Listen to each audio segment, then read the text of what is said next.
forgot I pressed the live button. That means I gotta talk. Hold on a second. How come I can't hear myself? Hello? Alright. I think we're good. Hold on a second. I got actually prepared myself today. For once. For once. Alright. Alright.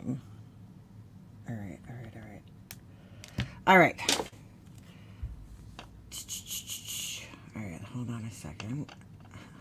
I'm saying a lot of her rights. Nobody really wants to listen to me saying that. My son moved everything on my desk yesterday, so now hold on a second. I had to rearrange things. Alright. Where the fuck is this? Oh, here it is. Okay. Alrighty then. Good morning. Teach my Ash. Morning, Shannon. I realize a lot of people are probably watching the Karen Reed trial this morning because it's like, it's at the best part, but I'm a replay watcher on that shit because I can't sit there, and if I can't speed it up a little bit, like during sidebars and shit, I don't want to watch it. So, I'm a late watcher. The trial's been so boring anyway lately, I mean, prior to recently, because now they're interviewing all the people that you want to hear from, the people that were at the house and everything like that. So I've been listening to that testimony because they've been getting caught in some lies. What's up, Muffin Mouse? They've been getting caught in some lies, those people. I mean, it's been pretty bad. Jennifer McCabe. She looks like such a bitch. You know when you just look at somebody and you're like, they're probably like a bitch? Yeah, that would be Jennifer McCabe. She just doesn't have that friendly look about her. I think her husband's going to be on the stand today, from what I remember. But they've been caught in so many lies, and this whole time they've been basically saying that they're getting harassed, and which I mean I guess they are in a sense, right? Turtle Boy and Company, which is like, people think that if you listen to the trial and you believe Karen Reed is innocent, then you must support Turtle Boy's antics, because that's the logical explanation. It's like, dude, like, I have my own mind. I don't need Turtle Boy, especially, dude, ain't nobody named Turtle Boy gonna be my leader, okay?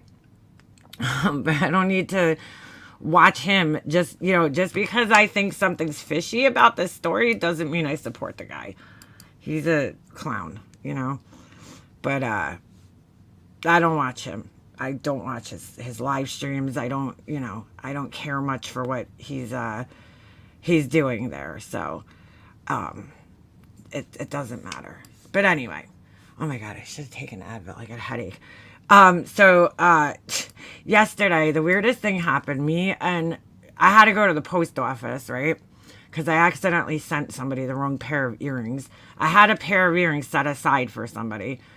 And then somebody ordered, and they almost looked identical. You guys, if you guys were in my stream the other day, you probably realized, because I realized it while I was on stream the other day. I was like, oh shit. I'm like, these are the wrong earrings. So I wrote to them, and thank God it was, they were fine. I'm like, I'm going to send you your earrings, but I'm going to send you a label to just send the other ones back to me. So just throw the label on there and just send it back. So they're like, no problem. So I had to go to the post office yesterday. So we got to the post office. My son came with me. So on the way back, he was like, he's going to middle school next year. So he's like, Mom, can we go, look at the middle school? So I'm like, sure. I have an orientation thing coming up, I think this week, actually. What's today? No. Well, sometime, in the next week. So I have to go, there. But I've never been in the middle school here. I've never seen the inside. So, hey, Ms. Blue. So anyway, we go drive over there yesterday. And, I forgot, I'm thinking to myself, I'm having all these, like, flashbacks of, like, when I was in middle school. Because I was like, middle school, well, we called it junior high, but I was like, middle school was awesome, dude. You took shop class. Fucking love shop class. I don't know if you guys had that down by you, but like we called it shop. They might call it somewhere else, something else. But there's like a whole room filled with like tools, you know, like fucking drill presses and saws, and which is kind of crazy that they like let fucking little kids play with that shit, but we did, you know. We had to cut out, I remember I made a pair of little heart shelves for my mom for Mother's Day, you know. It was fucking cool. That was actually one of my favorite classes. Then we had a home ec, you know, so we had to do that class. So anyway, so I pull around the building, and I never really looked at the middle school. So we're like, I pull around the building, I park the car. It was after school hours, obviously, 'cause he was with me. It's like, I don't know, it had to be around like almost 5 o'clock, you know? So we're like, I'm like, oh, what's that building right there? You know, because he's like curious to see what it looks like. So I'm like, I didn't think the school was open, you know? So we're walking around and we're just kind of like peeking in like a couple windows, you know? Like we're like, I'm like, oh, this looks like the shop room, you know? We're kind of like walking around. So we get like halfway around the building, and this guy comes out and he's like, can I help you? And I'm thinking like, no, like we're just walking around. And I tell the guy, I'm like, oh, I'm like, we're just, you know, looking around. I'm like, my son's going here next year. So he's like, oh, all right, you know, and he walks back in the building. So we go the whole way you know, my son's like, where's the gym? He wanted to see the gym. So we walk all the way around the building, because again, I've never been in this building, so I have no idea. So we're kind of like looking in a couple windows here and there, you know, just to see if like, all right, where's the gym? Like, where is everything? We talked to this girl outside that was in high school, and she's like explaining everything to us. So she's like, I think, you know, it's around that. It was the weirdest thing. The girl went to the school, but she didn't know where the gym was. I was like, dude, like, what? Like, these kids today are so weird, because like, I could still bring you to my old middle school and fucking tell you where every classroom was. Like, I'm like, how do you not remember where the gym is? I don't know. It's fucking weird. But anyway, we go walk around the other side of the building, and then they had a greenhouse, like with all flowers. So we're looking at that.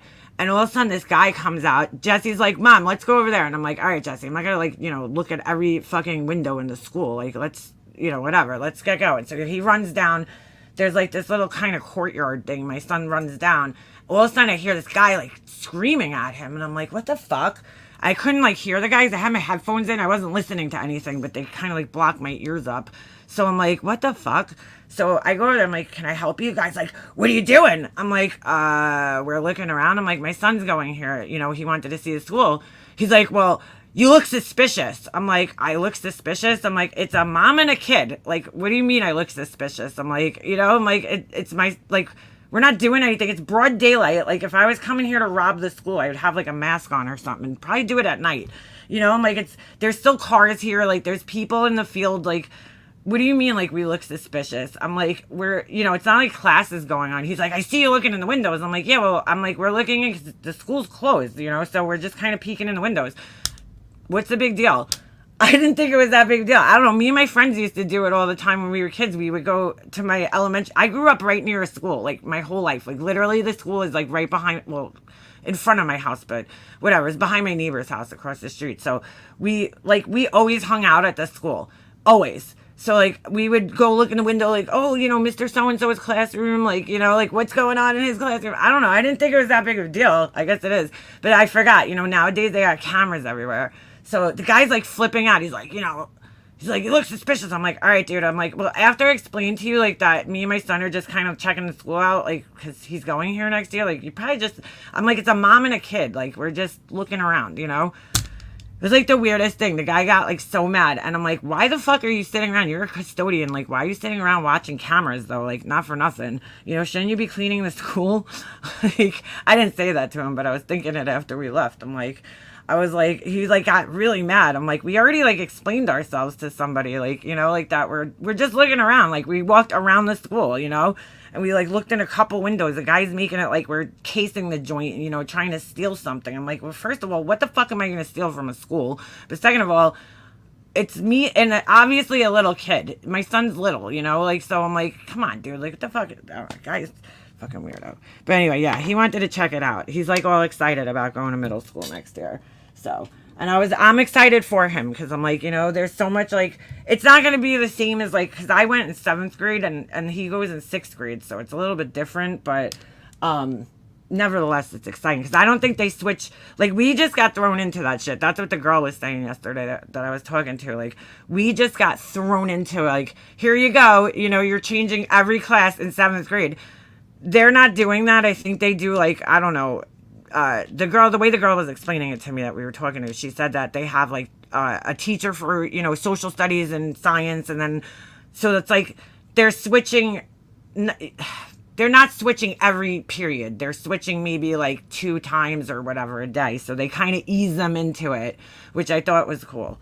So, but anyway, yeah, it was just like so weird the way the guy was like freaking out. I'm like, dude, like we live in such a different world. That's what I was thinking to myself. Like, I think years ago, first of all, there wouldn't have been cameras, you know, on every part of the building. Cause I grew up again, like right near the school. And I remember when they put cameras on the building, I was in like high school at that time. And I was like, I remember thinking, like, cameras are for fucking, like, stores, you know? Like, they're for, like, so people don't steal shit.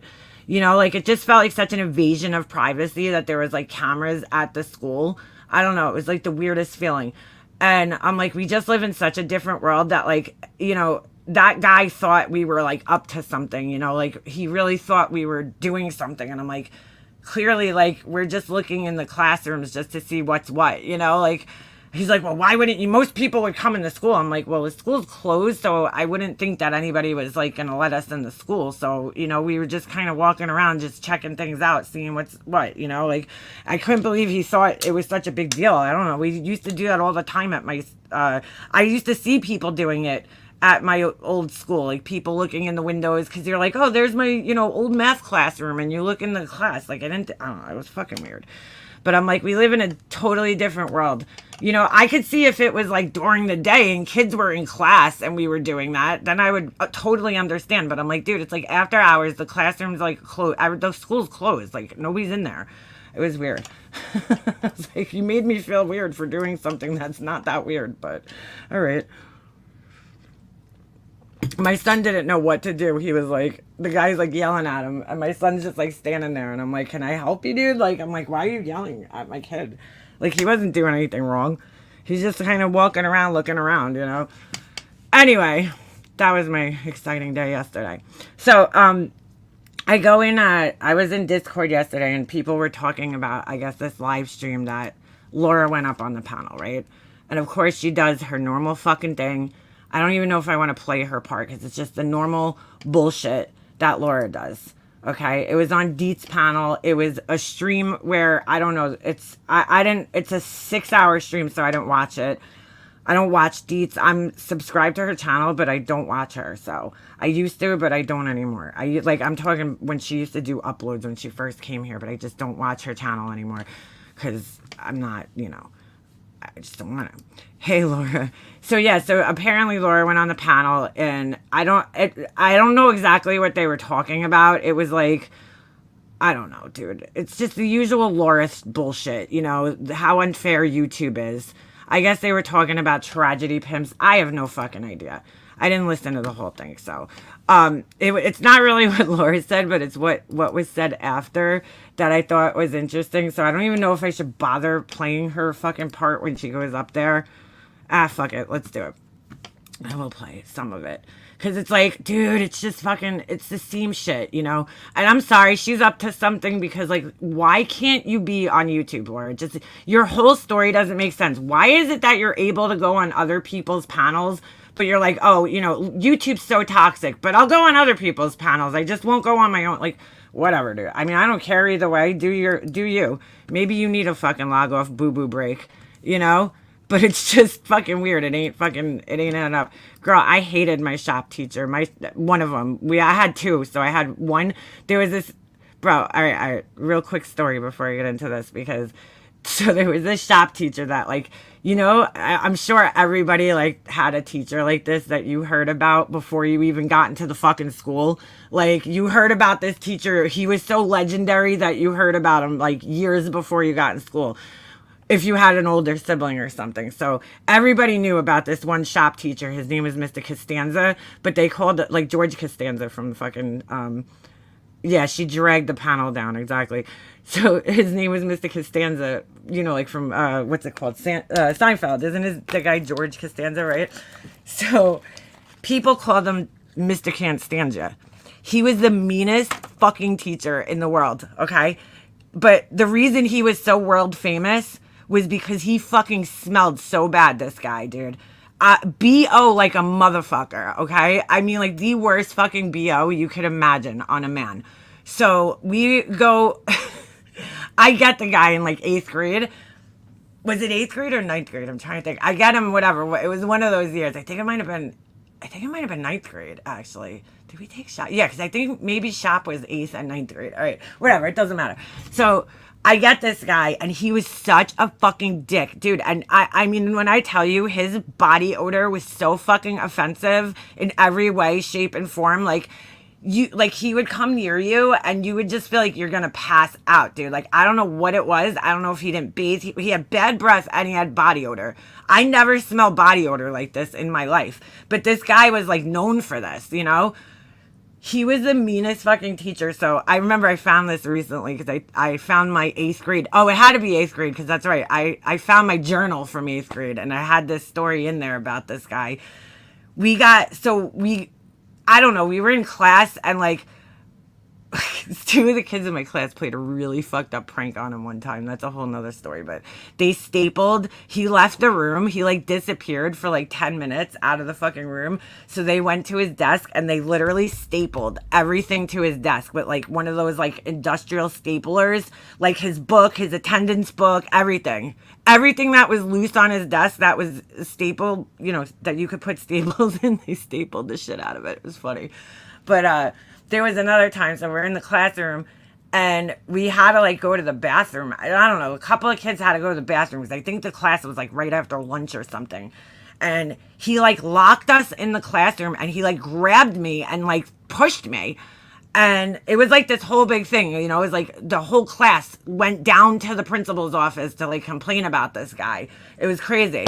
He was like a nutcase, this guy. He just probably shouldn't have been teaching. Like, this day and age, if he would have done the things that he did, I don't think he ever would have got away with it. But, yeah, he smelled really bad. I don't know why I just told you guys that story. Just remembered that. Because anytime I take a shop class, I had a really good shop class teacher in 7th grade, and he was great, Mr. Palermo. And then once I got Mr. fucking Can't Stand Ya, oh my God, dude. I dreaded going to this guy's class every day because his odor was so foul. I don't know what the fuck it was, but it was horrible. And he was known for this. Like, every kid in the school, for years before you even went to the school, you knew that there was a stinky shop teacher. It was the weirdest thing. He was like an old Italian fucking guy. I don't know what the fuck. He didn't bathe or something. He was disgusting. My gym teachers were the best, dude. I had the best gym teacher in elementary school, Mr. D. He was fucking so awesome. All right, so anyway, let's go to this panel. My little weird story about Mr. Can't Stand Ya. In my high school, I had a hippie for woodshop teacher. He was cool. Yeah, see, dude, like my first year teacher, he was like, he reminded me of like, I don't know, like one of those guys you would watch on YouTube, I guess, nowadays that like has his own like wood shop channel. Like he was so professional, you know, but he dressed like a total, like you would totally expect him to be a shop teacher. You know, he came in with like flannel shirts every day, jeans, you know, but the other guy was such a fucking dick. Oh my God. He stunk so bad. Poor guy. But he was such a dick. He like threw me, dude. I remember we all went down. It was like 10 of us down at the fucking principal's office, you know, because like, dude, he locked us in the classroom. It was fucking crazy. And he was flipping out. And we were like, what the fuck? I don't know. I just found this. Like, I totally forgot that happened until I found my 8th grade journal for my English class. All right. I think this is the right screen. So, all right. I think this is when she comes up on the panel. Hold on a second. All right, let's go. Traumatized, especially in cases when you're speaking about parents or... I don't know what the whole purpose or the conversation was before this because I didn't watch it. The child themselves or whatever. There's a way to do so that you're not causing more harm. All right, I think this is when Laura comes up. Look at Dietz's face right there. She's like, oh, fuck. Then I'm like, no, I'll just give her my voice. No, what's going on? No. You guys notice, like, Laura has no idea how to read the room, but like, everybody's, like, all, like, like the whole panel just froze up. Like they're like, oh boy, here it comes. You know? How much? Just chit chat. All right, What's trauma to you, Laura?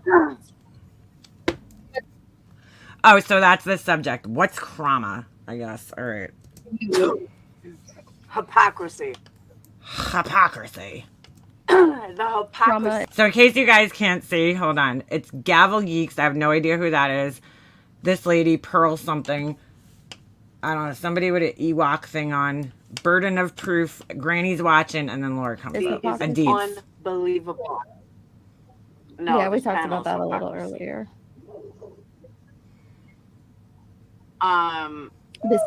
I I just can got be a here. hypocrite sometimes. I'm okay with that. And let I me try just not to be. say this from an outsider perspective, as someone Laura's an outsider all of a sudden. who hasn't done a panel, who hasn't been live, just watching everything from an outsider. I'm not trying to cause any fights or anything like that. I just want you guys to So watch the feedback that Deeds' face because she's just like, what the fuck, dude? I see often is this.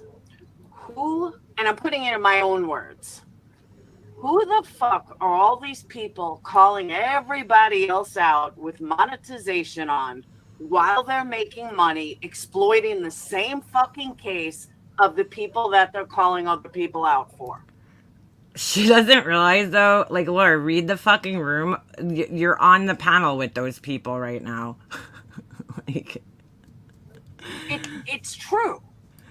So Well, we kind of touched on that a little bit earlier. That I think it was even one of our polls that is it hypocritical to be calling to be doing the same lives over and over and over and over, and then calling out those that are doing it as well. And the chat came to the conclusion that the difference for them is the type of content that is being done over and over and over.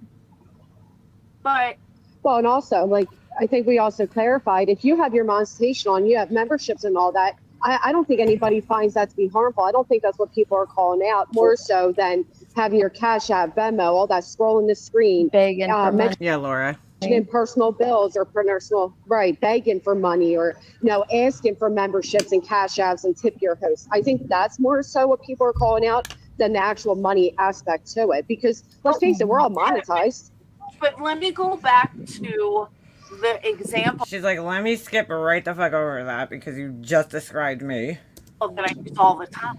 How come nobody calls out Popcorn Planet for that? Bro, she is obsessed with Popcorn Planet. I don't understand why she always brings this guy up. Like, nobody watches him. That's why nobody calls him out. I mean, like, I don't know why she constantly brings this guy up as like she's got a vendetta against Popcorn Planet, and it's Popcorn Planet, Laura, for the 900th time. But I think she was low-key also talking about nonsense, even though she said she likes her. Laura's jealous. Yeah, right, exactly. They do that. I use them as an example all day, every day. Why though? Why? They have way more subscribers than you, dude. Like, I don't know. I don't compare myself, especially, but I don't compare anybody in this community, in this little shithole community, to like people like that who have like over 100,000 subscribers. Let's see how many subscribers Popcorn Planet has. Hold on. Popcorn Planet. Oh, I'm typing it in the wrong place. Let me see how many they have. I mean, like, you can't even fucking compare, dude. That's like comparing yourself to like Vinnie Politan, which she does do that too. They have 800. Popcorn Planet has 813,000 fucking subscribers, dude. So when they go live, there's like thousands of people in their chat, dude. Like, you can't even compare that. They even state that they will not read your comment for under, $24.99 during. I've never heard him say that, but whatever, dude. If that's what he does, that's why I don't watch that guy, because I don't like him, so I don't watch his channel. The Johnny Depp trial. If I don't watch Popcorn you read Planet. your comment, then you'll pay them $24.99. So everybody's like, look at Deed's face. Laura's making everybody feel uncomfortable. There's many big creators, way big creators, like over 500,000 subs. Yeah, he's one of them. that will tell you that, and I don't hear anybody calling them out. All right, so let's just say I did call out Popcorn Planet, right? I have 8,000 subscribers, which probably is more like fucking a couple of hundred, because I'm sure that 8,000 of them are fucking on to TikTok or some other shit nowadays. You know what I'm saying? Like, who gives a fuck what I have to say? Calling them out. Like, you know what I'm saying? Like, that's a way bigger channel. Who cares what my stupid ass has to say about Popcorn Planet at the end of the day? Like, what does she think that's going to do, even if any of these people called out Popcorn Planet? How many subscribers did these have? Let's see. She's got 12,000 subscribers. Like, do you think that's going to make a fucking difference anyway?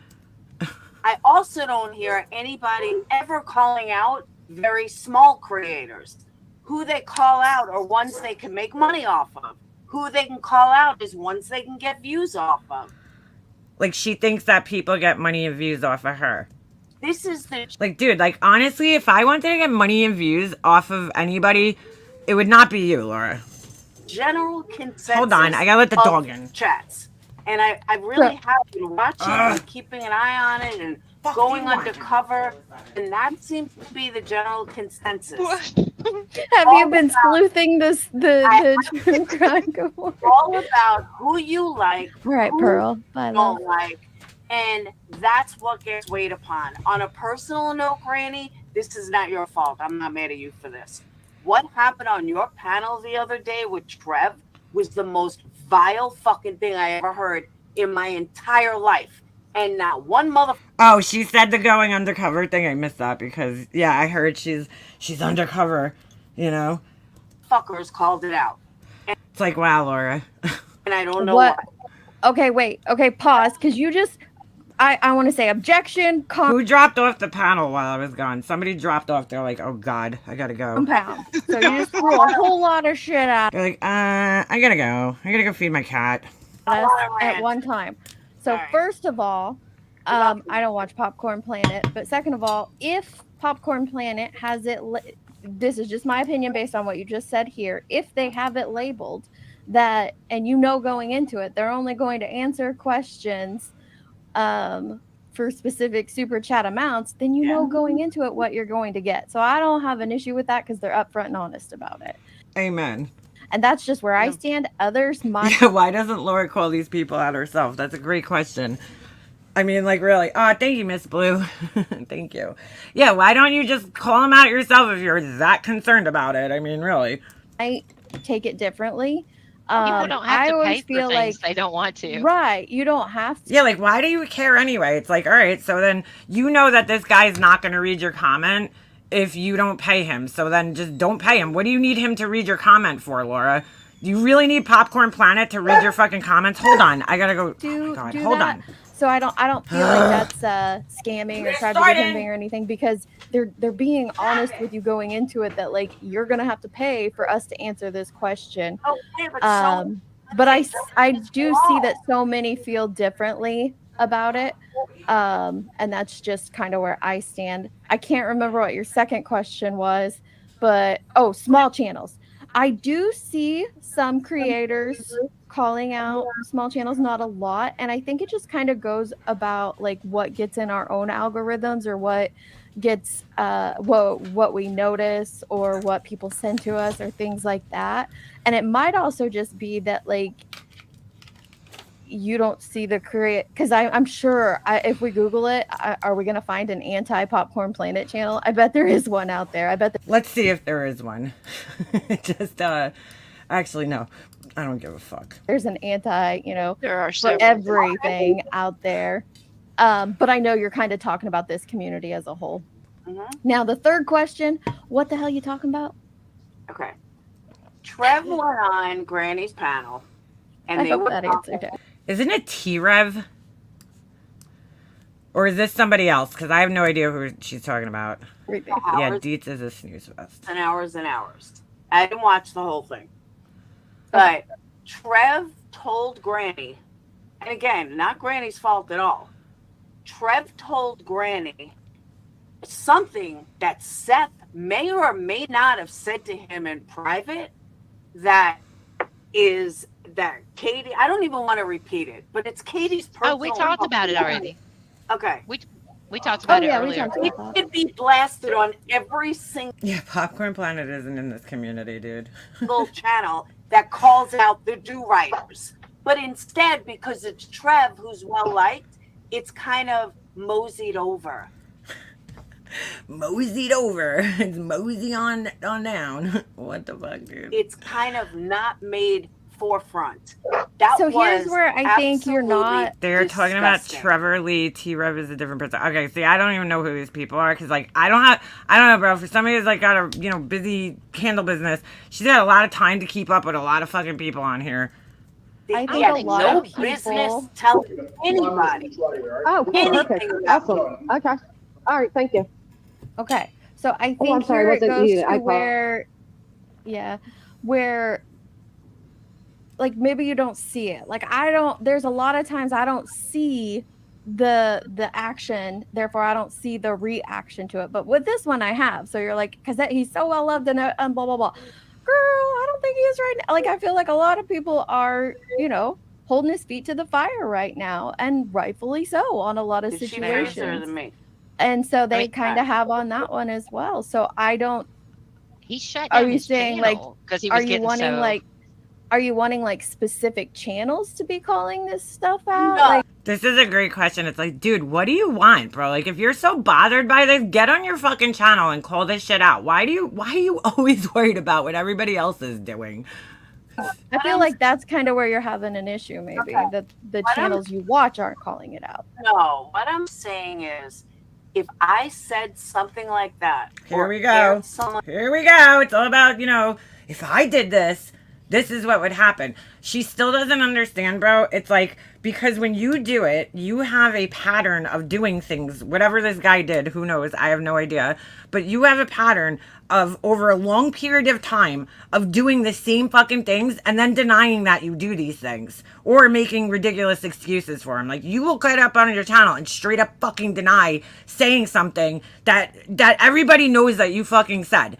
You'll just sit there and fucking deny it. So that's why people make a million videos about it, because they're like, holy shit, dude, like, we just witnessed you doing this and here you are denying it or lying about it or twisting the fucking narrative, like, whatever. That's why it happens to you. But, this guy, I don't know, from what she's saying, he seems like he's really well liked. So, okay, he made a mistake.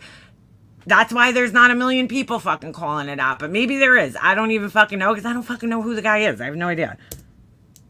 someone's business. You Yeah. can go on YouTube and you can find 35 channels with the title "Laura is vile," "Laura is disgusting," "Laura this," "Perplex this," And that's not because of you, right? It's because of everybody else. "Perplex that." Granny, same thing.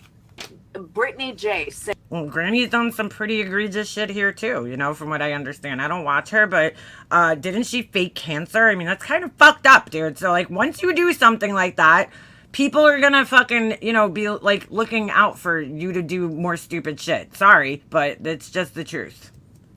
Same thing. There would be 35 channels all highlighted with that title in it. But because it's Trev, Highlighted. it's mullied over. It's Mullied over? What the fuck words are she's trying to use different words but failing. thrown into someone's live. It's not made the forefront that it should be. It's not made the forefront that it should be. Like, what are you trying to say here, dude? put out there the way it should be. Pug, she wants her subs to beg her to come back so she could say, well, I'm not making money anymore, so if you want me back, you're gonna have to make it worth my while. Yeah, this is like a absence makes the heart grow fonder type of thing. Because, dude, this was out of the last, I'll just be honest, out of the last, I don't know how many months, right? I probably made less money this past month than I have the previous months, like by like at least, I don't know, maybe like $150 or something like that, which is fine, But I'm just saying that's, if you go through your YouTube, like super chats, because you could see what you make from month to month. It's always like that, dude. There's like, you make certain amount of money, at certain times of the year, and then it always goes down because you got to look at what's going on around this time of year. It's tax season, okay? A lot of people have to pay taxes, like the last month, right? April taxes were due and shit like that. So a lot of people are worried about that. They're paying taxes, whatever. So they're not, as generous or giving as much money, whatever, or spending as much money just in general, just on anything. Just like, there's certain times during the year where people are holding back and spending, okay? I mean, that really just goes with anything. That's why I personally would never depend on something like this to live off of, because it's just so unsteady. You're up and down all the time. Every month is different. I mean, the only thing that might be steady and still isn't even 100% steady is your memberships, because, usually the same people, will stay in memberships, but from month to month, that could even change. People could have no money, so they drop off your membership and then they come back, and that's fine. Like, that's totally fine. I don't get, I have to assume that for her, she probably had a bad month last month too, because, not bad, but you know what I'm saying? Like, she made less money because it was tax season, dude. That's just what happens this time of year. If you go back through your entire history of YouTube, whatever payments, that there's certain times of the year where you're going to make less money. So, I do think it's a little bit of a manipulation that it's like, I'm not going to be here, because she straight up said it on one of her live streams that she's not going to be here, unless she's making money. So it should have been called out right on Granny's panel. Like, who the fuck do you think you are? Like, why would you do that to somebody? Why would you do that, Katie? And we don't even know if it's true. The whole thing could be wait. Well, here's what you're missing, Laura. It was Seth already who told us that Katie had done that Katie did not follow through with those. So Seth put that information out there. So I think you're missing that part. Trevor didn't put that information out there. Seth did. Okay. And I think the reason it wasn't, I don't know if that changes your opinion a bit.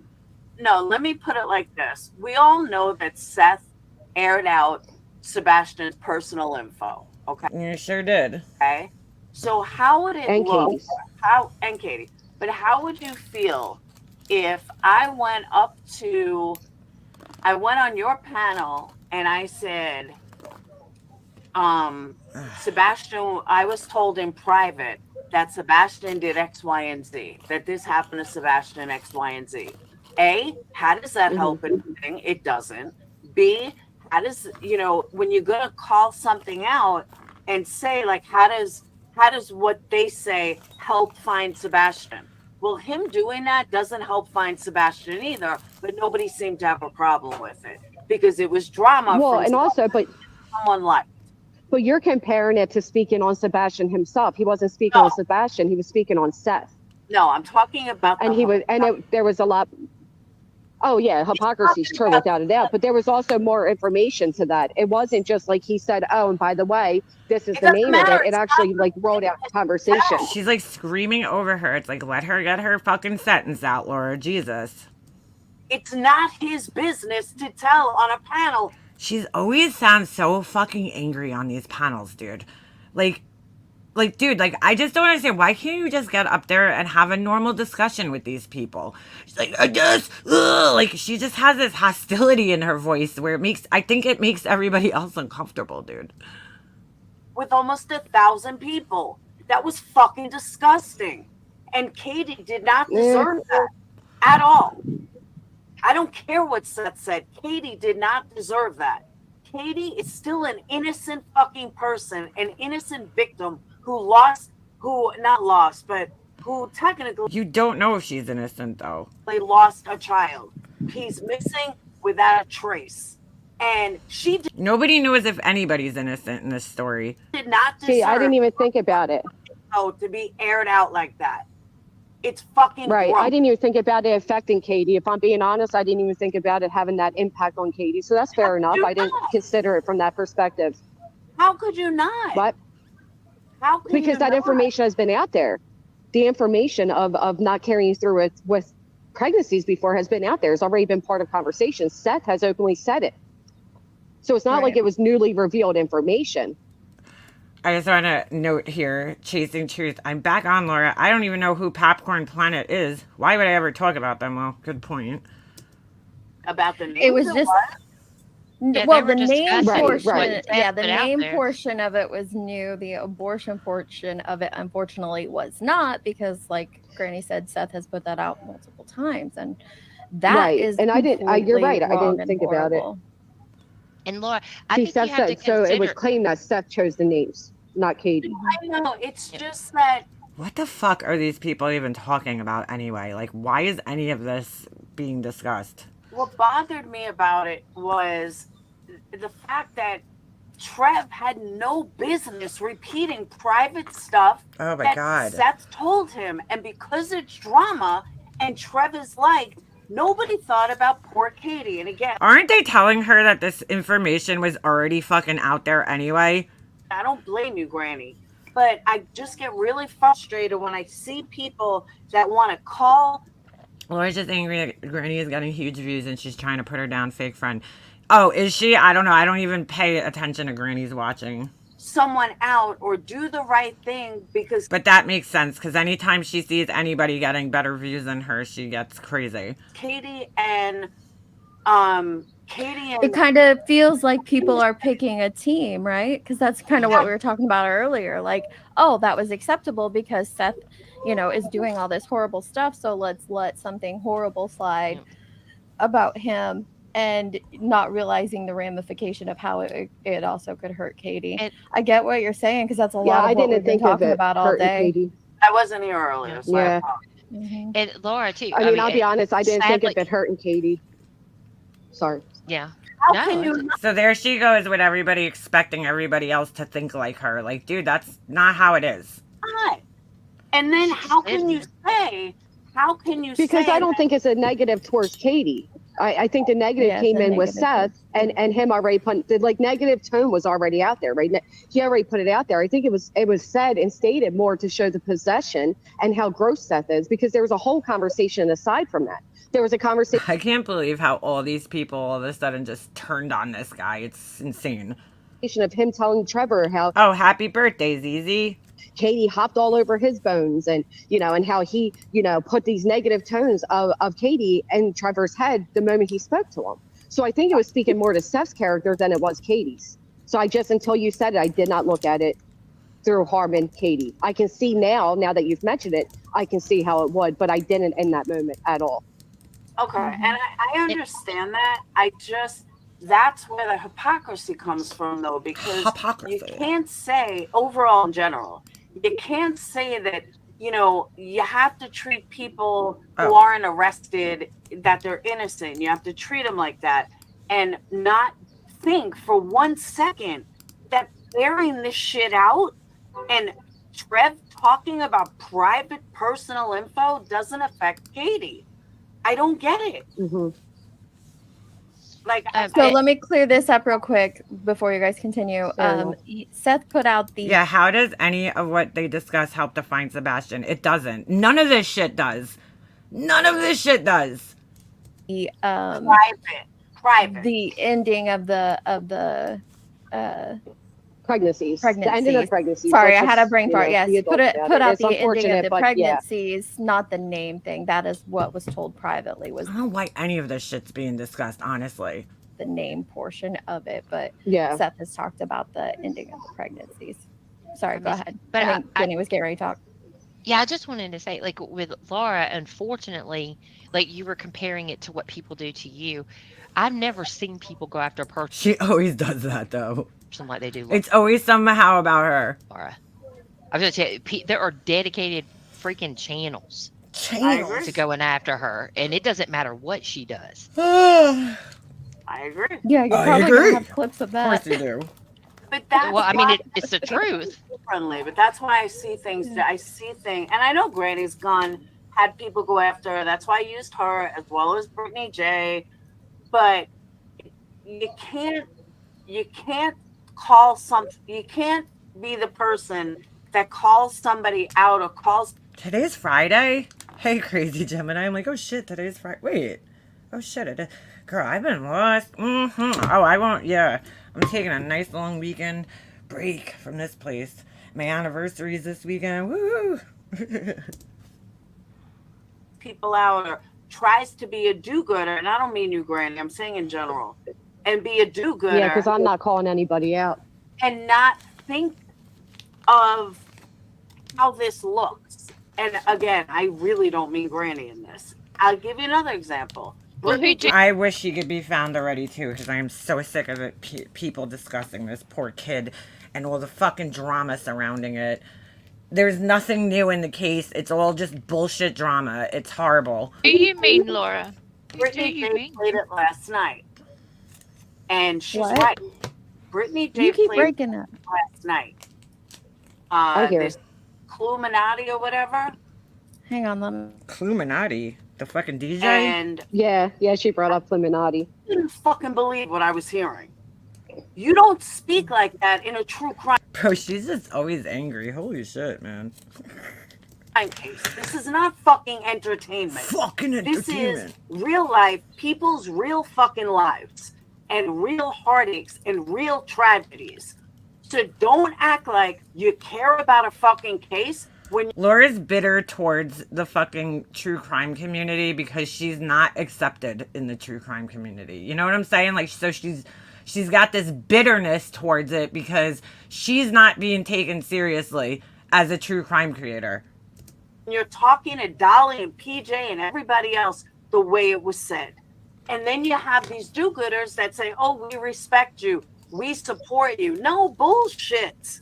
You don't fucking, true crime is not a joke. That's where this whole crime and true crime lines need to stop, because true crime is messy, true crime is ugly, true crime is dirty, and it's vile. And it's not for the weak at heart. It's not for your bored housewife. What the fuck, dude? What does that even mean? It's not for your bored housewife. Like, Laura, anybody can fucking watch whatever the fuck they want to watch and have a fucking opinion on it. What does it matter what they do for a living or what they don't do for a living? Like, what the fuck, dude? It's not for your bored housewife. Laura, what the fuck are you? Not for nothing. I mean, you're not a housewife, but you're home all day, like a woman that's home all day. Like, who are you? Do you have any more credentials than any of the ladies on this panel that are doing commentary? I mean, oh my God, bro. Real true crime is autopsies. Real true crime is nasty.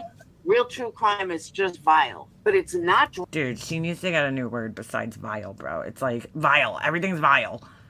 drama, and it's not something to be made fun of. And what I heard on Britney's Exactly, Life Rewinded. 95% of the true crime community are women.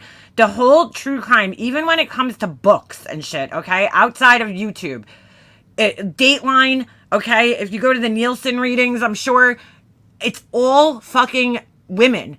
90% of the people who follow this shit and who have always followed this shit are women. The Dateline, 48 Hours, it's all geared towards women. That's why Dateline got bought by like Lifetime, right? Lifetime replays, or Dateline, or whatever one it was, 48 Hours. Go on those channels. How many fucking, on the Lifetime network obviously is a channel that's geared towards women, right? If you go on the Lifetime channel, they have all true crime shows now, because that's who watches this shit. But, it's dirty, it's vile. channel was fucking vile with what she played from Cluminati. Vile. I don't know what she played, but that's See, Laura expects that everybody else is watching what she's watching. It's like, dude, nobody's watching this shit, dude. that is your opinion of true crime. For somebody else, it might be something completely different. I'm gonna have to agree with Deets here. Like Laura, that's your opinion. That's what you follow this shit for, because you're fucking morbid and you like fucking looking at autopsy pictures and shit. And I follow it for a totally different reason. I like to learn about the detective work. I like to learn how they catch people, because I think it's fascinating how, they get from point A to point B. Like they start off with little information, gather information, and then somehow catch somebody. I think those stories where they go through these like huge investigations, right? And they, tell you step by step all the clues that led them up to the conclusion and catching somebody. Like, to me, that's one of the most interesting parts. But the other part I like about it is the justice part, is when they're bringing somebody to justice and the person's getting caught and arrested. Like, that's why I follow it. I don't care about autopsy pictures. That's not why I follow true crime, because I don't want to see that, to be quite honest with you. That's like the last thing I want to look at. She's fucking crazy. No, that I'm glad you said it, because that's what I was hoping for. It's my opinion. Just like everybody calling out Dolly. She's like, I'm glad you said it. It's my opinion. Exactly. It's your opinion. So why are you getting so angry with everybody else that they don't agree with your opinion? And T-Rev and everybody. Look at Dietz's face. She's like, what the fuck? Else? Yeah. That's their opinion. That doesn't make it right. That's Right. my point. But That's what we've been saying all day, Laura. I feel like you're coming in here raging at us for the shit we've been saying all day. Oh my God, bro. She's arguing with people that agree with her. It's the best. Welcome. saying how this is wrong and that's wrong and that's wrong, when is it No. wrong or is it just your opinion? That's what we've been literally saying all I wasn't day. here earlier. I'm sorry. Okay, well, you don't. Well, then why do you come on a panel screaming your head off when you didn't even listen to the entire stream? Don't come in raging on a panel and be like, you're outraged and you want us to be like outraged with you. Like, girl, we were outraged 2.5 hours ago.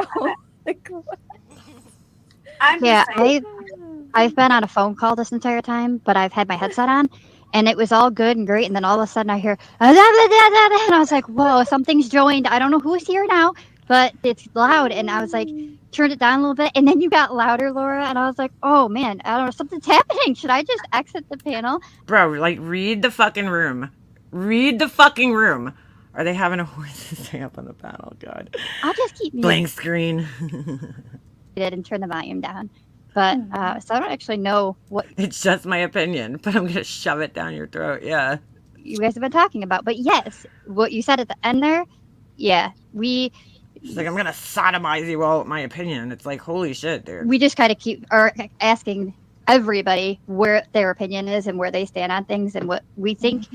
Never been so happy my kids are grown. I would never want YouTube help finding my children after the way I've seen YouTube creators behave and slander parents. Yeah, exactly. In our individual opinions is appropriate, too far, not necessary, things like that. But I didn't get to hear what you said. I'm just I so, don't know. my big point is I'm so disgusted at what Trev did. And you're right, Seth should not have done that, but Trev is 10 times worse for repeating it. Because one, it was done in private. There was no reason to go on Granny's panel and air that information Oh my for God. no reason. How many times are you going to say this? You got your point across. Absolutely fuck. Laura, you came up repeating what was said on Granny's panel to 500 people. That's what I'm trying to say. People need to stop bringing up Katie's trauma. That's a good point, actually. Fucking disgusting. Disgusting. But it wasn't just for no reason. It came up in conversation. Like it's not like he came up and said, I'm going to come up with the intention on giving out this one bit of information. No, it came out of conversation. And I think, I know for me personally, Trevor's not usually in the drama. Yeah, she's so disgusted with her job. Well, remember, like, when we played her live, where her, last goodbye live? That's what I said. I'm like, dude, if you're so disgusted with your job, find a new one then. That makes you happy. You know what I'm saying? Like, when I gave a whole example of a story where I worked at this place and I fucking didn't like it, dude. I just didn't like the atmosphere. The office sucked. I didn't really love the work I was doing. So I found a new fucking job, dude. While I was there, I started applying for new jobs. Like, I didn't sit there and complain about it. I mean, I'm sure I bitched to, like, my husband and my mom and everything, but, like, you know what I'm saying? I didn't sit there and, like, why isn't this office changing? Like, why are these people such assholes? Why aren't they changing? I was just like, all right, you know what? I can't control an entire office full of people. Like, I don't know what's up with the vibe at this fucking place, but I'm out, Like, I'm just gonna leave the vibe because I don't want to be part of it. I didn't sit there and get mad at everybody for being the way that they are. I'm just like, all right, it's a weird vibe in this place. I'm out of here. Found a better vibe. She just wants to complain. That's what she likes to do. Oh, hold on. What? Oh, sorry. My phone started ringing, so. What the fuck? Alright. I don't know why this fucking isn't playing now. Hold on. Like he's not one that I see out here like participating and essentially causing issues. He's all about the Wait, what? drama. He's all about the drama. Oh, that's never what I've ever seen. Okay. He's not in drama. He's every single place drama is. And I don't believe that he was So are you. subpoenaed to go to court. I don't. He Because wasn't. Well, he never said he was didn't say subpoenaed. I No. heard he said he was subpoenaed. No, he was requested. Yeah, he said he was not subpoenaed. requested. All right, I was listening. I don't remember who, but I was listening to somebody, and they were saying he was subpoenaed. I was Is that Magnolia, the fucking Jonathan's girlfriend, Magnolia? No. Oh, whatever. like, bullshit. They're not going to subpoena someone because they Yeah. didn't. Yeah, he wasn't. I agree. He wasn't subpoenaed. Okay, that makes sense.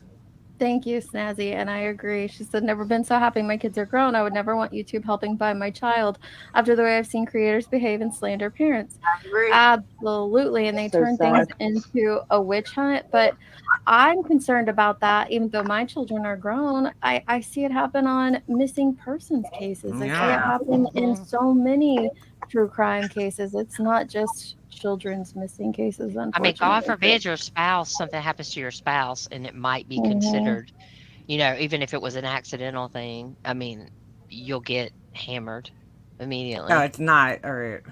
Mhm. I didn't think so because the picture is like, I don't know, some devil looking thing. I don't know what the fuck. I agree with Nanya, but those who support their friends or acquaintances doing the exact things they call out, Thank I'm you. sorry, but I just shake my head. I don't even know if people hear themselves anymore. But aren't these people doing that? Like Nunya? I don't know. It's like, okay. Thank you, I Nanya. agree. Right? Thank you, Nunya. Right? I That's a agree. two-way street, though, for all It is. all of us. All of us. Though. Mhm. It's weird. I think it seems to me too that a lot of people are going harder at people who like Trevor than they have gone at Trevor. I've never seen anything like that. I don't I missed a lot about the T-Rev drama. He moved in with Seth. Wait, what? understand. Well, I can explain that. There's Okay. something about being a man in this arena that people don't call out as much, that people have more respect for. Here we go with the dick hating. Now, It's mostly women in this fucking community, dude. Mostly women in this community. people say that Trevor's done. I've seen the glare. I don't know why Laura wants men to be called out. I'm sorry. Most of them. I mean, I see Dolly getting called out plenty, right? He's a fucking man, kind of, right? Like, you know what I'm saying? Like, what is she talking about? Men get called out all the time, but there's more women that act crazy in this community. I see JLR getting called out all the time by people. What is she talking about? What men does she wants people to call out men that they don't even fucking watch. It's like, what the fuck, dude? Be called out plenty. I heard T-Rev moved in, like living with him. I don't know. I didn't hear that. Overall, there's rules to every. That is fucking weird. There's exceptions to every rule, but overall, men do not get half the shit that women do in this community. And 'Cause it's mostly women. part of that could be because it's. But there's not many men in this community. Yeah, right. Dolly, Benny, JLR, BSJ. Doesn't the Glara get called out all the time? Like, what are you talking about, dude? Statistically, there's such an outbalance that, of course, women are going to be called out more because there's very few men. Exactly. That's what Well, I I'll just say said. I have seen this. I've seen She's like, that's what I just said. No, it's not. That's not what you just said, Laura. this outside of men. It's hard to With- hear you, Laura. I've seen it with heels.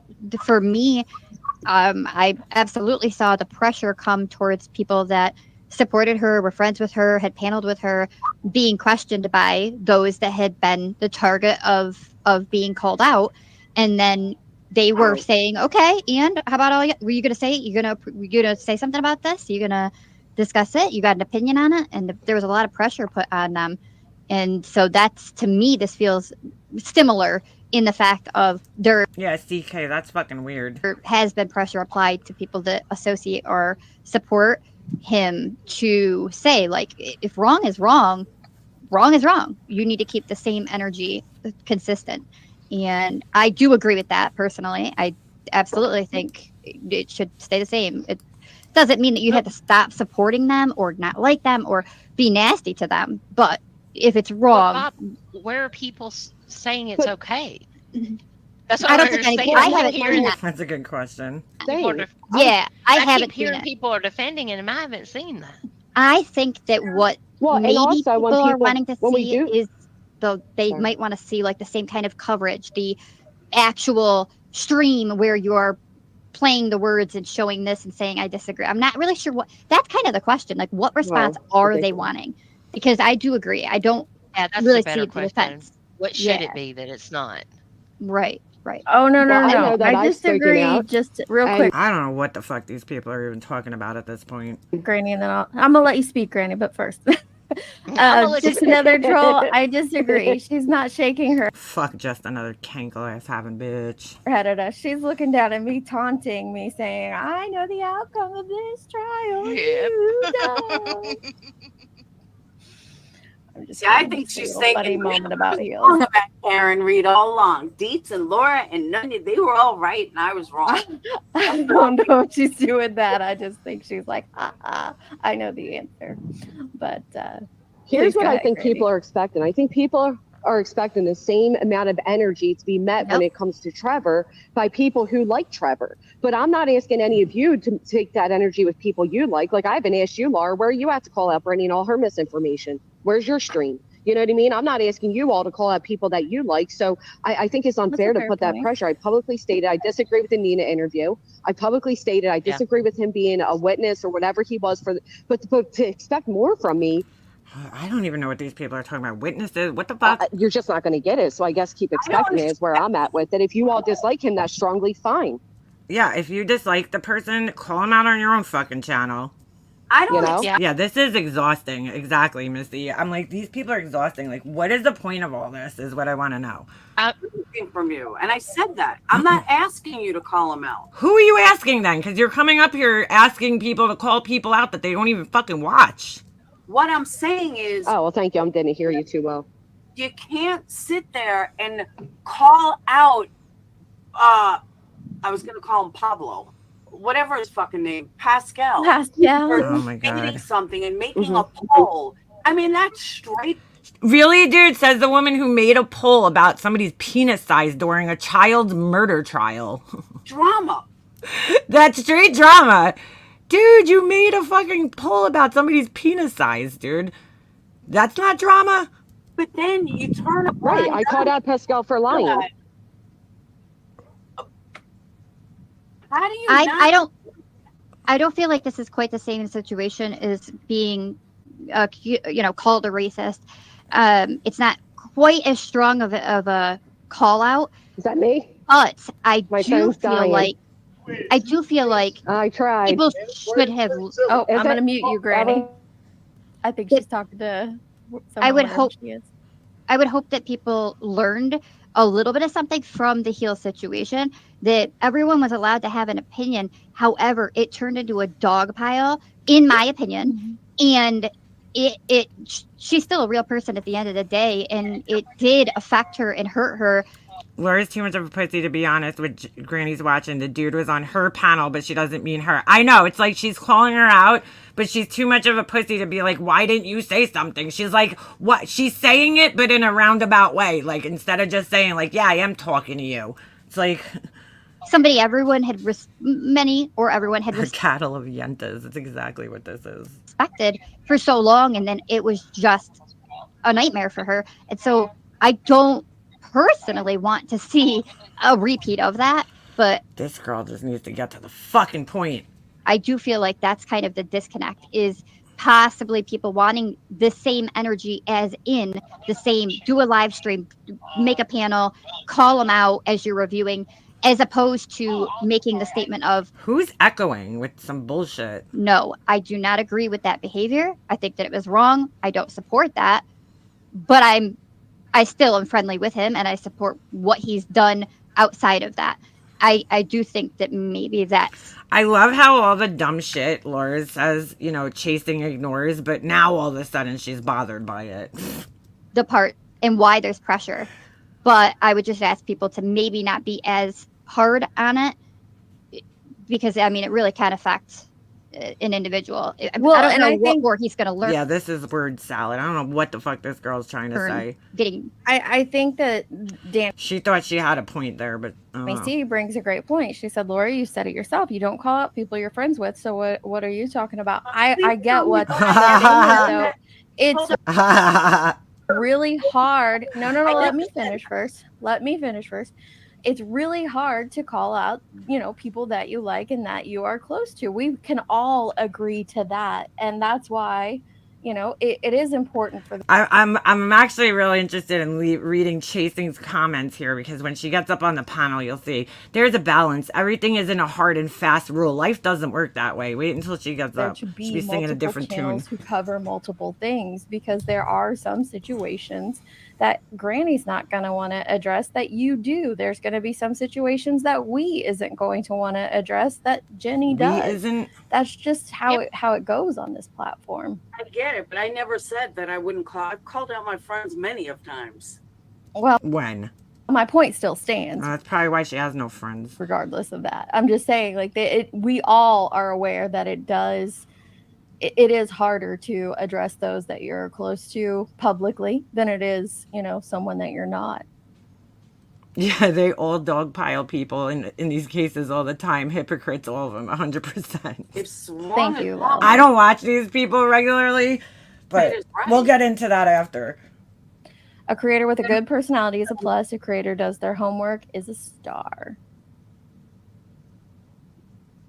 Awkward silence. Well, she probably would have enjoyed a John McCabe interview too, but yeah, John O'Keefe. Sorry about that, Nicole. Yeah, and that's even more too. That with Heels, hers was from 10 years ago of making an opinion on today based off of then, rather than just judging what we have seen of her.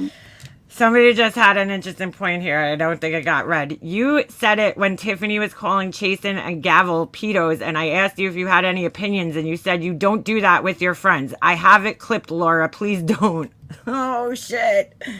She gonna ignore that comment. And her behavior, her viewpoint and stance on cases, and as opposed to this being current day happening. So there is a differences in it for sure.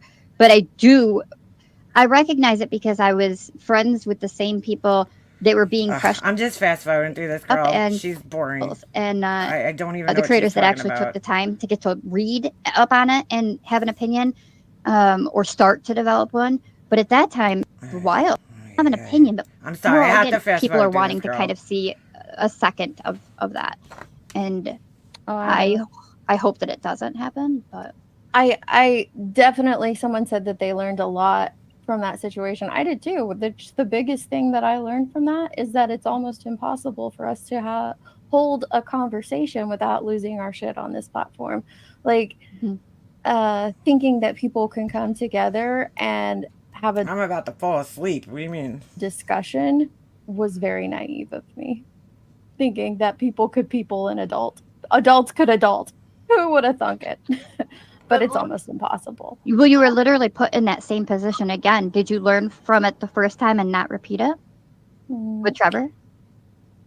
Well, I didn't feel like I was repeating that situation here because it wasn't the main focus of my life. I don't think you did either. But, yeah, that's. Oh, people want to talk about my fucking ass going live for a long time. This girl's got 6 hour, 7 hour, 8 hour lives on her channel, dude. Kind of what I'm getting at is that I do think people can learn from things, and what I've seen so far, I feel like you have attempted to not have a repeat of it, but that's why I say that this situation. All right, I gotta fast forward through this part of the conversation. Then you need to call. It's boring the shit out of me. I'm not sitting here. Hold on. And you're confusing two different things. Hold on, I gotta let the dog out. To speak up and speak loudly, and it does put them in as we said, uncomfortable. And you're confusing two different things. I'm not sitting here saying that everybody needs to call them out. What I'm saying is, if you're gonna call out other things, then you need to call that out. You can't pick and choose what's right, what's wrong, or you can't pick and choose like you do. That, oh, well, Katie is innocent, but we're gonna trash her anyway. That's my point I'm trying to make. I'm That was your point? Because I totally fucking missed that point. not saying everyone should dogpile him, but if you're going to be a do-good channel and you're going to A do-good channel. call out all the I don't think when people call things out, it's like, it's not even calling out. It's just like giving an opinion on something. Like, you know what I'm saying? It's like call out. I'm so sick of hearing that. It's like, dude, people just give their fucking opinions a lot of the times. That's all it is. It's like, okay, here's my opinion about this. Point blank. You know, that's it. It's over. Oh my God. hypocrisy is in the true crime. And Hypocrisy. why aren't you calling out simple things like that? Who- That's my point.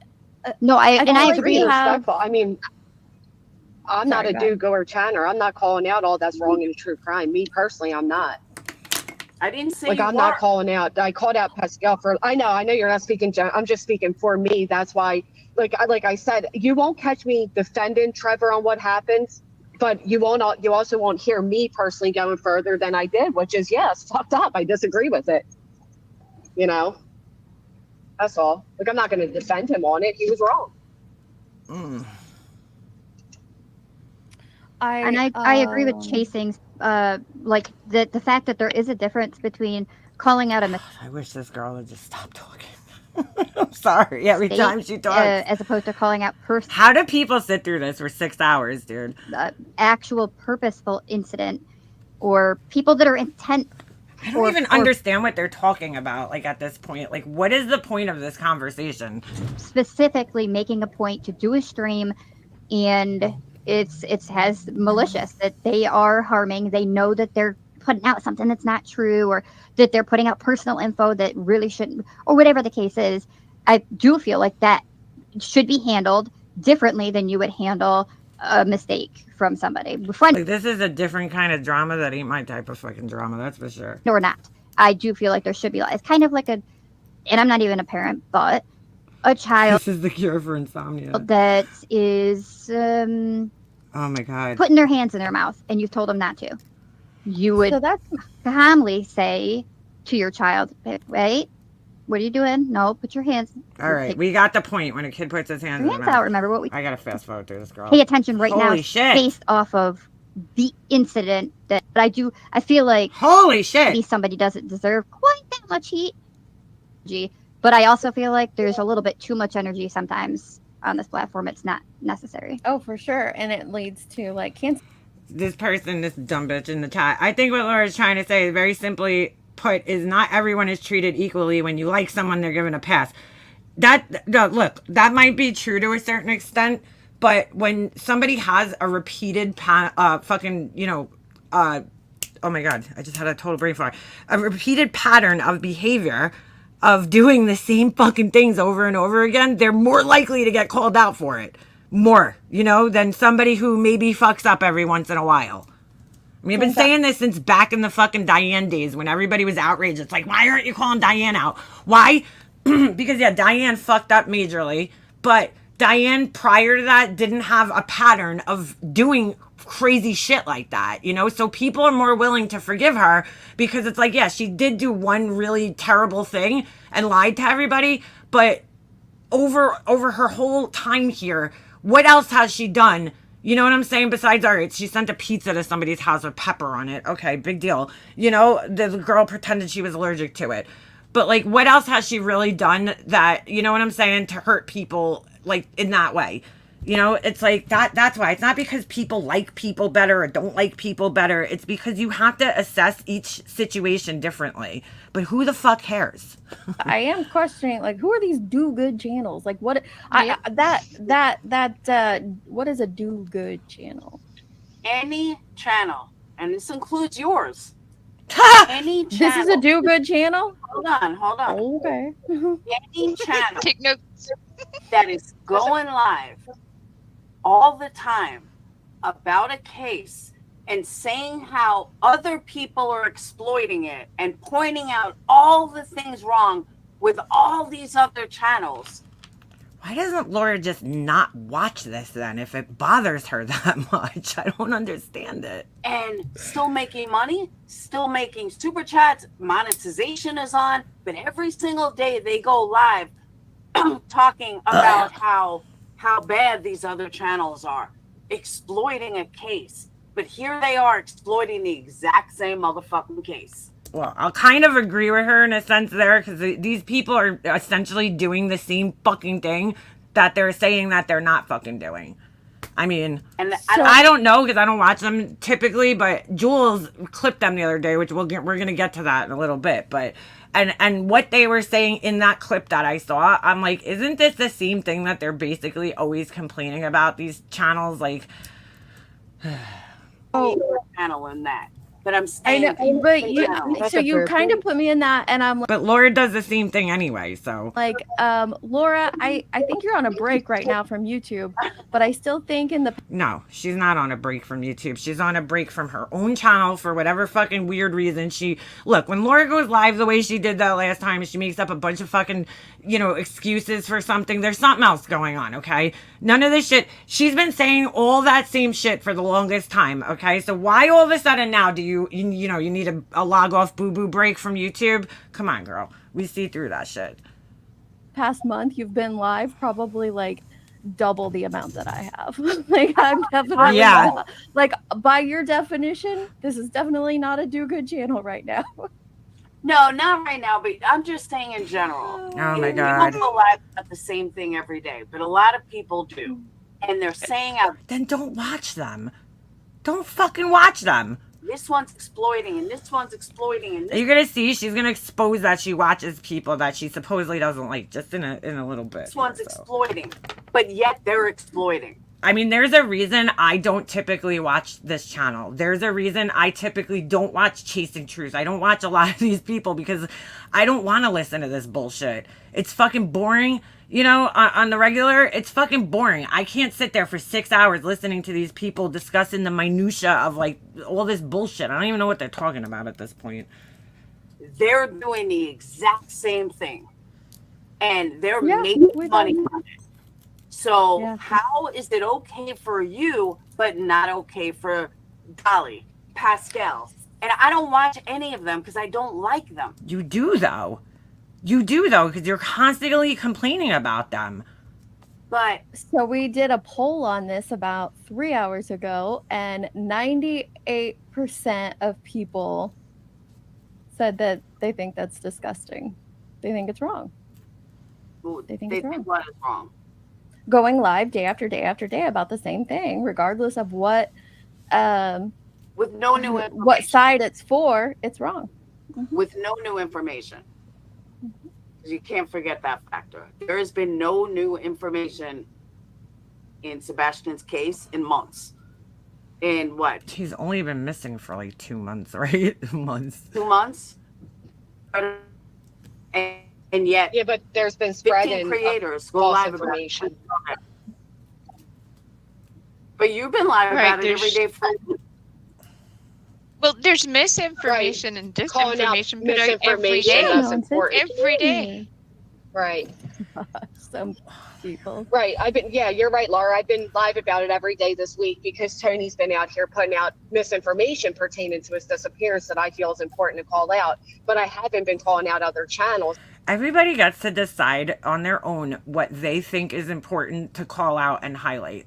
That's what she doesn't understand. If she thinks it's important to call out Popcorn Planet for fucking, telling people that he won't read comments because, unless there is a $25 super chat attached to him, then go call that shit out, dude. If that's an issue that's important to you, you can't expect everybody to have the same fucking feelings as you.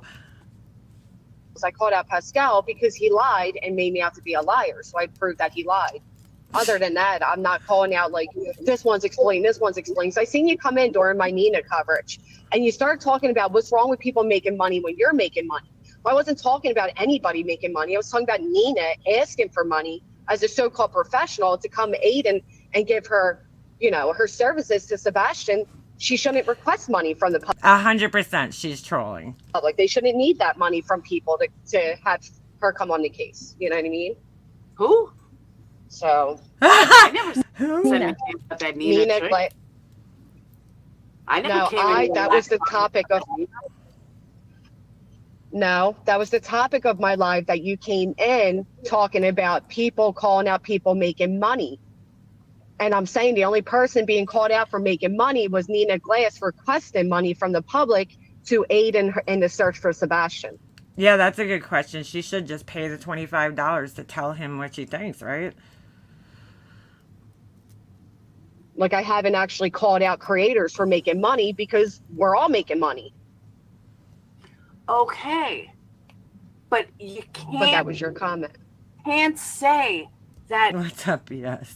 it's okay to, that you're going to exploit Dietz is going off cam to fucking roll her eyes. JLR or Dolly. I'm not talking about you personally. I'm saying in general.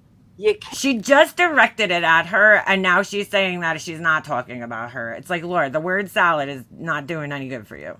say that you're going to, that you're going to be the righteous one and call this one out. Yeah, exactly, Rachel. If she was getting the same numbers these people were getting, she would be live every day. I think that's what the problem is. She's embarrassed that she's not getting the same numbers, so she's hiding. Call that one out when you're doing the exact same thing, exploiting the exact same child, exploiting the exact same case, and making money while you're doing it. Just because you stand on the side of, well, it's wrong and they're tragedy pimps, what makes that person calling it out any different? It's not. It's not any different. I actually agree with you. That's all I'm saying. Yeah, I agree That's there. what we, yeah. It's a very thin line, and it gets crossed often. That was the whole topic here today. Deets, I know. have you done a poll yet asking that question about is, Yeah, Laura with it. You can't say, but yeah, people could say whatever the fuck they want. or whatever. Is there a difference between not this one. calling out the channels that are exploiting victims versus the channels that are exploiting off the channels? What? Yes, we did like, is there a difference between the bad actors and the anti-community? But I can, Not for nothing, but these like people that think they're correcting misinformation, like it's like, dude, you're really not though. You're only correcting it for the people that are following this shit. The general public is not watching this bullshit, like they're just not. You're doing it for yourself, basically. Like, people out there in the ether, they're not fucking worried about this shit. So you're only correcting it for the people that already fucking know the information. What a waste of fucking time. These people really believe that they're accomplishing something. It's fucking crazy. differently, and we could do it again for those just showing up. So let's see, we did, what is the That's the new excuse of why you're live about this shit every day. It's like, well, I'm not a tragedy pimp because I'm not live. I'm not putting out misinformation. I'm correcting the misinformation. So it's different, but it's kind of not, dude. drama portion of Krama to you? 27% think that it's personal creator beef. 13% think that it's the real life drama in cases. 51% think it's those creating unnecessary drama, meaning the bad actors or the tragedy pimps. And 10% think it is calling out channels, or like the call out channels. It's just another fucking form of drama. Let's just fucking be real. That's exactly what it is. It's another fucking form of drama. It's just, it's different drama. That's all these people are participating in. Yet they all believe, okay, every single person on this panel actually believes that they're not participating in drama. And the biggest one is going to come up when Laura gets down. You'll see. So let me kind of do. Bunch of women with mean character syndrome. Yeah, right? Say it again, Burden. Let me. I forgot how I said it. I think I would ask, is there there a difference between exploiting My victims cats. versus exploiting the creators? I'll give you a good example. Perfect example. Oh boy, here we go. Burnt toast. You're going to tell Well, that's the whole thing, BS. I admittedly participate, in a sense. I do commentary. I've never lied about what I do on this fucking channel, dude. I get up here and I talk shit about people and I'm an asshole. Like, I've never fucking lied about that. I'm always very open and honest about it because why would I lie about it? Everybody knows what I do here. I'm a shit talker. Like, you know what I'm saying? That's what I do. So it's like, why would I come up here and act like that's not what I'm doing? It's exactly what I'm doing. I come up here and just talk shit and gossip and shit. That's what I do. So these people though are under like some like assumption that they're not part of some type of drama. It's fucking crazy. They really think they're contributing to this case in some, really good way. I'm correcting misinformation. You ain't doing shit, dude. Nobody's fucking except for the people that are already following you. That's the only people that give a fuck, like people who aren't following this case, they don't fucking care. So who are you correcting the information for exactly? Tell me that burnt toast And who hired you to correct information for the case? cares this much about that lawsuit. No, she doesn't. Oh my God. Laura, again, now we just went off on a totally different path. Laura saw a fork in the road. Bloop. Like, what the fuck does burnt toast covering Betty's lawsuit? Another thing that she's so fucking triggered and bothered by that she shouldn't be. Why do you care what burnt toast does and why she covers this fucking lawsuit? Does Laura not realize... Laura, let me explain this to you since I know you're fucking listening, okay? Here's the reason why burnt toast covers the BHB lawsuit, okay? Because clearly you don't follow burnt toast too much, okay? Burnt toast, back in the day, brought somebody else to court, and that person's name was, fuck, I just had a brain fart. What was his name, guys? Burnt toast's friend. It was a guy. Holy shit, I see his face and everything in my fucking head, and I can't remember his name. Burnt toast brought Betty brought one of her good friends to court back in the day, Crude AF, thank you. Brought him to court, lied about him, okay? Burnt Toast came to this platform. She came into this community with Crude AF. They both came here together. They were good friends.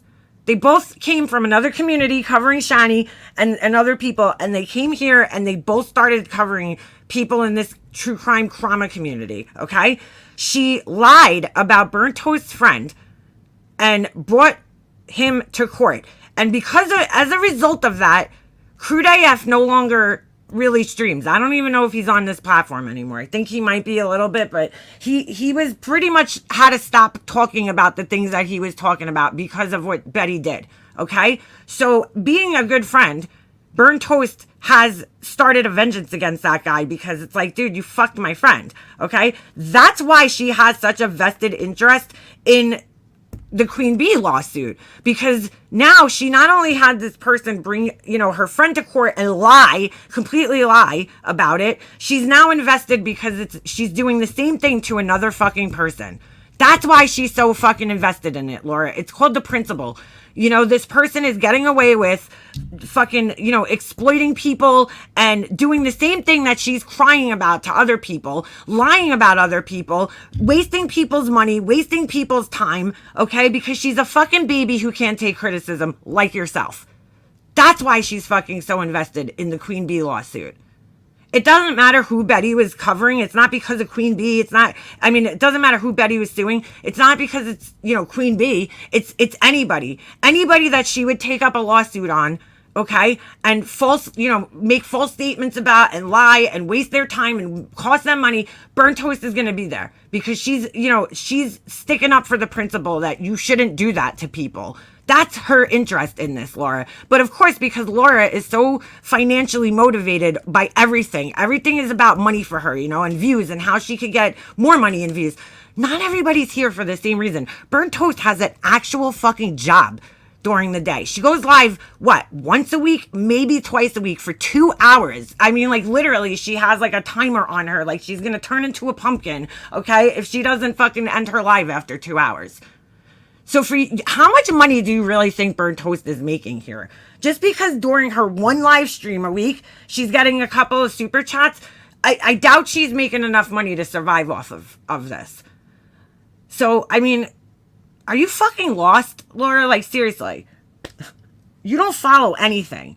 You think everything's about money for everybody else just because it's about money for you. I've heard her say this a bunch of times, and I religiously watch Burnt Toast. Religiously. She's probably one of the only creators in this entire community that I fucking religiously watch every single time she goes live. Because she's one of the only ones I can keep up with, because she only goes live once and maybe twice a week during her streams. You know, I missed half her stream the other day, which was like the first time that's happened to me in a while. You know, she's always live at a convenient time for me. It's usually Monday night when all my activities are over and I could sit down and I could listen to her and I could participate in her chat. That's why I have time, you know, I have time to follow her. A lot of other people are live, you know, sometimes while I'm live or during the day when I'm doing other things or I'm out. So I religiously follow her. So I know this, Laura. I know that that's why she's fucking able to, that's why she's covering this and why she feels so strongly about it. He does is make a shitload of money off Betty's name. How much money could she be making in a one live, 2 lives a week, if even that? 2 hours. And that's why she calls it out. Laura's jealous. That's why. Laura's jealous. I think it comes down to Laura's always like, damn it, why didn't I think of this? Damn it, why didn't I think of that? Damn it. When she sees all these people getting money and they're, you know, they're getting views, okay, because Burnt Toast always has a lot of people in her chat. She has like anywhere from like 600 to 1,000 sometimes in her chat, you know? And she always has to put slow mode on and everything. Thank God I'm a mod in her chat.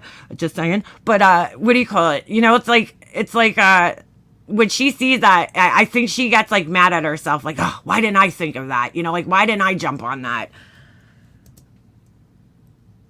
There's your example. Yeah, she probably makes $150 a stream if she's lucky. That's what I'm saying, B Tim. 2 times a week, if even. Most of the time, she's only live on Monday nights. But if she goes live again, it's usually on a Thursday night. And again, she has a 2-hour limit on her live streams. So it's like, how much money do you actually think that she's making? Just because you might see a lot of super chats in the one stream, I doubt she's like rich off this shit. She has a real fucking job during the day where she makes real money, Laura.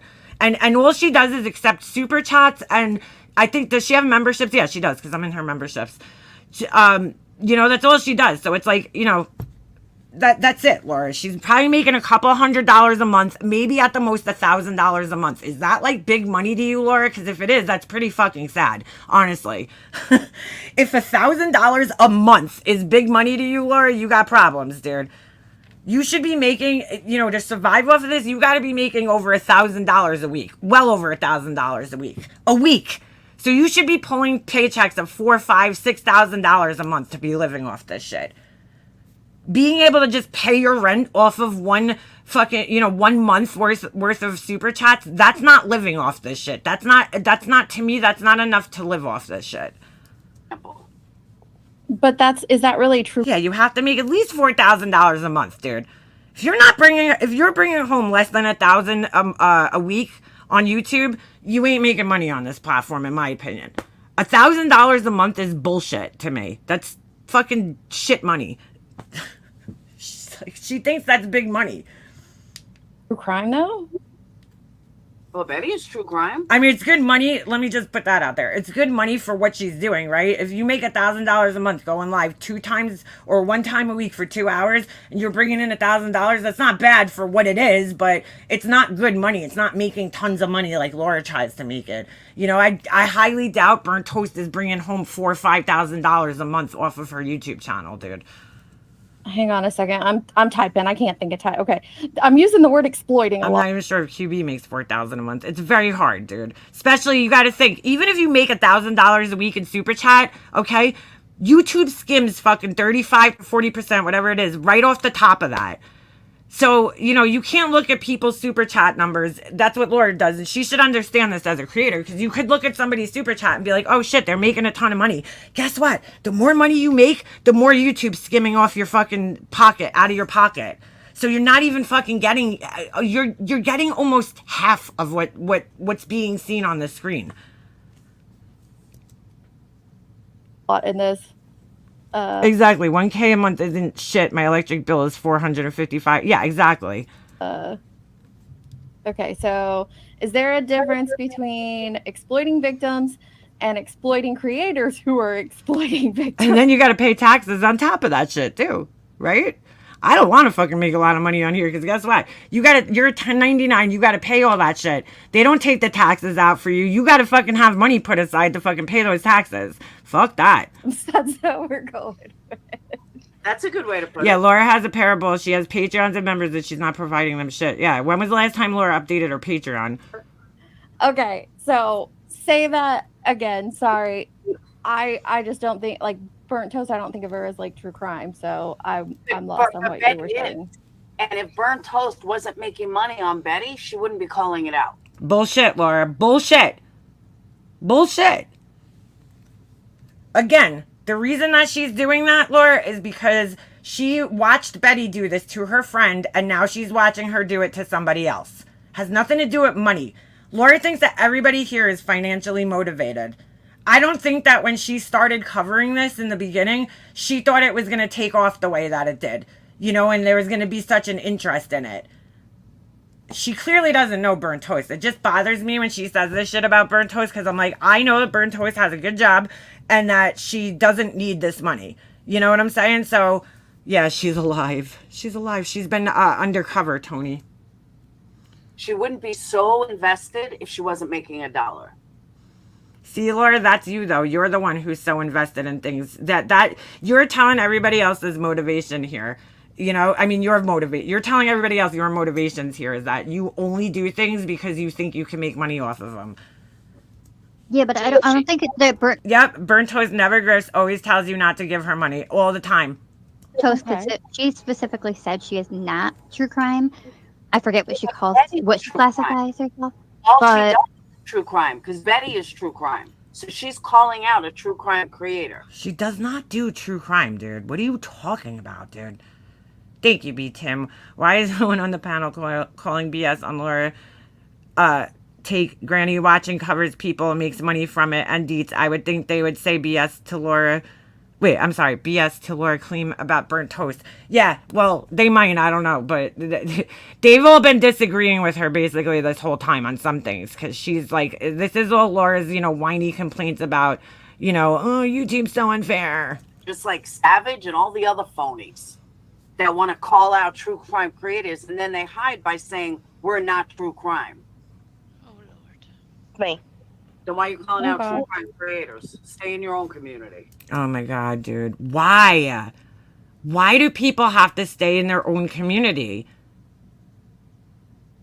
Like, dude, what does Laura think we're in like a fucking, oh my God, what's that movie? I'm having a brain fart. Like, it's like the East Siders and the West Siders, you got to stay in your own fucking community. It's like fucking West Side Story over here, it's like we're fighting, we're gonna fucking have dance-offs and shit. Like, what the fuck, dude? People can talk about and commentate on whatever the fuck they want to commentate on, dude, whether you like it or not. That's what social media is. It's like, what the fuck? Stay in your own community. Again, she's just mad because she's like, oh, these people aren't even true crime creators, and here they are making a ton of money, calling out other people. Why can't I do that? That's really what it comes down to. Can I say Well- something real quick? Can I say something real Yes, quick? I'm on break. please. Welcome to the I get panel. what Laura's saying. Laura's Oh, Lord. saying just as much as they are exploiting the family. Yeah, it's basically us exploiting the exploiters, right? So Which By is still proxy. in the family.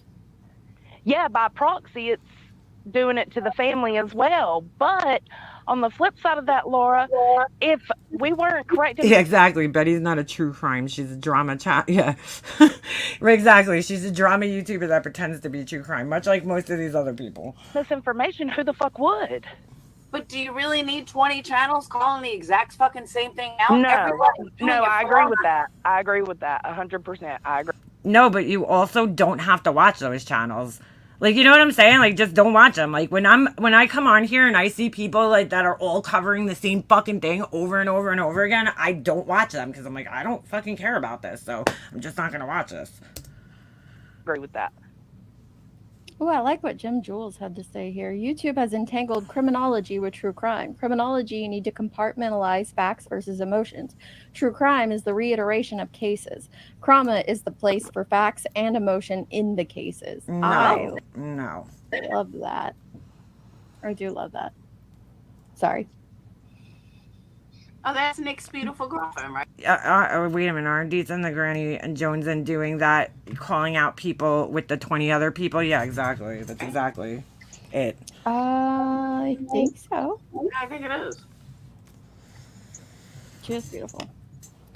Okay. So this brings about a really good question, though. So she says that, Bert Toast is the lolcow community. She's not true crime, and she's never been true crime, which I have heard her say that multiple times. I've heard, Yep. nonsense say I'm not. Hang on. I've heard nonsense say she's not true crime, but they're covering creators who are true crime.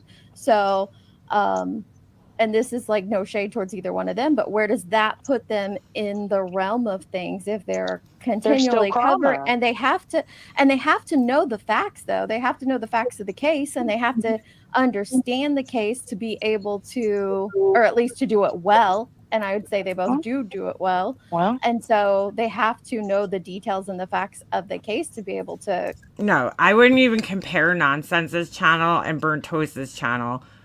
They're not even the same. Not even close to the same. call out what they have deemed lol's cows. So where does that Nonsense isn't a lolcow channel. Like, what the fuck are you talking about? like collide in the true crime / trauma community? It's actually a really good question. maybe they're part-time true crimers. I mean, like, Why does everybody need to have a fucking label, though? That's what I can't stand. This whole conversation, like, just do your thing. It's YouTube. Anybody here can make a channel and talk about what they want to talk about, whatever topics they want to talk about. Like, why does everybody have to be fucking like categorized into these little boxes? You're true crime, you're not true crime, you're this, you're that. Who gives a fuck? So stupid. What a waste of time. And I'm wasting my time wasting this. Came here true crime. She is true crime. She's Well, good. she says she's not. Yeah. ooh, Nonsense. Nonsense. Nonsense does a hell of a lot of research. She's very Yeah, something you don't understand. I would consider nonsense like She is so far up Nonsense's ass right now because Nonsense is getting views. Lil cows could be in every community. Ricada Law. Oh, I saw that last night. Beat him. What the fuck was he doing under the desk? Doesn't mean I have to be a lawyer to call out a lawyer. Low cow. Yeah, exactly. And thank you for the $5 super chat. You don't have to super chat me to comment here. Thank you. I appreciate that. But yeah, dude, I saw that last night and I was like, bro, what is he? That shit was weird, man. He got arrested for cocaine possession, schedules 1, 2, 3, and 4. Cocaine, I don't know, and some other drugs. And the last stream, I guess, that he did, he looked like he was jerking off at his desk, dude. It was fucking weird, bro. I kind of feel bad for him. Like, I hope he gets help, the drinking, I mean, look, when your whole channel's identity is fucking alcohol bottles and shit, you got a problem, dude. 50. I don't But I know. enjoy listening to her, but don't hide under mirage. Well, I'm not true crime. Yes, Did she say don't hide under a mirage? you are, because like Deet said, you have to do research and you have to Well, to be effective at it, they do. Exactly. Yeah. And she is very good. I enjoy listening to her. She Ricada Law and his wife, I heard, got arrested. knows her stuff. She does her research. I even joined the membership, even though she doesn't acknowledge me. She doesn't acknowledge you because she probably doesn't like you, dude. I don't know. Why do you join memberships thinking that that's going to, like, buy somebody's affection towards you? I know, Mika, but I donate because I know Laura counts the super chats and it pisses her off. Thank you, Beatsam. I appreciate it. Because I'm making so much money over her. I still join. I'm the rich, guys. membership. You guys But- don't know it, but there's a fucking Tesla out in my fucking driveway right now. You guys know, me and my son, we were so excited. We were driving a hockey the other day, and we saw our Cybertruck, and I know everybody has, like, their opinions on those things. Like, a lot of people think they're hideous, and I agree to an extent. I kind of like it. I'm not gonna lie. Like, I would kind of drive one. Just because it reminds me of the Back to the Future car, and I feel like I would definitely fucking always wanted a DeLorean, so it kind of reminds me of like a more futuristic DeLorean. But anyway, it is kind of ugly, but in a kind of cool way. You know what I'm saying?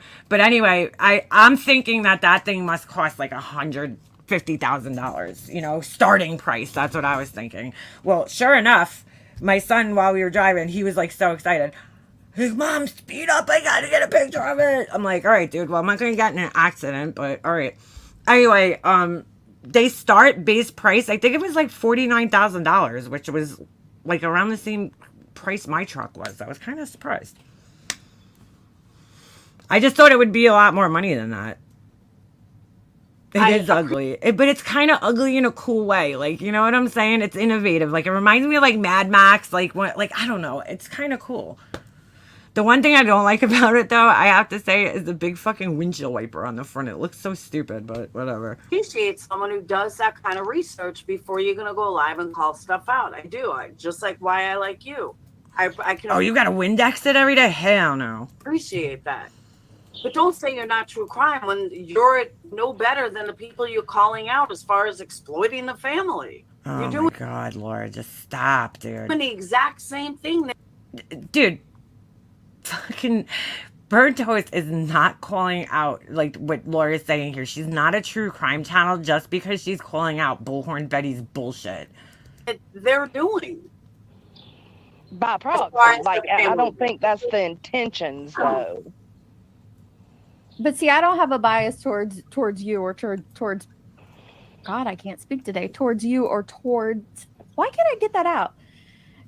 Towards you or Burnt Toast. So I think the question is interesting though, like because you guys do have to know the case to address the quote unquote lulz cow. So you have to be willing to put in the time and energy to get the facts and the information of that. Yeah, putting victims of crimes on your candles is an exploitation. Exactly. To be able to address it. So that does put you guys within the true crime realm to a certain extent. I'm not for sure which, but it does. Because you have to, I mean, you're investing the research. Exactly. Nonsense is respected, intelligent, honest creator. Exactly. Hours and the energy to be able to call out the lulz cow, so to speak, and to hold their feet to the fire on things and to do it adequately, you have to know what you're talking about. But the whole LOL's cows is an opinion too. So after 3 people saying lol cows, okay, Laura's still like LOL cows. Again, bro. Again. Many people think It is a pointless conversation. nonsense is an LOL's cow. Many people Oh my God. Who thinks that nonsense is lol cow?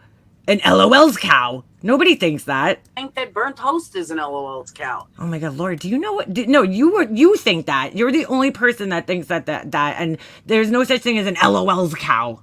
It's personal opinion, and that doesn't make it right. A lot I'll of be right. Well, when 900 people are in your fucking chat, I would tend to think that the majority of people agree with who you think is a fucking lol cow. Just saying. betters believe in Betty. They believe that she's a good-hearted, true crime creator, just like JL. I feel like Laura really empathizes, which is so weird because she has no empathy, but I feel like she really empathizes with what Betty's going through and in a sense envies it. You know, like Laura wants to be like Betty, like, you know, she wants to be the topic of fucking, you know, the locale channel or something. Like, she's like, I don't know, she's always so hyper focused on Betty, and I feel like she thinks that Betty took her place, you know, as like the top locale. Like, I think that's it. are. So Okay, that I'll be right back. I gotta dump out this nasty coconut crap and get me a real pib. So I'll be right back. Remove the offending article. that doesn't make them an LOL Why the fuck would you even think that coconut fucking Dr. Pepper was a good idea? Just saying. cow because someone deems them an LOL's cow. Oh my God, Laura, it's locale. Everybody on the fucking panel just said it the right way, and you still managed to fuck it up. Just because burnt toast says Betty is doesn't make it true. Really, Laura? I think collectively, all these people that don't like each other could agree that Betty's a fucking locale. I mean, come on. The bitch that was crying just a couple of fucking days ago because her badge got taken away. Oh my God. On Facebook. Like, seriously, dude?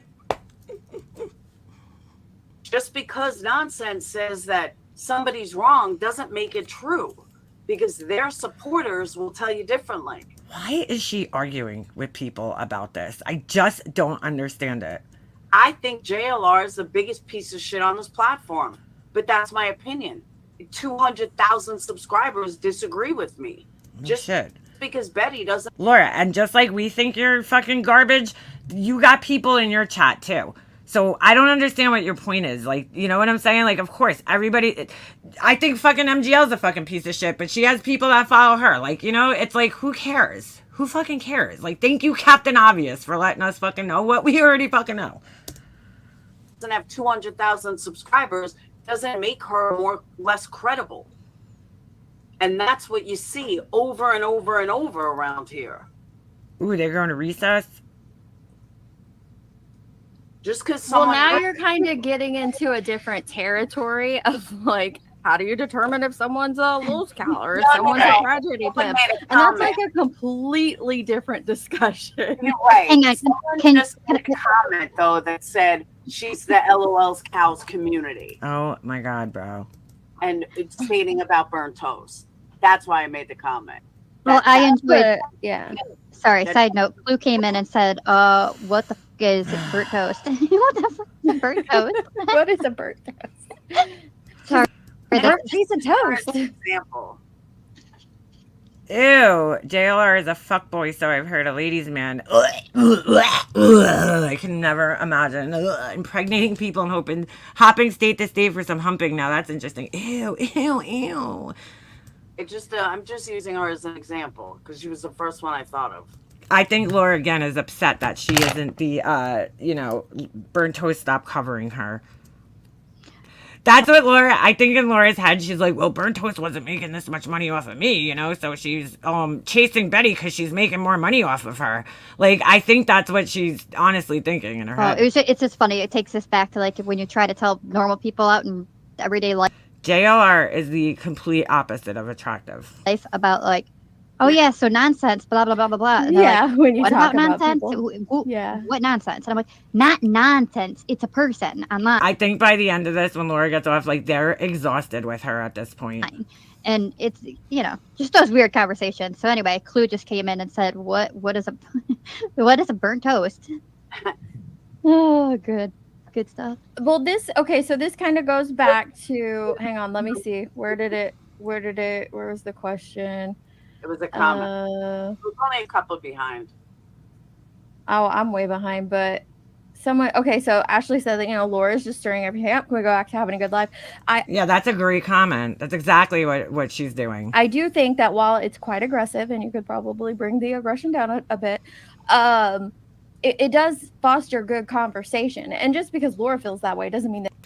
I love how these people try to sound like they're all professional. It does foster good conversations. Anybody else on the rest of the panel feels that way, but they are good questions to foster a discussion on. I don't even know. This is the most pointless discussion I've ever heard in my fucking life, to be quite honest with you. Like, if you think this is a good discussion, I feel sorry for you. I love conversations like this.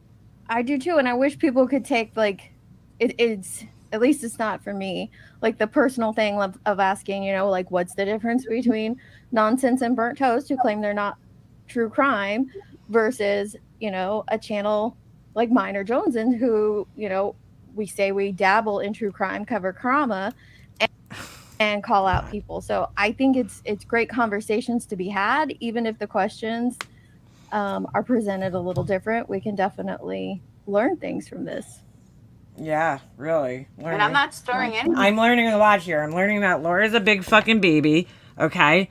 Who's like, life isn't fair, I'm not making the same type of money as everybody, and she has to fucking categorize everybody, and she thinks that everybody has to live by her set of rules. That's the only fucking thing I've learned here, honestly.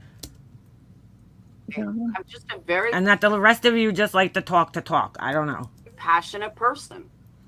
So sometimes I sound like I'm heated when I'm not. Laura, you're fucking mad, boo-boo. You mad, girl.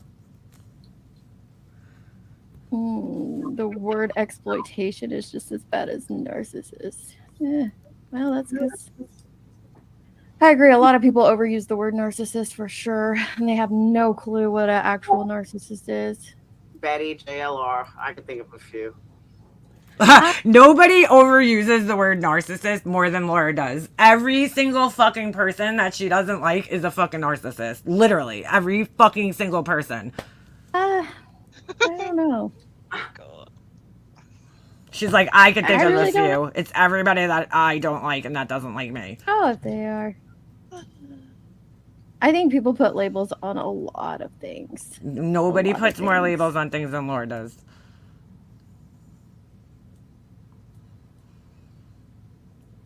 Oh, I couldn't tell. unnecessary. I couldn't tell if they were paused or I was. Is it isn't much different than when Dolly claimed to be true crime and we pretty much forced it that no, you're absolutely not true crime. You've got too much drama involved. You are absolutely trauma. It's kind of the exact opposite what we're talking about. Mm-hmm. You need to rewind, Laura. You're killing the panel. And at some point, he had to accept he was trauma. I don't know why people have to be fucking labeled. I am not like I don't even label myself. I don't know what. My channel's a fucking dumpster fire shit show. That's what it is, you know? At this point. It's like, what the fuck? Oh my god. Oh, I'm like 5 minutes behind. What the hell? There's really nothing wrong with being a trauma channel. Just own it. Just like I definitely. I'll agree with Laura on that one, dude. If you're gonna be a trauma channel, then just fucking own that shit. But seriously, who cares? I don't know why you have to label yourself. Trauma. I love. Yeah, narcissistic and hypocrisy and vile. That's her only 3 words she knows. oh nice. Totally love. And I'm not even true crime. The I'm good a parts of it. channel, which is I'm not true crime. I'm a case discussion channel. Laura, no, you hardly ever fucking discuss cases on your channel, dude. Hardly ever. I'm a case discussion channel. a big difference. I don't consider myself true crime. True crime You're a what, Laura? I'm a case discussion channel. I discuss cases. Look at Dietz's face right there. They're like, what? Yeah. True crime to me is like, Look at her face. I gotta replay that. Look at her face right there. She's like, girl, you would do, you know, case discussion channel. I discuss cases. True crime to me is like,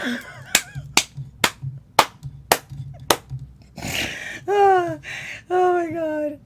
Why don't these people just call her ass out and be like, Laura, come on, dude, come on. You'll see. Oh, you'll see it. Stephanie Harlow, Christine Randall. Wait, Christine Randall. Who the fuck is Christine Randall? Christina Randall, you mean? Wait, is she comparing herself to these channels? Hold on. Discussion channel. I discuss cases. True crime to me is like Stephanie Harlow, Christine Randall. Christine Randall. Nobody up there is like, who's Christine Randall? Who the fuck is that? That's great use. That's true crime. I true crime. I do put Stephanie Harlow. Or Yeah, what does TC stand for? Doesn't stand for case discussions, that's for sure. Bailey Sarian or any of them in true crime, in my opinion. Like, they talk about cases. I would say they're more case discussion. They're storytellers. They're telling a story about the case. Oh my god, who So I fucking wouldn't even cares? put them in the true crime. Yeah, but they don't sector. just. Yeah, see that again. That's just personal opinion. Yeah, But it's not true crime. It sure is. I am a case discussion channel. I discuss cases. No, you don't. That's it. No, you don't. You hardly ever discuss cases. That's like me saying, oh, you know, because I covered one fucking video yesterday that I was talking about. I'm a case discussion channel, guys. We discuss cases. Dude, I'm nothing. I'm just a shit show of a channel. That's all I am. And I've always said that. I've said that for years. Yeah, and you've been wrong about it for fucking years. Dude, the awkward silence is fucking amazing. I'm sorry. I'm just skimming through all the comments. There's no reaction on there. See, there was a great opportunity for people to be like, Laura, let's be honest, you barely discuss true crime on your channel. But they're all just like a tiptoeing around it, pussyfooting around this one. So basically, no one knows what the difference between any of this. I don't know as no one knows. It's just everyone's opinion is completely different on what true crime is to them. And then you have people who are so passionate and think that everyone should believe that their opinion of what it is a fact. I don't know how Laura could say there's a difference between a true crime channel and a case discussion channel. Like, it's like, dude, really? The only one I don't know. Her name should then change to Perplexed CD, case discussion. If we're going after exploiters, are we going after Nancy? Yeah, a lot of people definitely call out Nancy Grace. A lot of people do. And yeah, Nancy Grace is a douche. I'm trying to. What did our poll end up saying? How did we get there? So we've got that. Is there a difference between exploiting victims and exploiting creators who are exploiting victims? Why are these other people sitting on this panel? I'll never understand this for the life of me. Like, literally, this fucking Ewok person hasn't said a fucking word. Why are you sitting on the panel? I'm just curious. 68% say yes. What's the difference? What's the difference? What is the difference? If they challenged her, she would start screaming. Yeah, they have to pacify her. They don't have the energy to even discuss it with Laura because she's so closed-minded. Yeah, it's like not even worth it. It's cherry season and I got the delicious bag. See, hold on.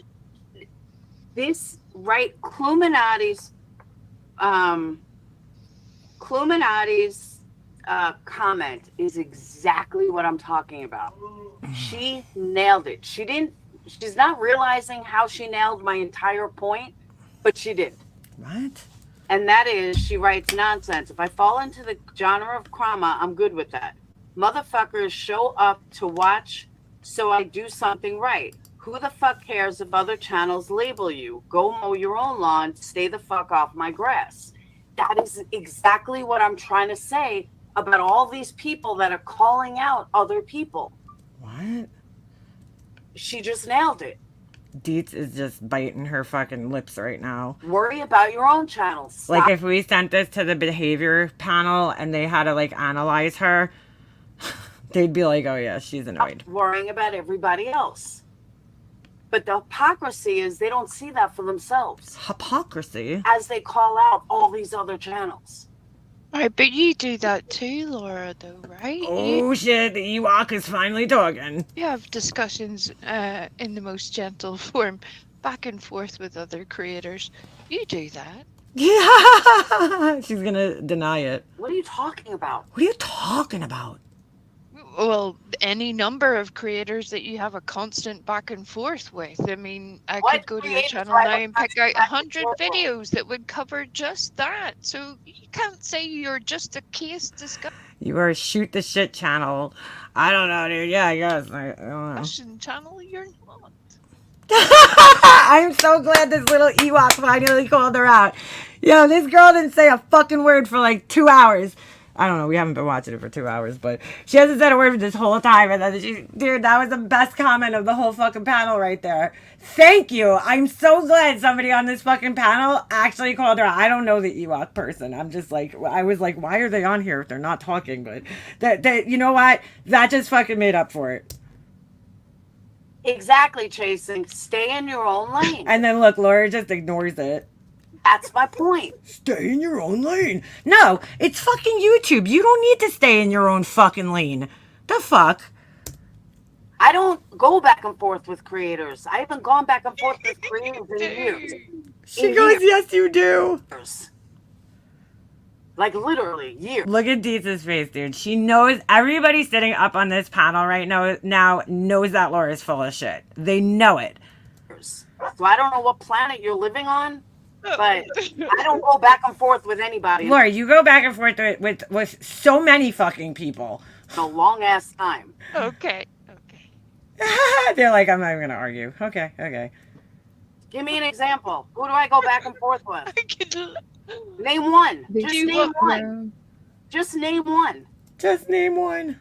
Really? Name one person Can that I you go back and mobsters? forth. I could think of Makeup mobsters. Queen You go Bee, back but and I don't forth know with how her. long ago that was. Name one. Queen Bee, great example. I just did. Who? Makeup mobsters. I don't go back and forth with MF. Yeah, you Bullshit, Laura. Bullshit. The lack of fucking self-awareness still astounds me. I don't know why. Yeah. do. No, I don't. Yeah, you do, Laura. You've been like threatening my husband and shit. You kind of forgot about that. You were playing my lives. Get the fuck out of here. See, she's sitting up there telling everybody, just be honest about what you are. If you're a Chroma channel, just own it.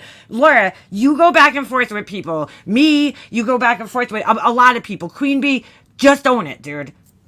Bitch goes live about me every fucking day No, I fucking don't. for 3 years. Dude, that's such a lie, Laura. Shut the fuck up. There's a big difference. Big difference. What about Oh, it's okay. Yeah, it's a big quiet, difference. she hasn't said fucking shit. And it's been wonderful. How would you know that though? That I found. Hold on, I'm gonna replay that because I find that pretty funny. For 3 years. There's a Oh, big dear. difference. Big difference. what about And now that I've been quiet, she hasn't said fucking shit. And So Laura's been watching me, dude. Clearly. She's like, since I haven't been around, well, Laura, I'm not going to talk about you unless you're on here making a fucking clown, out of yourself like you're doing on this panel. I mean, if you're not here and doing this, why would I fucking sit here, what am I going to stream your old shit or talk about some old shit that you, I don't fucking care that much. But when you're here giving new fucking low-cal content to everybody, then yeah, I'll discuss it. Because here you are, again, making a fucking fool out of yourself. Look at the panel, bro. Read the room. Look at Dietz's eyes right now. She's like, oh my God, I cannot believe this girl's sitting up here and fucking lying. I mean, that's what I'm seeing, But like, come on, girl. Come on. But you're clearly watching me since you said that. wonderful. She's gone live like 2 times since I See, like, why do you know that, Laura? I thought you were off YouTube. Why are you fucking watching me still? stopped. Because she has no So Laura's taking a break from YouTube, but she's still sitting there watching me. You know what I'm saying? So I'm the obsessed one, right? content. That's not going back and forth. Sticking up for yourself is not going back and forth. Oh my God. Right. Do you Laura maybe see doesn't stand up for herself. That's the thing, though. She attacks people. that other people do that too then, Laura? She What are you threatens talking people. about? What are you talking about? See, once her feet get held to the fire, this is what happens. What are you talking about? Just say that's what I'm talking about. That you're not seeing Said the that point that has someone is brought following other her people. around every single day. I don't go live every single day, Laura, and you are not my content, all right, every single day for 3 years. And that stay in your own lane. Stop worrying about what everybody else is doing all the time. Laura, get off the fucking internet if you really think that people are gonna, like, stay in their own lane. That's my point. That's my Okay, point. so- I want to control the internet. That's my point. Look, people are still writing in the chat. TM, Molly, yeah, come on. Here we go. Laura, stop, please. Oops, sorry. Whoop, I'm going the wrong way. You're losing the argument. She's always losing the argument. She's perpetually starting the argument and then loses it. I know. In fact, that's a fucking talent. Seriously. Think about it. You go up there and start arguments and then you end up losing the arguments that you started. Oh, it's amazing. Maybe we need to define what stay in your own lane means, because Ay. This is exhausting. if stay in your own lane means never discuss what others are doing, Never. you were okay with coming in here and discussing what others were doing. So like Yeah, it's okay. exactly. Like That aren't in your lane, Laura. Is Popcorn Planet in your fucking lane? No. Is Pascal, who you call Pablo, in your lane? No. Is any of these people in your lane? No. Is Burnt Toast in your lane? Nope. what does stay in your own lane mean to you? Like define it for me. Stay in your own lane means that, all right, I'll give you an example. I don't like JLR. I don't like the way he does things. Yeah, Laura doesn't like being confronted with her lies and her deceptive practices. I don't like how he fools so many people. And I think he's the biggest piece of shit on this platform. And you constantly say that, Laura. But I don't watch But that's your opinion, and nobody gives a fuck. him. I don't talk about him. Why? Because I don't watch him. You do talk about him, though. You talk about him quite often. I couldn't even find the desire to watch him. Laura, you were watching me for clearly. I have to tell you, I purposely made sure I didn't talk about her for 2 lives because I knew that Laura was going to come on and I knew she was still going to be watching me no matter what. Like she acts like she doesn't. To talk about him, if you know what I mean. Mm-hmm. And that's what I mean by stay in your own lane. He wants to do his own thing. He wants to be the troll piece of shit and start problems in every single true crime case he touches. So be it. Not my problem. I will stay in my Hey, Laura, that's your feeling, though. Other people don't feel like that, own lane and deal with my own issues. which you don't do. I don't need to call out his every single fucking day. Okay, Laura, that's your choice, though. Like, you know what I'm saying? Like, that's what you want to do. But other people feel differently. Every day you can call something out with him. That to me is what stay in your own lane is. You don't like them, you think they're so bad causing trouble, just don't watch them. Be the change you want You mean the same way that you don't watch me, but you clearly do watch me? to see. Don't add to the problem. Oh my God, dude. Well, I think everybody's different too. Yeah. Like, Laura everybody's doesn't personal understand that, though. She thinks that the whole world should think like her. perspective is different about how they handle True. things. I don't see anything wrong with The freckles are from a candle explosion incident. people calling out bad acts or bad behavior. I don't like to see it. So at the beginning of this, she started off this. I just want to remind you guys, she started off on this panel asking everybody why they're not calling out this person, that person, this person, and this person's vile, and why aren't they calling out Trev or whatever the fuck his name is, and why aren't they calling out Popcorn to Planet? And she ends the argument by saying, everybody should stay in their own lane. If you don't like what people are doing, just don't watch them. It's like, what the fuck are you trying to say here, dude? A channel call out the same channel over and over, like that's all it is. But then I just don't watch. Do you know what I mean? Yeah, So exactly. it doesn't And so doesn't bother. I agree with Jenny. And then, like what Chasing's saying here, your channel isn't about correcting misinformation, but there are channels that are about that.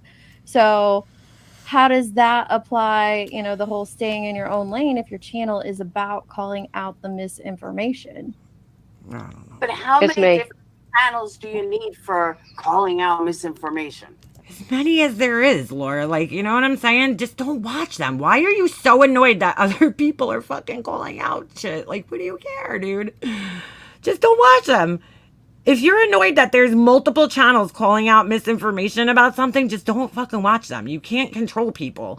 Like, Well, how many channels do you As need to many who discuss wants- crime? That's a great point. everybody has a right to have an opinion on this platform.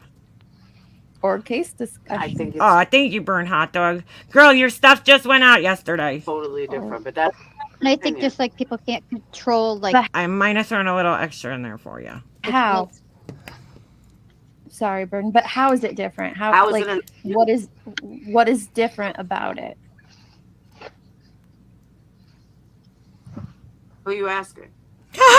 You say that you think it's entirely different, like saying that if a channel decides they want to be correct the misinformation channel, and there's multiples of those, and Jenny's saying, but there's multiples discussing true. How many do we need? 50 bajillion channels discussing true crime? Do we need 50 billion misinformation channels? What's the difference? that's the kind of what I was going to ask. The difference is that everybody can have an opinion. I'll use Karen Reed case because a lot Oh, you're welcome, Tony. of us have. The fuck? Hold on a second.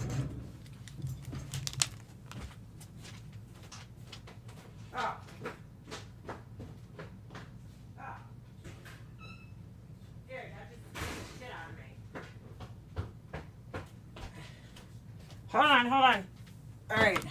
Tony, there's something else coming for you too, girl. I don't know if you got both of them because I had to send your, I forgot to put your candle in there. So it's on its way. It's on its way. Hold on. I'm going to take a little break from this for a second because I want to go make another cup of coffee. So just give me one moment here. I'm going to sign in on my phone because if I leave this streaming, I can't pause it and I won't be able to talk to you guys. So hold on. But, like, this is the most pointless discussion, honestly. Like, I kind of hate that these people are... I don't even care for these people. I have nothing personally against any of these people, right? Oh, it came? All right, good. I don't know any of them, like, and I don't watch them enough to have anything against them. Really? You know, like, I don't... Like, it's a great example that I typically don't watch these people because I don't care for what they're discussing, you know? Like this. But, hold on a second. Hold on. Let me just add myself. Alright, thank you. Hold on. Let me get rid of myself temporarily. Did I get rid of the right one? Yeah. Alright.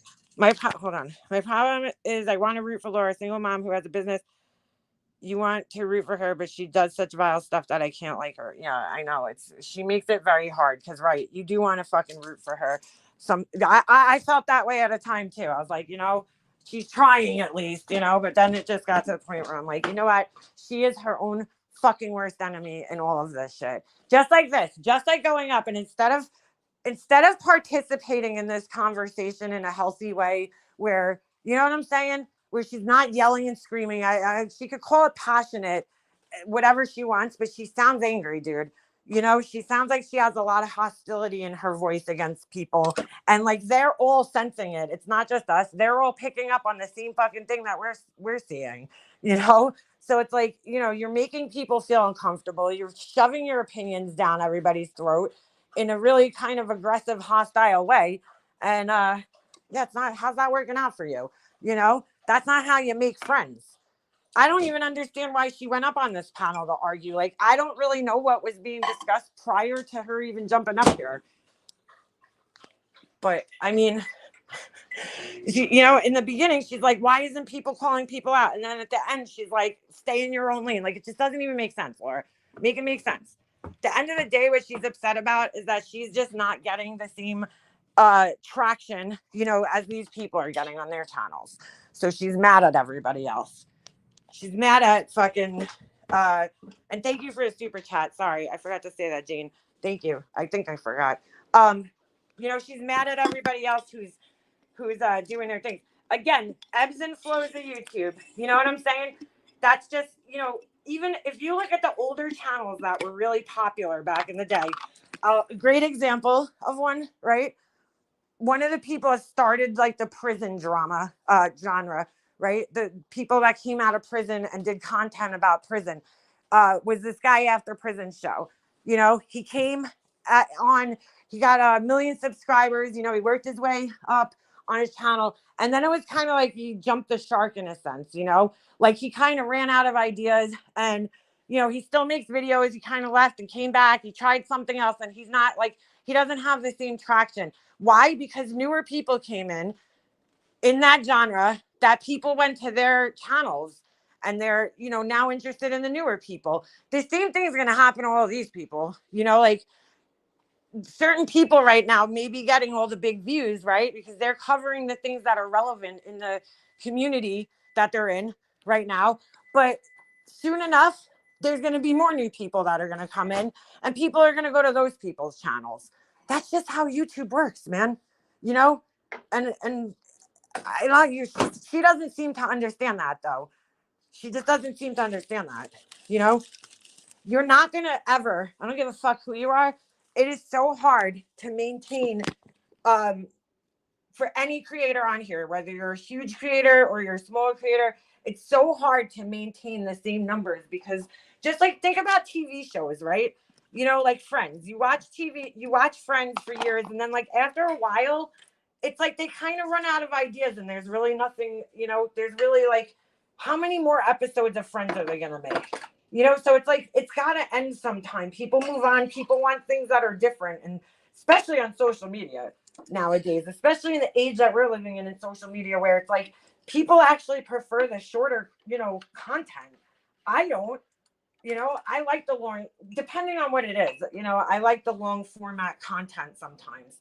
You know, you don't, and I've noticed that the shorter format content isn't as helpful, right? When you're trying to like, let's just say learn something like a DIY video, right? People are doing, you know, crafts or something and they're showing you it's really hard to explain something in a minute, you know, how to do something. So you're not really gaining anything from the short content. It's like a summary.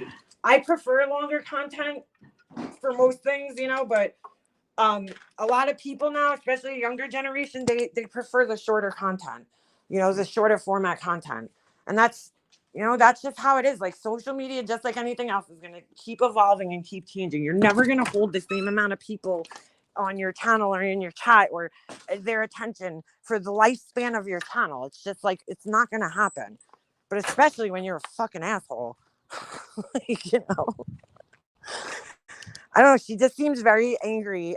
I think she has a lot of misplaced anger, Laura, you know, right now because, and I'm not saying she shouldn't, you know, like when you go through something in your life that's traumatic, and I'll give her that, she's dealing with cancer, fine, that's a traumatic thing, and that happens. You have a lot of misplaced anger, and I'd like to blame that it's the situation she's going through right now, but it's not. It's just who she is. She always has that misplaced anger. She's just angry at people who are doing better than her constantly.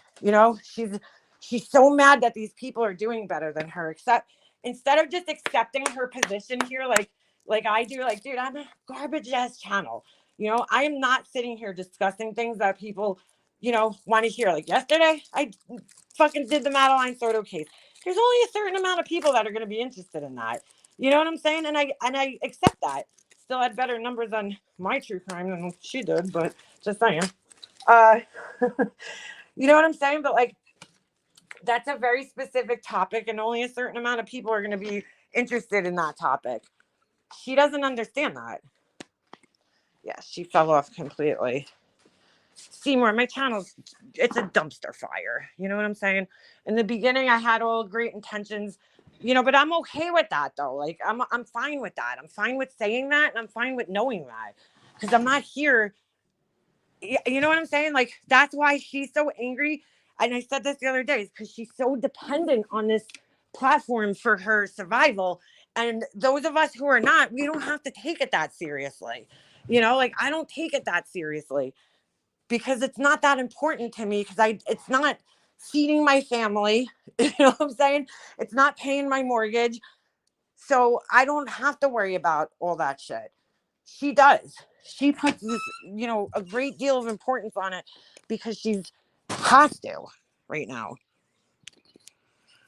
I had great intentions in the beginning when I started my channel, but like, life changed, things changed, and here I am how many years later, and I just don't have the same goals that, for my channel anymore. Like, I'm not looking to have a big channel. I'm not looking to make, if I was, this is the last thing I'd be doing. I wouldn't be sitting here talking shit about people.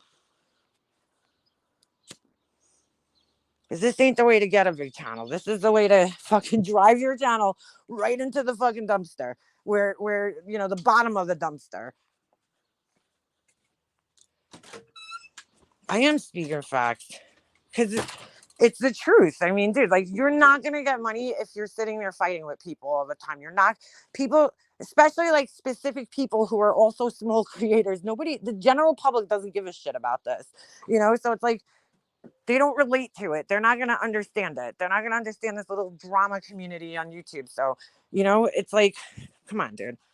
She needs to just accept what she is, and, either deal with it, or I don't know. But, her, like I said, her anger is fucking just misplaced to everybody else. She's mad at all these other creators. She's mad at the community. She's mad at the not the trolls, the subscribers. We heard her in her last live that she did on her channel. It's everybody else's fault. It's not her fault. It's the community. People want this, people want that. It's not her. It's everybody else.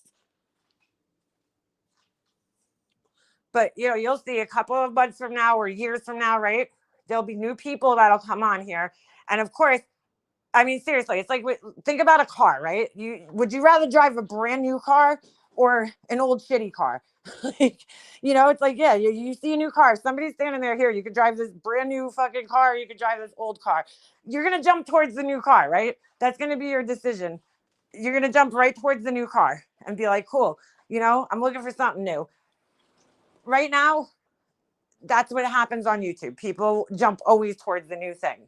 There's a new person. Let's hear their perspective. Because, dude, it gets old hearing the same person's perspective over and over and over again.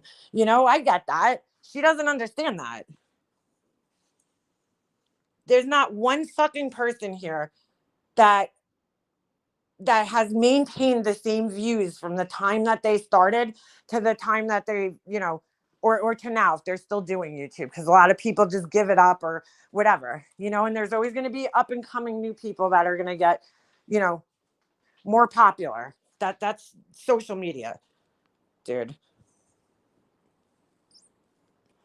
I go out to save titles. Like, when I first came on YouTube, I was so into this girl, Beauty Broadcast, Emily Noel, her name was. And I still like her. It's not like I don't like her. It's just that I kept watching her channel. I watched her channel religiously. Every time she posted a video, anytime I wanted to know anything about it, like any makeup products, I went right to her channel because I trusted her opinion. I still do, but I trusted her opinion.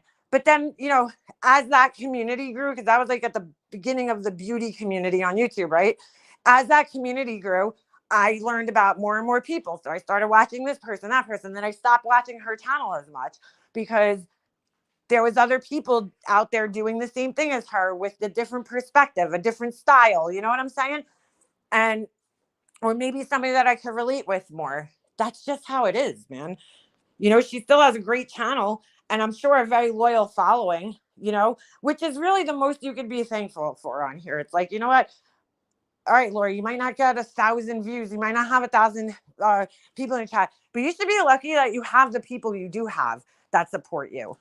Like, you know what I'm saying? The 100 or, so people that support you. Because honestly, when I started my page, if you go back to I think it was one of my first videos from my Goose series, you can hear me on my channel talking about it, that I never thought even 100 people would fucking subscribe to my channel. I was like shocked, because I was like, I didn't think people would even give a fuck about anything I had to say, when I started my channel. Even when I did my first video response to Molly Golightly back in the day, I didn't think anybody was going to even watch it, So I'm pretty thankful that even like fucking 50 people, 10 people are interested in what I have to say. I just described to so many channels. I can't count them on all different subjects. Yeah, me too.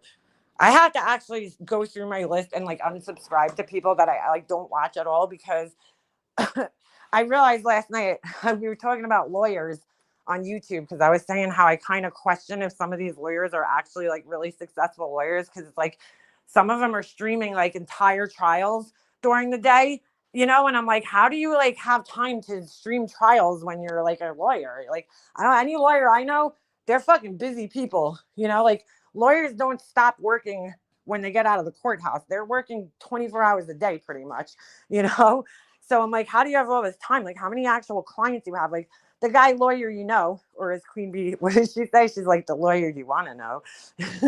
She's like that guy's young. How many years of law experience does he actually have? He's a personal injury lawyer, from what I understand, a wrongful death lawyer. But like, how many years of experience does he actually have? Because he seems like he's fresh out of law school to me. He's young. He's a young guy. I don't know how old he is. He looks to me like to be in maybe his early 30s. Maybe, I don't know. But anyway, when we were talking about that, I noticed in my head, I was like, oh shit, you know which lawyer I haven't seen who I really enjoy his content? Bruce Rivers. He's the criminal lawyer. If you guys don't follow him, he does really like reaction videos mostly. But his channel's pretty good. Yeah, it is sad about Ricado. I didn't watch him really, but I had him confused with somebody else in my head. And then when I saw him, I knew who it was. I didn't really watch him that much. But yeah, that's fucking sad, dude. That's not gonna go away for that guy. All right, let me get back on here. All right. I'm sorry, I needed to take a break from this thing. I needed a coffee. Yeah, stop self-snitching, exactly.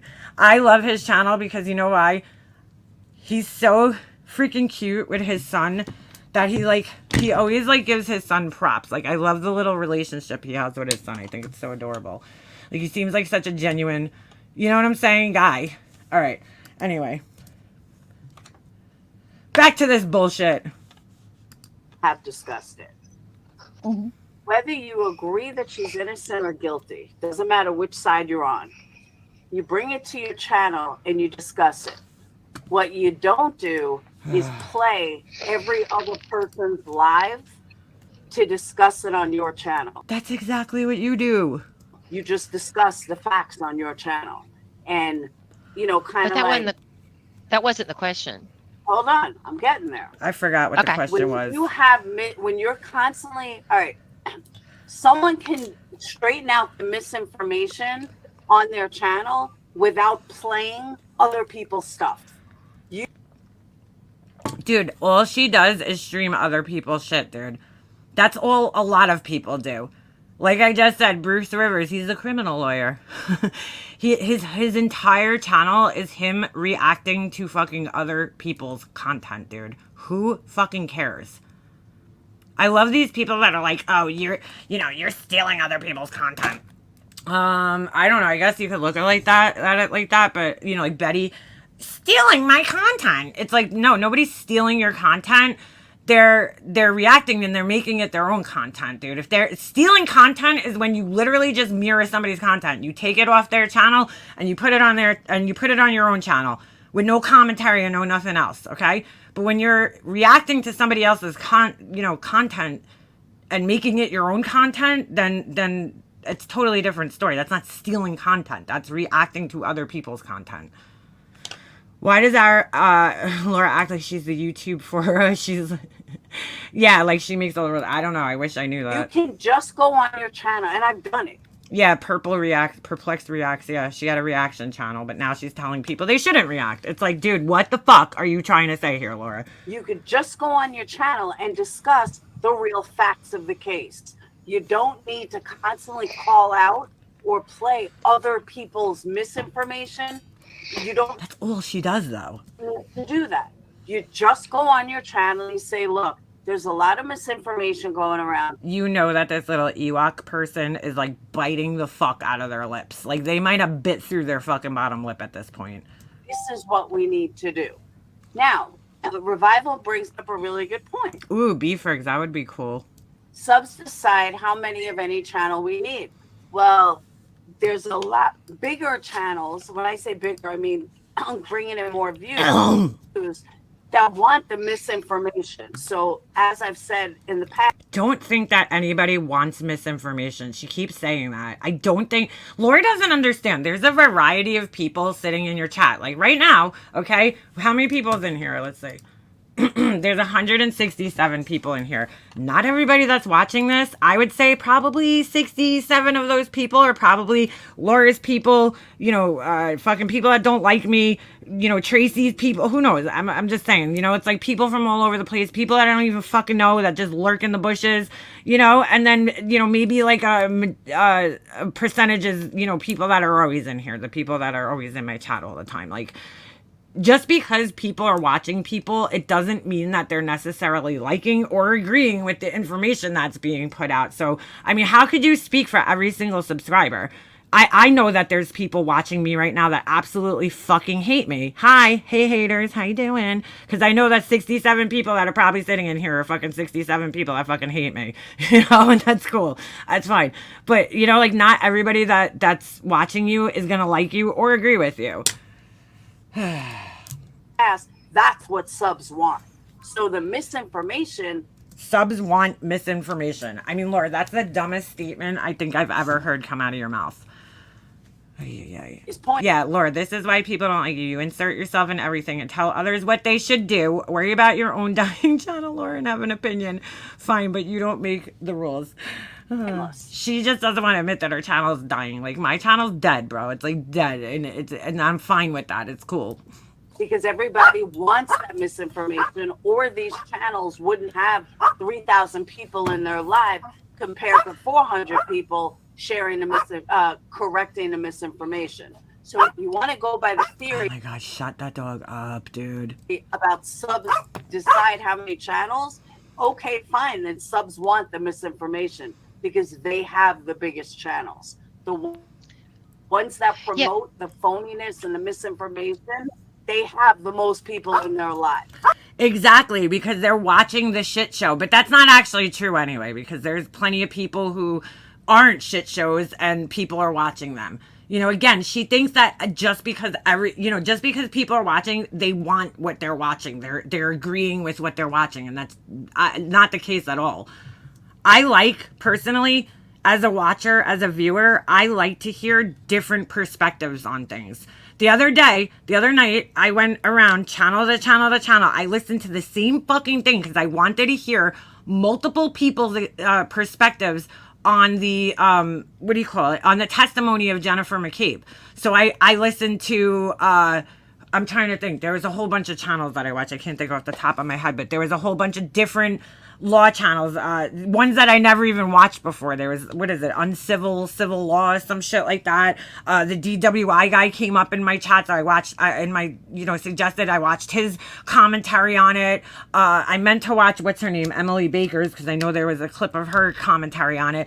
I wanted to see different lawyers' perspectives, right? Because you've got a bunch of different attorneys here who have, who might be criminal defense attorneys, former prosecutors, and I was interested to see all the different perspectives. Surprisingly, I was really shocked to see that most of them all felt exactly the same way. I was actually kind of surprised because I was expecting to see a different opinion. The only person who seems to be on the side of fucking the prosecution in this case is who else? Jennifer Coffindusher. So she's a fucking asshole, that woman. But anyway, that's about it. Most of the people I watched, and whose perspectives I got, and they weren't necessarily people that I like or follow. I just wanted to see different perspectives on it, because it might change your mind hearing somebody else's perspective. You might think of something one way, and then you'll hear somebody else say something, and you're like, oh shit, I never thought of it like that. So, it changes your perspective. She doesn't get that though. So she's like, subs want misinformation. No, some people are just watching because they're shocked that they're like, wow, I can't believe somebody would fucking go up here and lie like this. The same way we watch you, Laura. And that's theory. And that's what subs want. They want misinformation. This is the rant of a bitter woman who is upset about how bad her channel is doing. I am speaking of Laura, and rather than making changes to herself, she just trashes others. Let me pin that shit right to the screen. That's exactly what this is. Information. But so the question was, which look at the chat. As a sub, the last thing I want is misinformation. People want misinformation? The fuck? Context is important if you are trying to assert yourself as an arbitrator of facts. You need to show the wrongs to prove the rights. Is that Ash274? I can't see because my fucking thing's all messed up and it's not showing names. Shut up, Fluffer. Oh my god, that's fucking great. I mean, it's showing them, but it's like hard to see. Oh my god, a derailment for sure. When is someone other than Laura going to talk? They don't know it's misinformation. That's the problem. I think people do. You're giving people I think people know when they're being misinformed about something that they're interested in, right?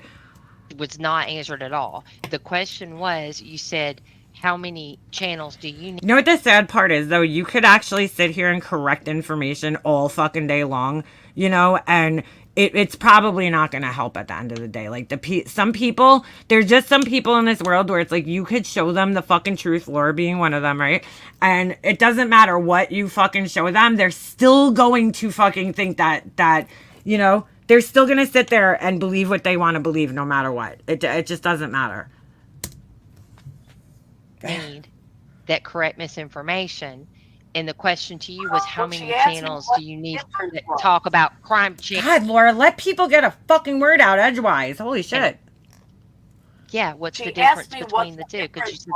And I told her the difference. She won't let anybody talk. When you have a true crime channel, Winston. Oh, fuck. Put that dog in a fucking room somewhere, Laura. Shit. Have a true crime. It's like, dude, do you know why the dog's always barking? Is because she's always fucking barking. Channel. Everybody is discussing the information. I just wanted, exactly what is her dog barking at? Like, when Ovi's barking, when you guys hear him barking, it's usually because there's, somebody walking by my house outside. I don't know. It sounds like he's in her room barking at her. On their channel. They're discussing that information. You have this correcting misinformation that's constantly playing everybody else's streams instead of just bringing the facts to their channel. That's the difference. Well, how do you correct misinformation, right? If somebody's giving, let's just say this is all true, right? Because the misinformation thing is kind of a bullshit excuse that a lot of people use, in my opinion. But let's just say that's true, right? And people are on their channels giving out completely false information about a case, right? How else are you going to address the misinformation without actually addressing it? You know what I'm saying? Like, I mean, it would be almost impossible to sit there. Let's just say somebody lied about like 20 facts, okay? And during an hour long live stream, you're going to have to play that. Like, who's going to sit there and remember every single thing that was misinformed? I think it paints the picture better if you actually sit there, play the stream, and then show here's where the person put out the wrong information. So like, I don't understand what she's saying. So you shouldn't stream other people, but that's all she does is stream other people. Like this this is just arguing to argue at this point in time. You think he's barking at the other dog? Maybe. Can I ask you a question, Laura?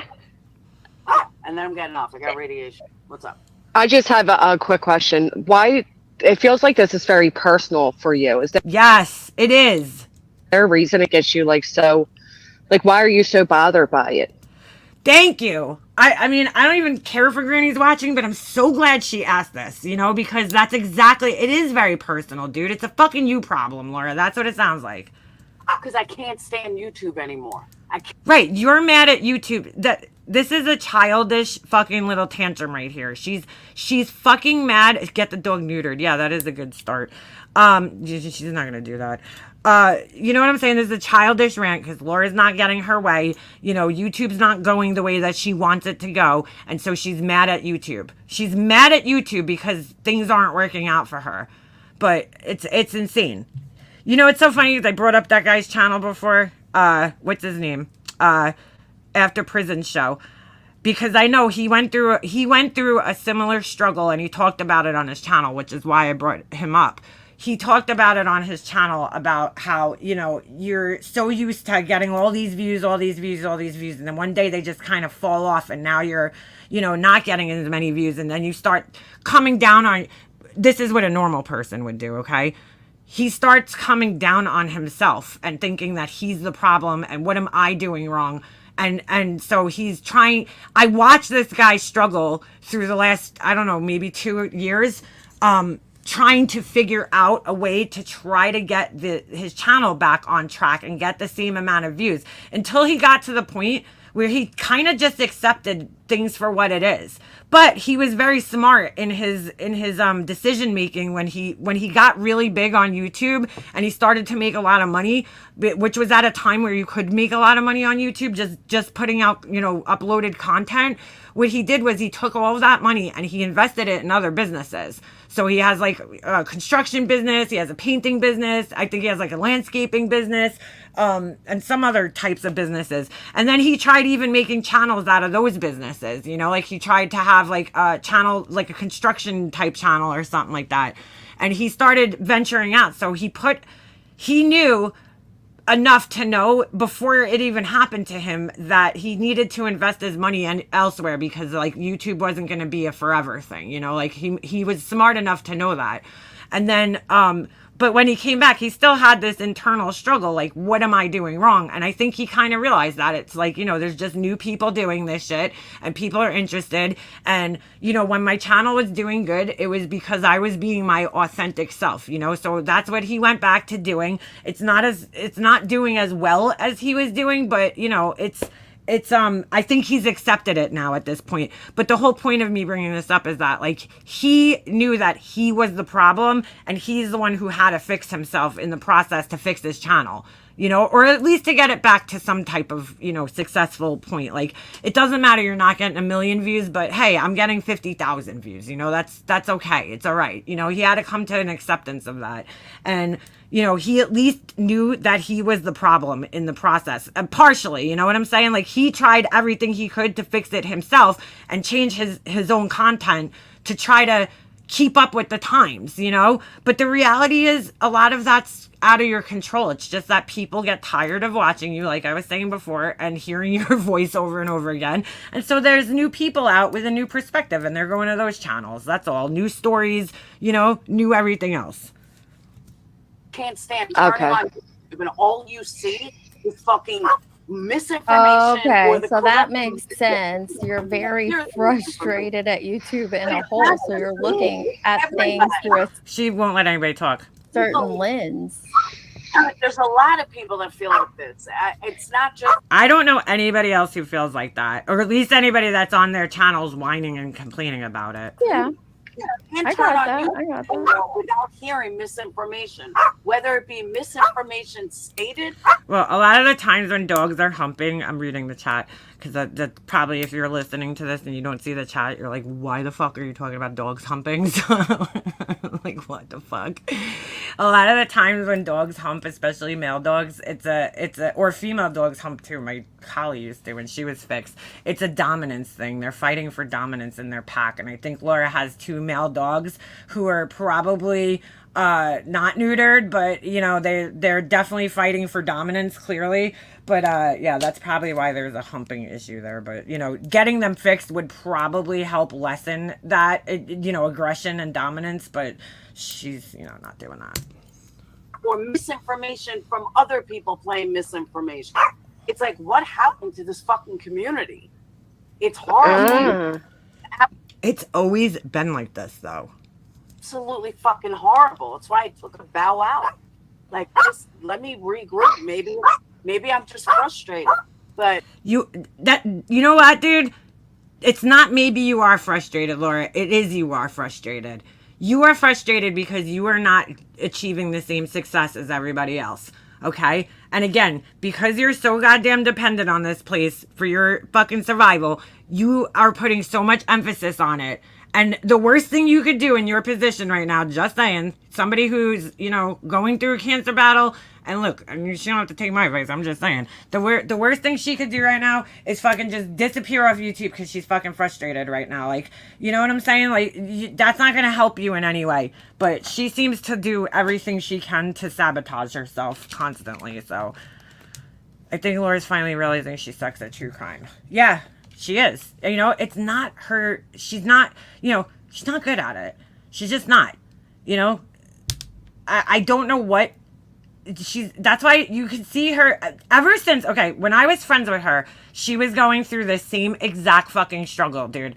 I will never forget, I was sitting on the phone with her, I was in the fucking parking lot, staring at the fucking shopping cart fucking thing, return thing, okay, on the phone with her, having this exact conversation. This was before she even got fired from her job. We were having this conversation about, we had the conversation several times, but I remember having it this specific time where she was talking about how, she just doesn't have the passion for true crime. She needs to find her passion. She needs to find what she's, passionate about, what she enjoys doing and this and that. And I remember me and Tiffany being on the phone having this conversation a whole bunch of times, and here we are, how many years later, and she still hasn't found it or figured out what it is that she would be good at. And you could see that she's been struggling. She's tried how many different channels, this, that, the other thing. It's like, dude, maybe just it's okay to not be good at things. You know what I'm saying? It's okay to admit, I didn't fucking, I just like I just did, dude. My channel, when I started it out,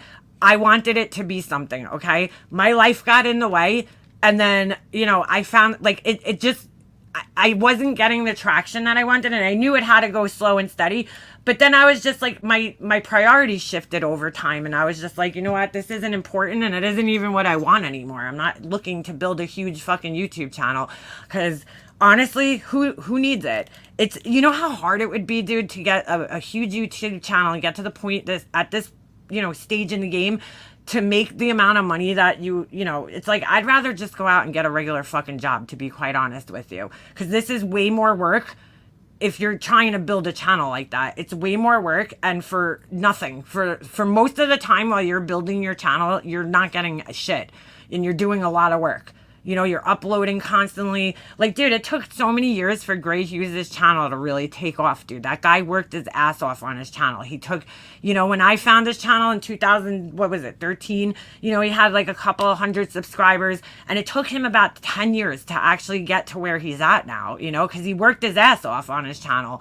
But it's like, you just get to a point where you're like, dude, this isn't what I fucking want anymore. I just don't, I don't want to have a big fucking YouTube channel. So, and it's okay. It's okay to admit that. You know what? It's not working out for me, the way I thought it would. It's all right. It's okay. You just got to try something else. But I think she's exhausted every possibility at this point. I don't know. I don't know what to say anymore.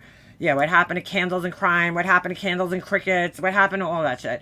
She starts these things, she never fucking finishes them, so. Even taking a bow out. Stop! even taking a bow out and looking at it. I see it.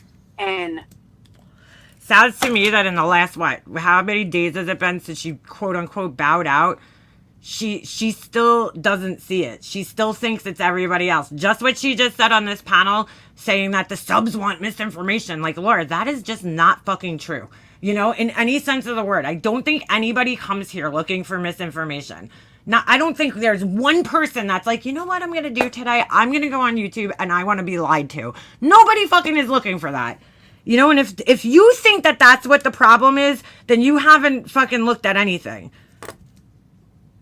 it's just nonstop bashing, whether you're bashing parents, whether you're bashing victims, whether you're bashing each other. It's like nobody just goes on their channel and speaks facts anymore. That's not true, though. That's not fucking true. Right? Gray Hughes still goes on his channel, speaks facts. Duty Ron still goes on his channel, speaks facts. Christina Randall still goes on her channel, speaks facts. You're choosing to watch these people.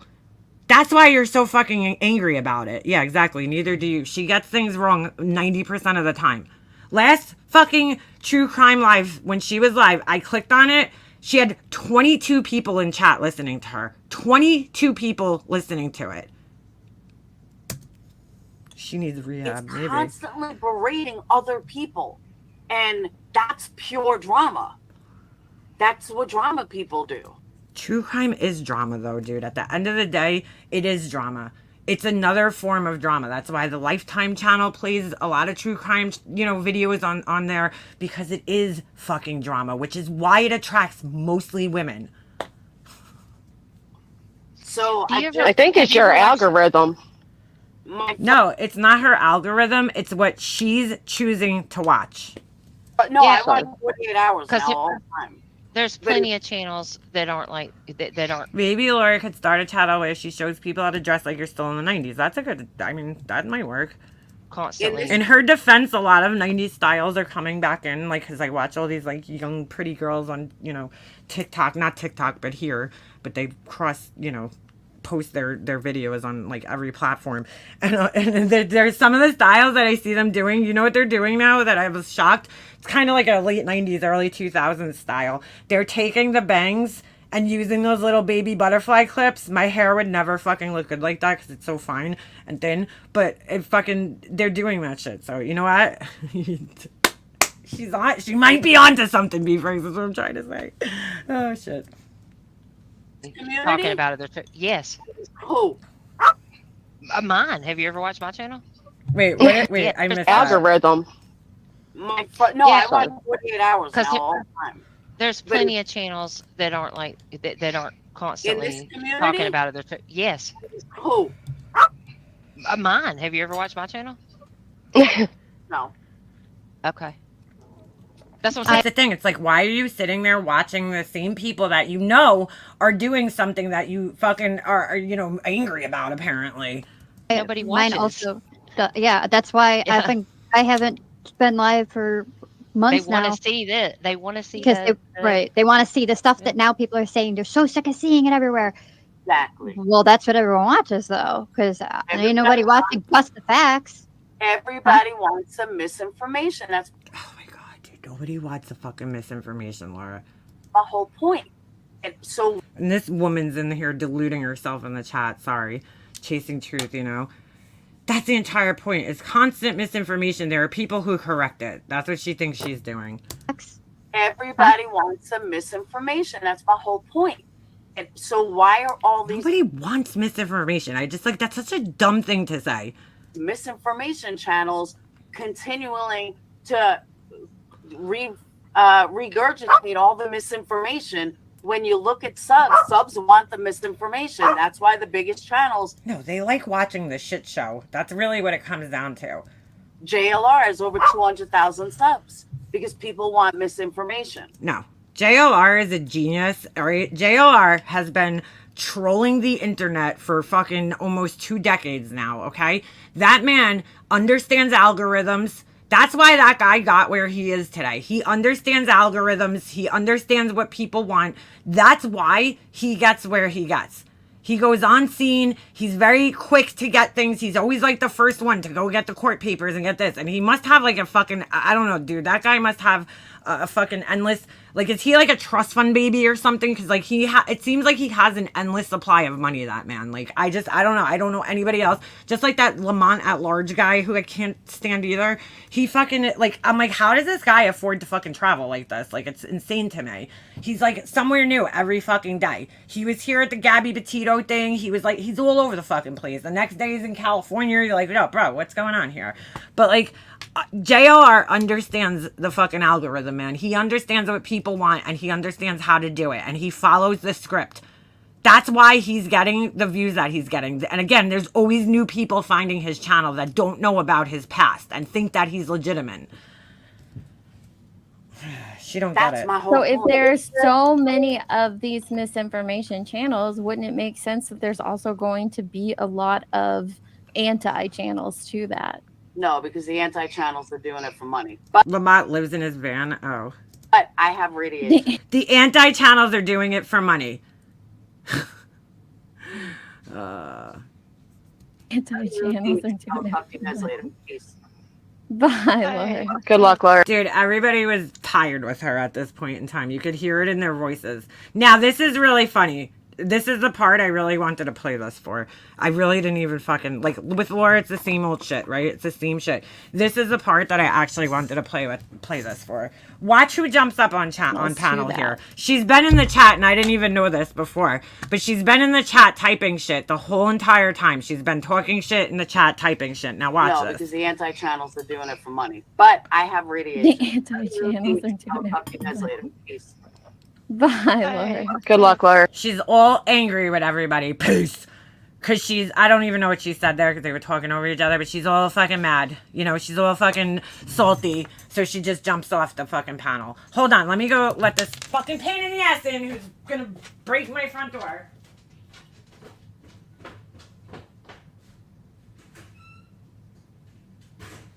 Did you go sit down?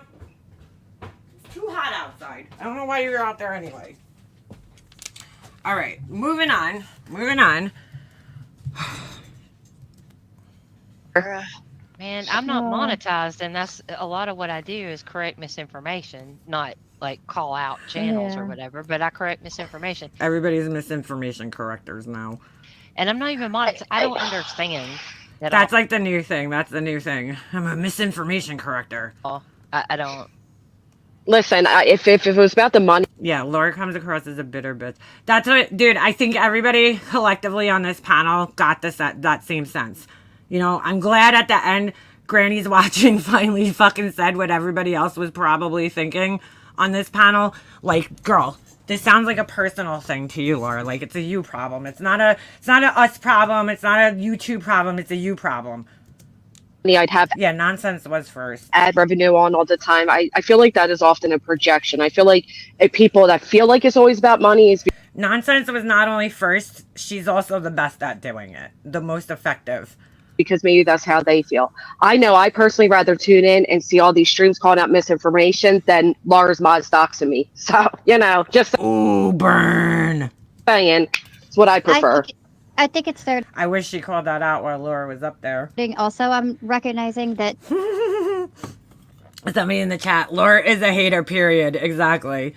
Laura's the queen of misinformation. Exactly. Laura's channel is monetized. Any monetized channel makes money. That's her own insecurity. Exactly. Remy. this whole like make money, don't make money. I don't care if people make money, and you don't care if people make money, but then they're gonna sit there and be like, "Oh, I'm making money," and da. It's like, what is going on? It to me reminds me a whole lot of the If Laura got a whole lot of views in her lives during a crime talk, she wouldn't even be up there. Amen. Amen. I don't know how many people are in Dietz's chat. Let's see. How many views did she get on this?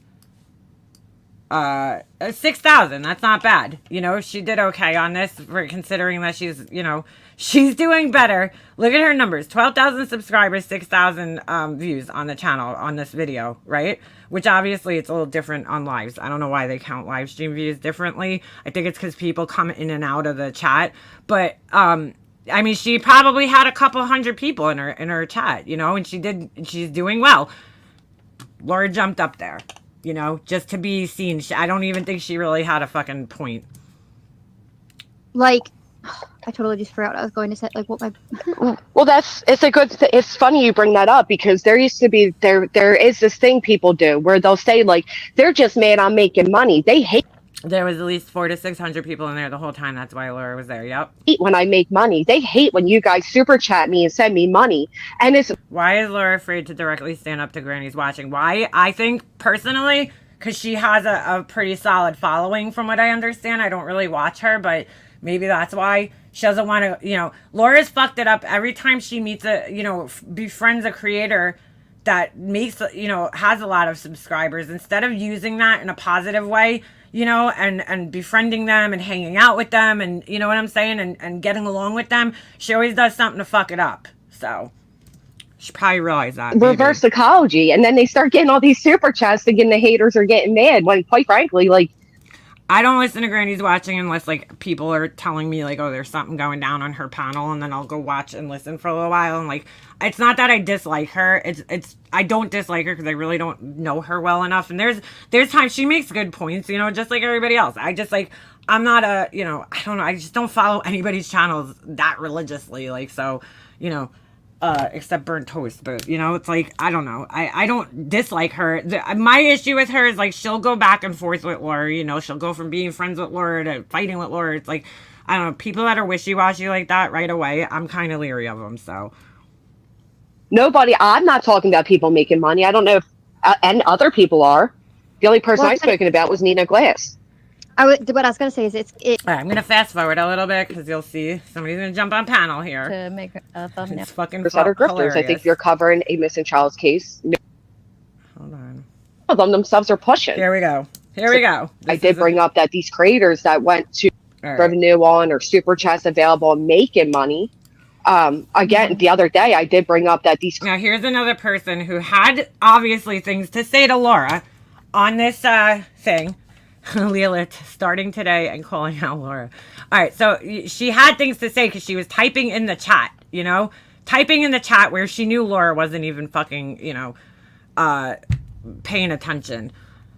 She decides to jump up on the panel and voice her opinion after Laura gets off the panel, and you'll see you'll see. It's so funny. All right, creators that went to the bike ride and everything, they've made a lot of money off Sebastian to not be wearing one of the shirts that some of them themselves are pushing.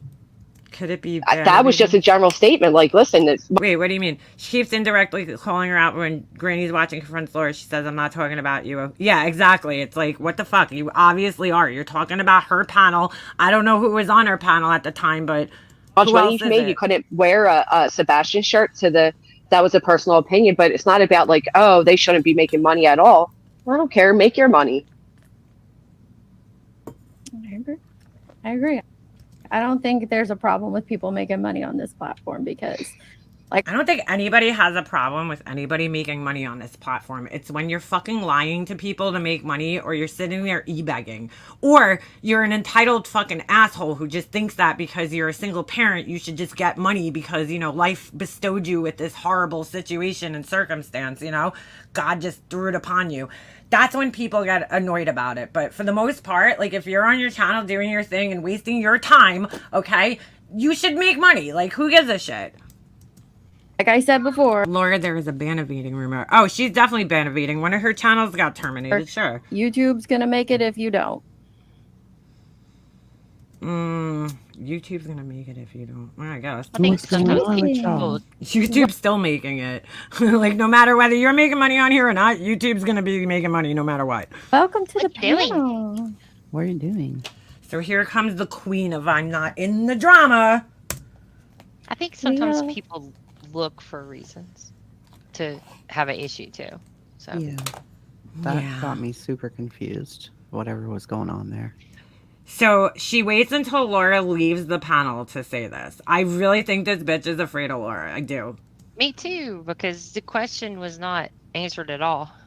No, because there's a huge difference in, for example, what Nonsense is doing. Let's just say she's seeing, because she does watch these channels. I don't know why she's whispering. complete misinformation. I saw that video of her chasing a rat around. Somebody posted that shit the other day, and I was like, oh, hell the fuck no.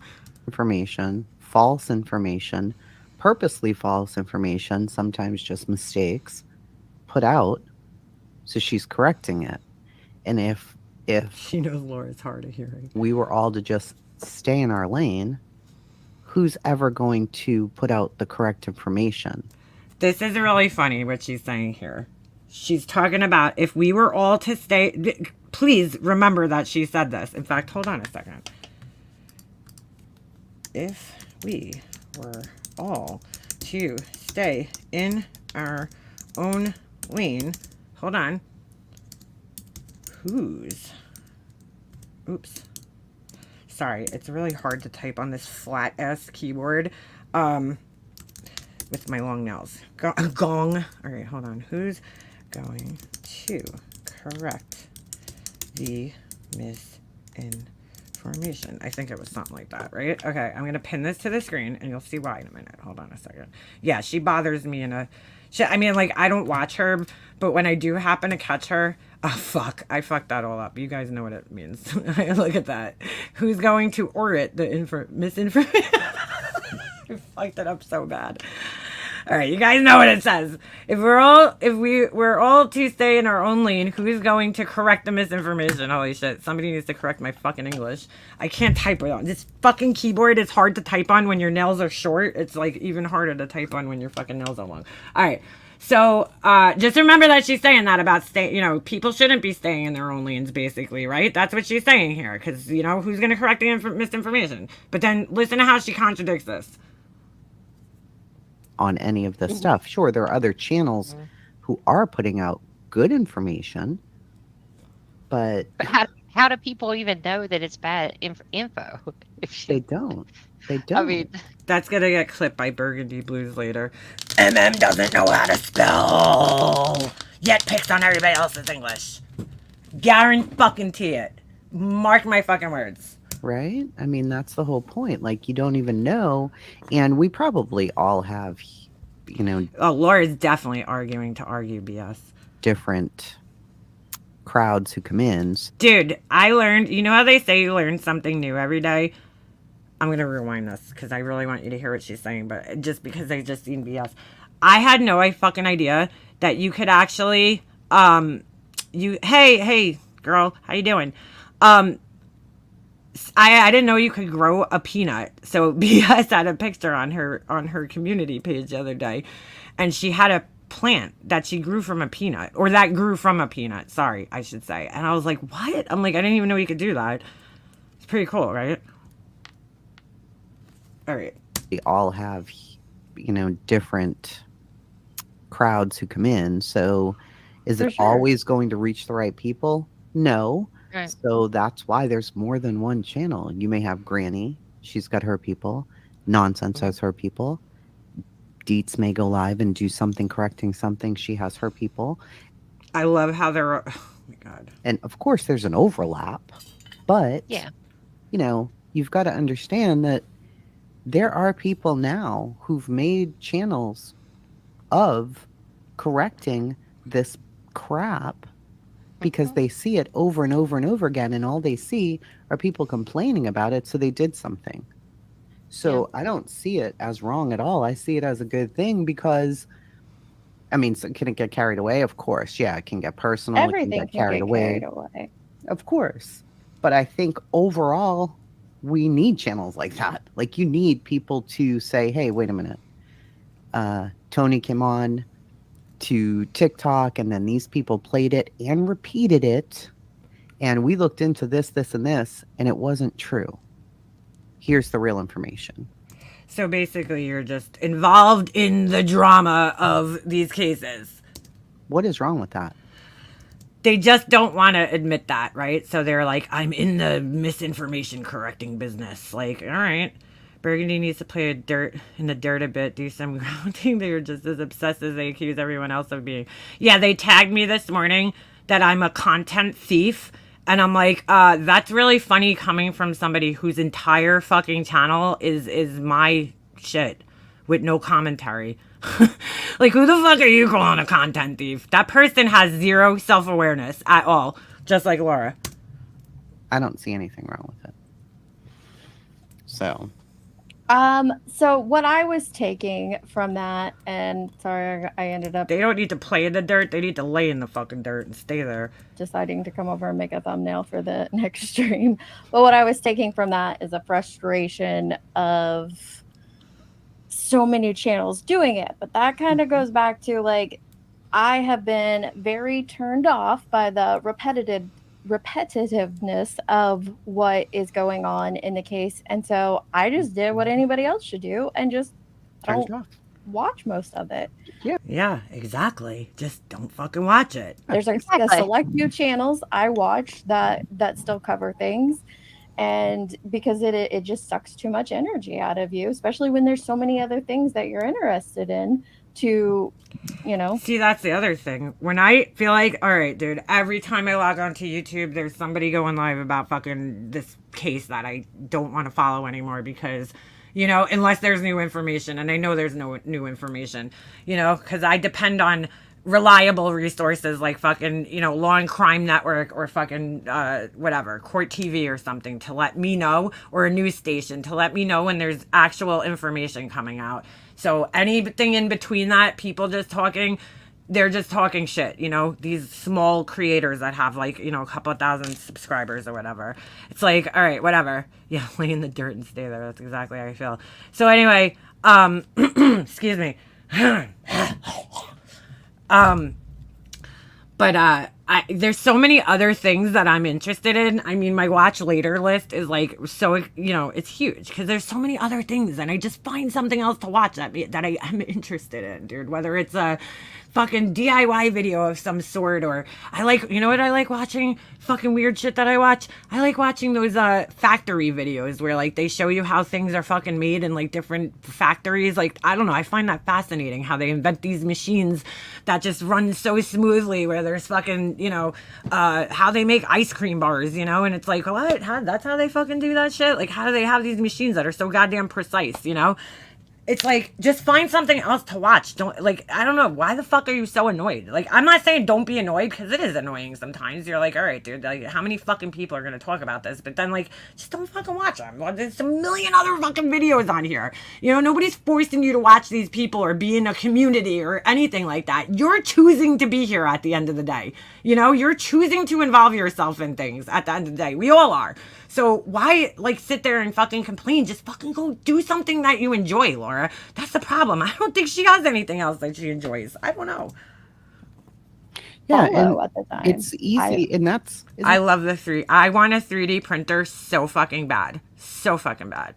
Not Laura's theory on everything. If you don't like it, don't watch it. See, now, why didn't you come up here and call her ass out on that? Why were you sitting in the chat typing and then, you know, you didn't come up here and address her? Well, you could have asked her that question, but you waited until she got off the panel, then you come up and ask the question.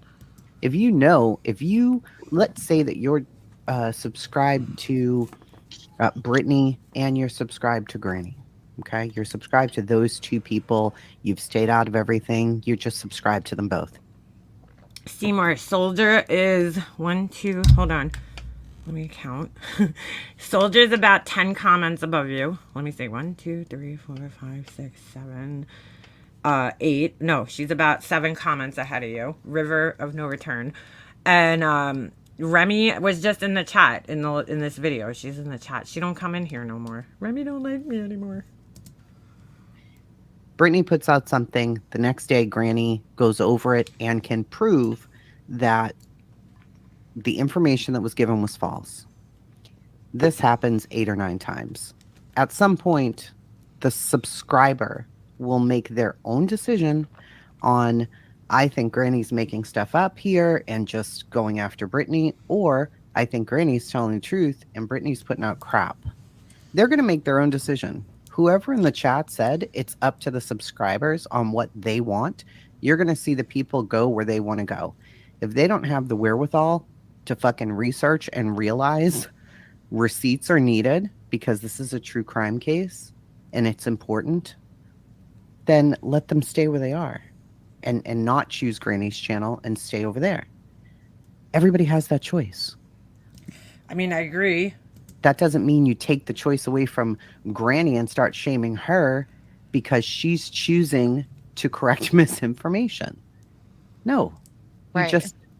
just don't watch it. If you think that Cluminati's doing one thing, Dietz is doing it, Granny's doing it, Nonsense is doing it, that's really like the only ones who are even doing this stuff. Find the ones you like and watch them. Yeah. Pick the one you like or the one that seems credible, then pick the true crime channel that you fucking like. I mean, I agree with her on this. You don't have to be in a live 24 hours a day. Just find credible things and go watch them. Yeah. You know? Can I just say as well, I feel I'm very grateful right now for Chasing's tone. Oops, sorry. Am I like not showing I this? feel like all of us had become full of a bit of static energy. That's because Laura was up there, okay? And when Laura comes up, it's always like hot tense. There. Like, I'm very right- grateful for it I right know now. I did. Yeah.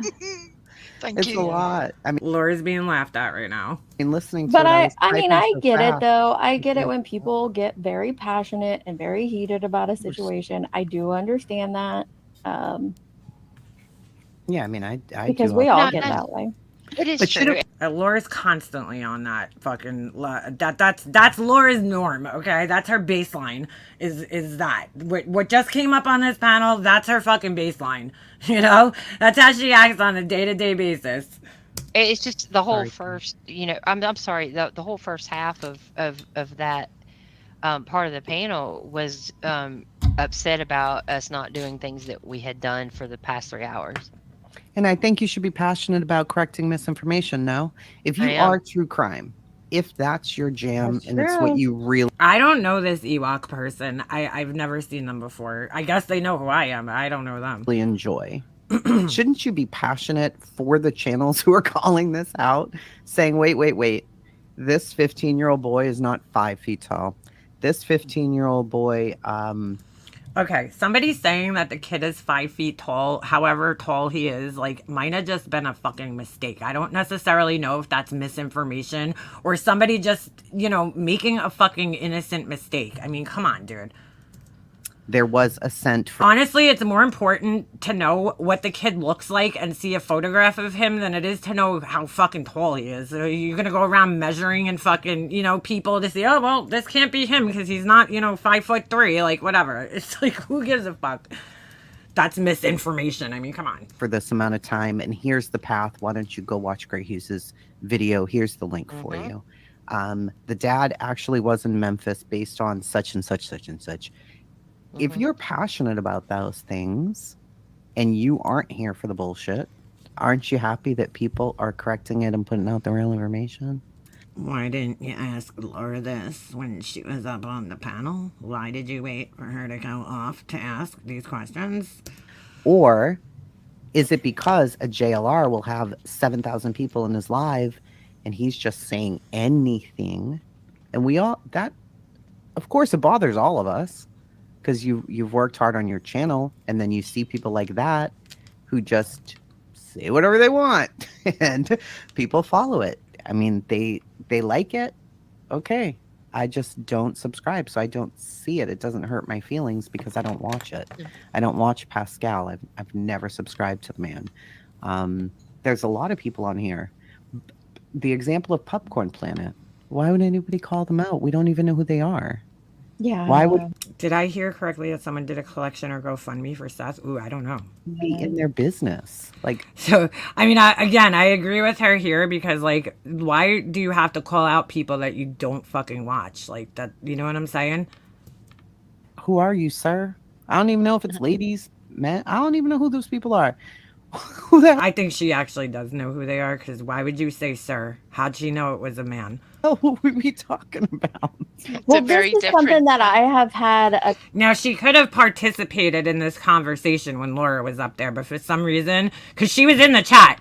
She was in the chat for most of that thing. I saw her writing. That's why I kept pointing out her comments because she was in the chat, which I didn't realize until today because I wasn't watching this while I wasn't watching the chat while I was listening to this yesterday. This portion. Like she waited until Laura jumped off the panel and then she comes up asking all these questions and expecting these people to know what Laura's answers would be.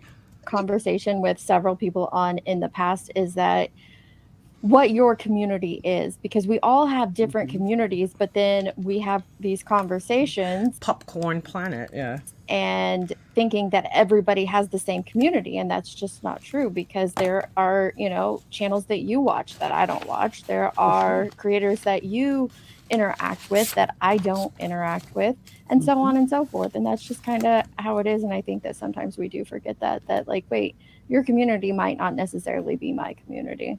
Right. So if And you're that- Okay. seeing like a big bunch thing I of stuff say. Yeah. in Go yours, find your you know, people. Where are they at? Yeah. Because they're not here. Clearly your people aren't here. And that's to anybody who's like, All right, so here's where the bullshit starts. Because again, I remind you, if we were all to stay in our own lane, who's going to correct the misinformation? But you don't have to go out of your lane just to correct misinformation. You could have an opinion, all right? You don't have to stay in your fucking own lane on YouTube. like, why am I even listening to this live? Deets, Gavel, Granny, Burden, Chasing. I mean, I saw us in comments being called hoes. We're hoes now. Pimps and hoes. What? I didn't see that. Dead ass. Yeah, seriously. We're the hoes now. Well, We're not even Where the was tragedy. that? We're not the tragedy pimps. I don't want to know. We're the hoes. Girl, you the tragedy hoes. That was me. I'll take ownership on that one, and we're going to take a look at that. I have it open right here. Or I thought I had it open. Here it is. So, yeah, that was my comment. I'll fucking take some ownership over that shit, because why wouldn't I? And it was on Jules's video. So, let's take a quick little look-see, shall we? Yeah, shall we? All right. So here's my comment. Somewhere in here. I watched Jules's video, which is, I'm not going to play the video right now, but it says, here's the deets in these streets, okay? I don't even know what's going on here. I just watched this clip that's 20 minutes, okay? Where these same people, deets, all these people are up here discussing the same shit that basically, you know, that's what Jules was saying in the video. She's like, so they're basically telling people not to do what they're doing, right? So, as a joke, okay, I was partially joking, but mostly joking, but, you know, a little bit of truth there. I wrote, so not only do we have the tragedy pimps, like BHB, MGL, Justice for All, but now we got the tragedy house, like Deets, Chasing Truth, etc. And as evidenced by the fucking laughing faces, okay? I was like kind of sort of joking, and then, you know, we fucking had a conversation down here. Jules writes, oh my God, the tragedy pimps out here schooling these hoes, okay? Somebody writes, I'm so glad you said that. I was thinking the same thing. And I write, the world is filled with pimps and hoes. The world is filled with pimps and hoes. We'll just talk about those I know. It's a Biggie song. I said they're basically doing the same thing, only they're not as good at it, so they're hoes. I mean, we all know that the pimps are the ones who really make the money, right? The hoes go out there. I'm going to have to reshare this. I don't know why. Every time I fucking switch browsers, it stops my audio lately. But anyway, you know what I'm saying? Like, they're going up to the tragedy bin. They're out on the streets. Because in all reality, right, they're the hoes out there correcting the misinformation for the tragedy pimps, right? Like, I don't know, it's kind of a joke, but it's kind of true at the same time. I mean, that's what it is. But look, I understand why you would be offended by that. But that's basically what they're doing. You know, they're kind of the hoes, and they're correcting the fucking tragedy pimps, you know? Only they're getting pimp slapped because they're probably not making as much money as the fucking pimps. You know, the pimps are fucking making the money. So it's kind of a half-ass joke, but listen to what she says here. This is kind of funny. Oh, shit, wait. I gotta remember, I gotta screen share that shit with you guys. Hold on a second. The tragedy hoes. I mean, you guys are still doing the same thing, essentially, right? You're probably not giving out misinformation. That's probably the only difference. But you're discussing a case that has no new updates. You're all up in the drama. You're all up in the drama with these other creators constantly. It's a constant fucking everyday thing, dude. Like, these people are all up in this shit. Like, you know what I'm saying? They're in discords about it. They're talking to the people that are involved, that are helping out in the case. You know, they're having people up on their panels, like fucking 7-8 hour discussions about the same bullshit. You know what I'm saying? It's kind of fucking the same thing in a sense, you know? Just not as bad. Okay, so anyway, we'll go back to this. Let me know if you guys could hear this, since my fucking Chrome wants to play games with me. So that was my comment. She seems a little salty about it.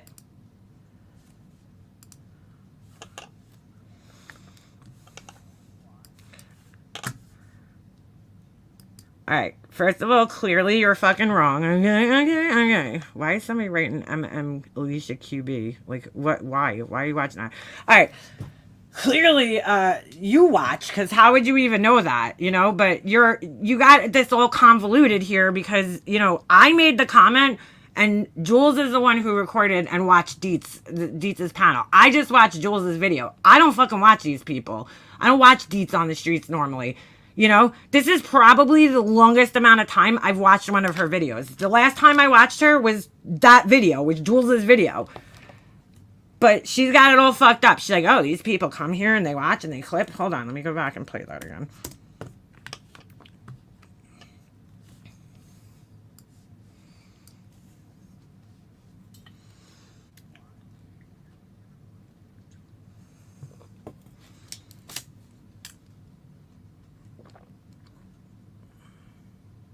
But you got two people confused because I made the comment and Jules is the one that was watching you. And if you actually fucking saw the video, which we know you wouldn't bother to do, misinformation corrector out here, since you're actually giving misinformation out right now as we speak. So I'm going to be the corrector of misinformation right now.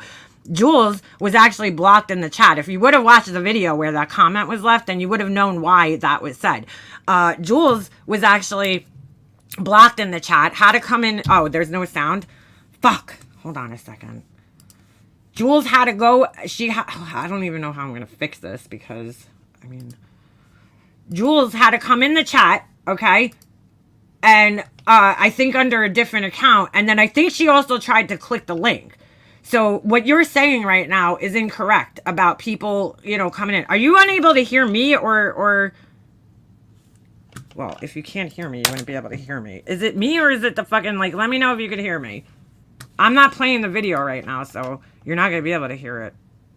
But I don't know if it's me or I don't know if you can't hear me or you can't hear the video. Right. Hold on, I'm going to rewind it again. I don't know why it does this. Every time I fucking share a different tab, the thing's so glitchy. So because there's pimps and hoes. All right, yeah, the video is paused. Could you hear it now? All right. Whatever. All right. Tell me if you can hear it. I'm going to rewind it, and I'm going to fucking play it again. Called hoes. We're hoes now. Pimps and hoes. What? Can you hear it? You heard it. Okay. All right. So let me replay that. I didn't see that. Deadass. Yeah, seriously. We're the hoes now. Well, We're not even Where the was tragedy. that? We're not the tragedy pimps. I don't want to know. We're the hoes. So because there's pimps and hoes, whatever. So clearly they watch. Clearly they record Deet's channel. See, stop saying they, okay? Because one person recorded the channel, okay? And I watched another person's video. I don't watch your video. Then they don't come in to have a conversation. They make a video about it, right? Okay. And I can imagine. then they and their people talk about it. Okay. All right, so here's where she's fucking wrong because Jules, if you listen to the video, so she's putting out misinformation over here. So I guess everybody's guilty of that, right? Jules actually went into the chat and I think she said she was blocked. And I also think that she went to click the link and they wouldn't let her up on the panel or something like that. Okay. So you're putting out misinformation at this point in time about that because that's not what happened. And you're also putting out misinformation by making it seem like the same person who left the comment is the same person who made the video. So we're with two different people. And exactly, say their name, bitch. But wait, it gets better. So I see the screenshot of it and I'm like, oh, that's cute. I didn't watch it because those aren't my people. Guys, where do we send her a word? She doesn't watch people who aren't her people. Because clearly, you could only watch people who are your people. Right? Well, you know? Yeah, so I get the that's why I said I comment don't wanna know. posted, and I'm like, oh, that's cute too. she gets the comment. What'd she say? Posted? Hold on. Don't watch it because those aren't my people, you know? Yeah, so I get the that's why I said I comment don't wanna know. posted, and I'm like, oh, that's cute too. And you find out, you know, oh, all right, that person doesn't like me. This one doesn't like me. Good, great. Why would I ever go to your fucking channel? Nobody wants you on their fucking channel. Like, what do you think? This woman thinks she's so fucking important that people actually are like, oh my God, you know, Chasing Truth's not on my channel. Oh my God.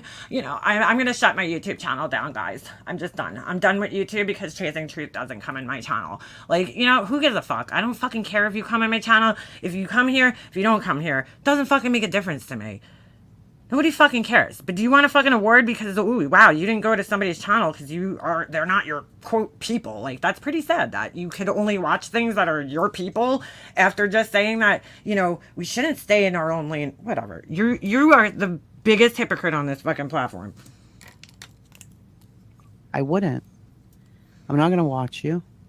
Like, and that's the difference. I don't have to go back and forth with them. She doesn't have to go back and forth with them, but by even bringing this shit up, right? Because, like, I don't know where this fits in the conversation that they were just having on this panel. Like, how does this fit into the fucking conversation? She's like, I'm not going to get into a back and forth. I'm not, but you're addressing it right now. So right now you're getting into a back and forth. Just because you ain't saying people's names, I know who you're talking about because I'm the one who left the fucking comment. She always does this. She's such a puss, dude. That's why I got no respect for this lady. None. Zero. Dietz doesn't. None of y'all. We don't have to. We don't care. Nobody fucking cares. It's YouTube. And that's what Wee Frosty was saying. Well, you do go back and forth with people. Yeah. Yeah, you do. You do. But you pretend you don't for some reason. That's the problem. I mean, I do find, though, that a lot of times when people call names like that, there's a lot of projection going on. Girl, there ain't no projection going on here. Because I ain't no tragedy hoe, okay? I do not go live every fucking day, every live, talking about fucking, fucking true crime cases that have no fucking new evidence, no fucking updates, okay? I don't talk about it. Somebody asked me the other day, are you going to cover the fucking Rex Heuermann fucking thing? I'm like, no, not really, because, like, what am I going to say? They're at the house searching again. I don't know why they're searching. I don't know what they're doing there, so there's no point of me even discussing it. Everybody knows already that there's people there searching if you're following the case. There's nothing more that I could add to that. You know what I'm saying? Chasing is so bitch man-made. Yeah, she's... So I'd be interested to know for who it is sure. later. That's why I'm kind of wondering because there's been two. I mean, It's like, how do you call us all that? That's crazy. How do you follow us all though? Dude, there's why like you'd be like, who? You'd literally go, who? Oh, hold on. Let me rewind that. I'm gonna rewind that. 'Cause that was the part I was like, oh shit. This woman's so full of shit. Hold on. And that's what Wee Frosty was saying. Well, you do go back and forth with people. Yeah. I mean, I do find, though, that a lot of times when people call names like that, there's a lot of projection going on. So I'd be interested to know for who it is sure. later. That's why I'm kind of wondering because there's been two. I mean, It's like, how do you call us all that? That's crazy. it's somebody you would be like, who? You'd literally go, who? Who are you talking about? Girl. It's somebody you'd go, who? Who are you talking about? So that's her little roundabout way of saying that, you know, it's a nobody, that I'm a nobody or Jules is a nobody. Girl, we're all a bunch of fucking nobodies on this fucking platform. I mean, who the fuck are you? Honestly, this bitch thinks she's somebody. Why? Because you got a couple more subscribers than I do or than Jules does? You're a fucking somebody? Really? That's how you fucking value your worth in this world is because you got more subscribers than somebody? I mean, do you really think you're making a fucking difference in this world by correcting misinformation? Bitch, let's just make this fucking clear. You know who I am. Okay? You know exactly who I am. Because, number one, here's the proof. I was important enough, my comment was important enough for somebody to fucking screenshot it, fucking post it, or whatever the fuck you said, and send it to you. Okay? So, must have been important. You're bringing it up right now, so it must have been something. It must have meant something to you. But let's just be honest, okay? You know who I am, girl. Okay? I'll just leave it at that. You know who I am. I don't think you got some of your ideas on your own. I'll leave it at that. But like, you're calling, I don't know if that's directed at me or Jules or both of us or whatever, but it's like, I'm a nobody, Jules is a nobody, you're a fucking nobody too, dude. YouTube is a platform that was made for regular people to fucking create channels and make videos. That's what it's for. We're all a bunch of fucking regular ass nobodies here, dude. Nobody's anybody here, okay? Like, nobody's fucking anybody here. Anybody. You're a fucking nobody. I'm a fucking nobody. Jules is a fucking nobody. We're in a small little fucking sector on fucking YouTube. We're all a bunch of fucking nobodies. Okay? Once you reach 1 million subscribers, girl, come talk to me about being a fucking somebody on this platform. But right now, what does she have? I don't even know, because I don't go to this bitch's channel. I don't follow this lady, but anytime I do hear her talk, this is the kind of pussy ass shit that she does. You know? She's a fucking snake. She won't say people's names, right? And, you know, you're gonna act like, oh, people are nobodies and you're a fucking somebody? Girl, bye. And like, look, I'm not saying, she has every right in the world to react to the comment, because I put her fucking name in there, so she has every right in the world to be, you know, salty about it. I get it. But from what I have seen from her, you know, after a week of her just putting fucking these weird fucking whatever polls up, you know, day after day after day about this kid, it's fucking weird to me. You know, like, that's some weird shit. I don't know. What are you doing now? Are you correcting misinformation? It's like, nah, but you're still trying to kind of get views and, you know, attention on yourself. No? I mean, come on. How many fucking subscribers does she have? Like, girl, if you're valuing yourself because you have more subscribers and you think that makes you more valuable than somebody, that's pretty fucking sad. You know? I mean, that's what essentially she's saying, right? You know, Jules is a nobody, I'm a nobody because, you know, we don't have 34,000 subscribers like she does. You know, so she's a somebody, guys. She's a somebody. Well, you think if you were a somebody, you'd fucking dye your roots, but just saying. Just saying. You know what I'm saying? Yeah. It's like, girl, we're all a bunch of fucking nobodies here. You know what I'm saying? Like, tell me, besides subscribers on this platform, tell me what the fuck more you have, why your opinion should matter more than anybody else's here. You know, more than mine. You're just like me. You're a bored-ass fucking housewife that sits fucking home and makes cement vessels. What's the fucking chances, right? What's the fucking chances? Where'd you get that idea from? Fuck out of here. You'd be like, who? Girl, bye. Come on. Oh, okay. Yeah. Mm-hmm. Yeah, okay. I want to hear that again. Oh, okay. Yeah. Okay. I Like, this wouldn't. bitch is delusional and And I really won't thinks that watch you. you know, she's making... First of all, let's just be real. Probably the main reason that she has as many subscribers as she has is because she teamed up with Gray Hughes. Okay? She rode his coattails into the fucking true crime community. How that even happened, I don't even know. And what happened to that, by the way? Why is that fucking over? What happened to your channel with Gray Hughes? And I like Gray Hughes. So, no, you know...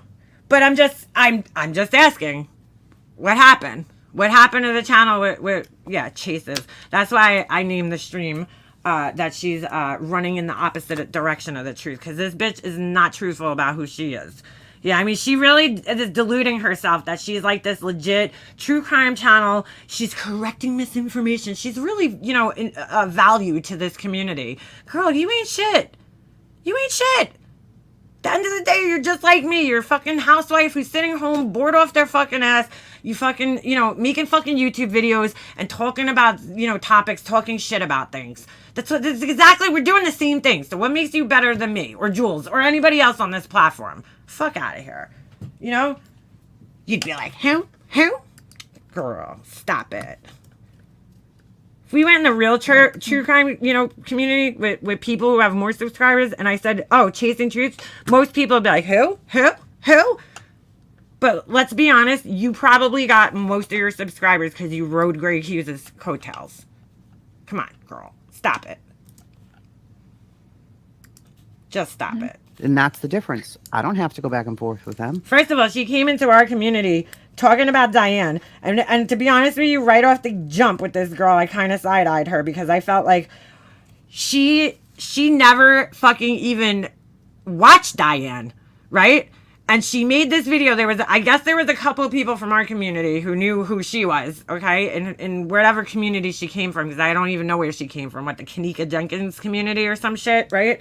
So, you know, she came in, she made a video about Diane, and right off the bat, I was kind of side-eyeing that, because I'm like, girl, you admit in this video that you don't even know Diane, and you never even watched her, you know? And it was like, why? Because it was a popular concept, you know, it was a popular thing that was going on at the time, and it was getting everybody views. So I started questioning right off the gate when I seen this lady, is she just covering this because it's like a popular, you know, thing in this little community and she's trying to get subs? Like, what's going on here? Because I didn't know her, you know.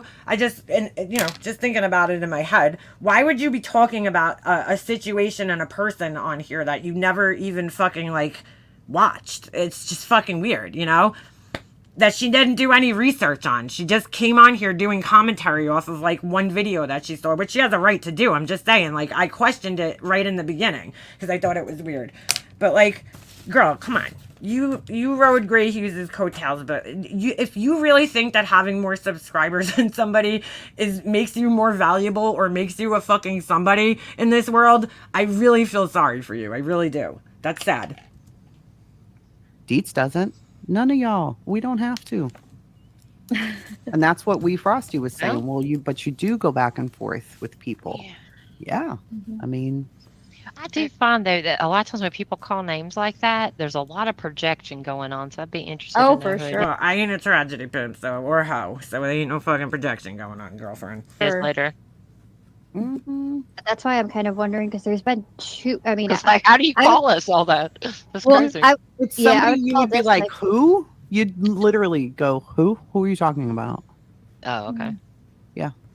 See, that's her thinking that she's better than other people. That's how I take that. Maybe I'm taking it wrong, but that's her thinking that, you know, who? Like, you're not important enough for anybody to know who the fuck you are. And again, I don't know if that's directed at me or at Jules or anything, but I mean, like, girl, you are not more important than anybody else on this fucking platform. You may think you are, but you ain't. Okay? Okay. Huh. Yeah. Well, okay, then I guess Right. there's more than two. But yeah, this one that just happened, I'd call like a minor, a smaller end of like a negative reaction. And then there was a larger one, like she don't come to my channel anyway. She hasn't. So she's like, oh, I'm not going to come to your channel. Like, am I supposed to be offended that you're not going to fucking come to my channel? Like, or Jules, you know, it's like, oh, you haven't come to my channel and I don't even know how long. You only pop up in people's channels when it's about you, for the most part, you know? But it's like, girl, come on, please. Nobody needs you on their channel, okay? You coming in my chat ain't gonna fucking change my life either way. Like, she really thinks gracing people with her fucking presence in their fucking chat is gonna do something for somebody.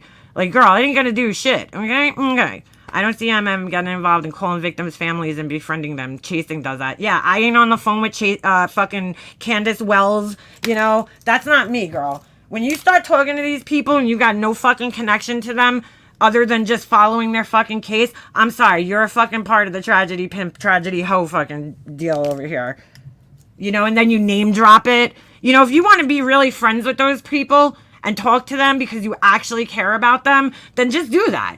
But don't be fucking, you come here and you name drop it. You know, Candace and I had a conversation. Like, you want people to know you're a fucking name dropper. You're a clout chaser.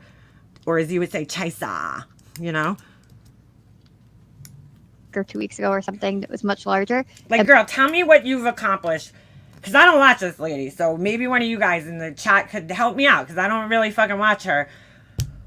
What has this woman accomplished in the true crime genre? Okay? What has she actually accomplished? Besides just sitting there correcting misinformation, which is only serving the people that actually watch you. You know, other people, if they don't know about you, which probably most people don't, okay? They're not going to be fucking, you know, they're not going to even hear you correcting the misinformation. 60K, what's that?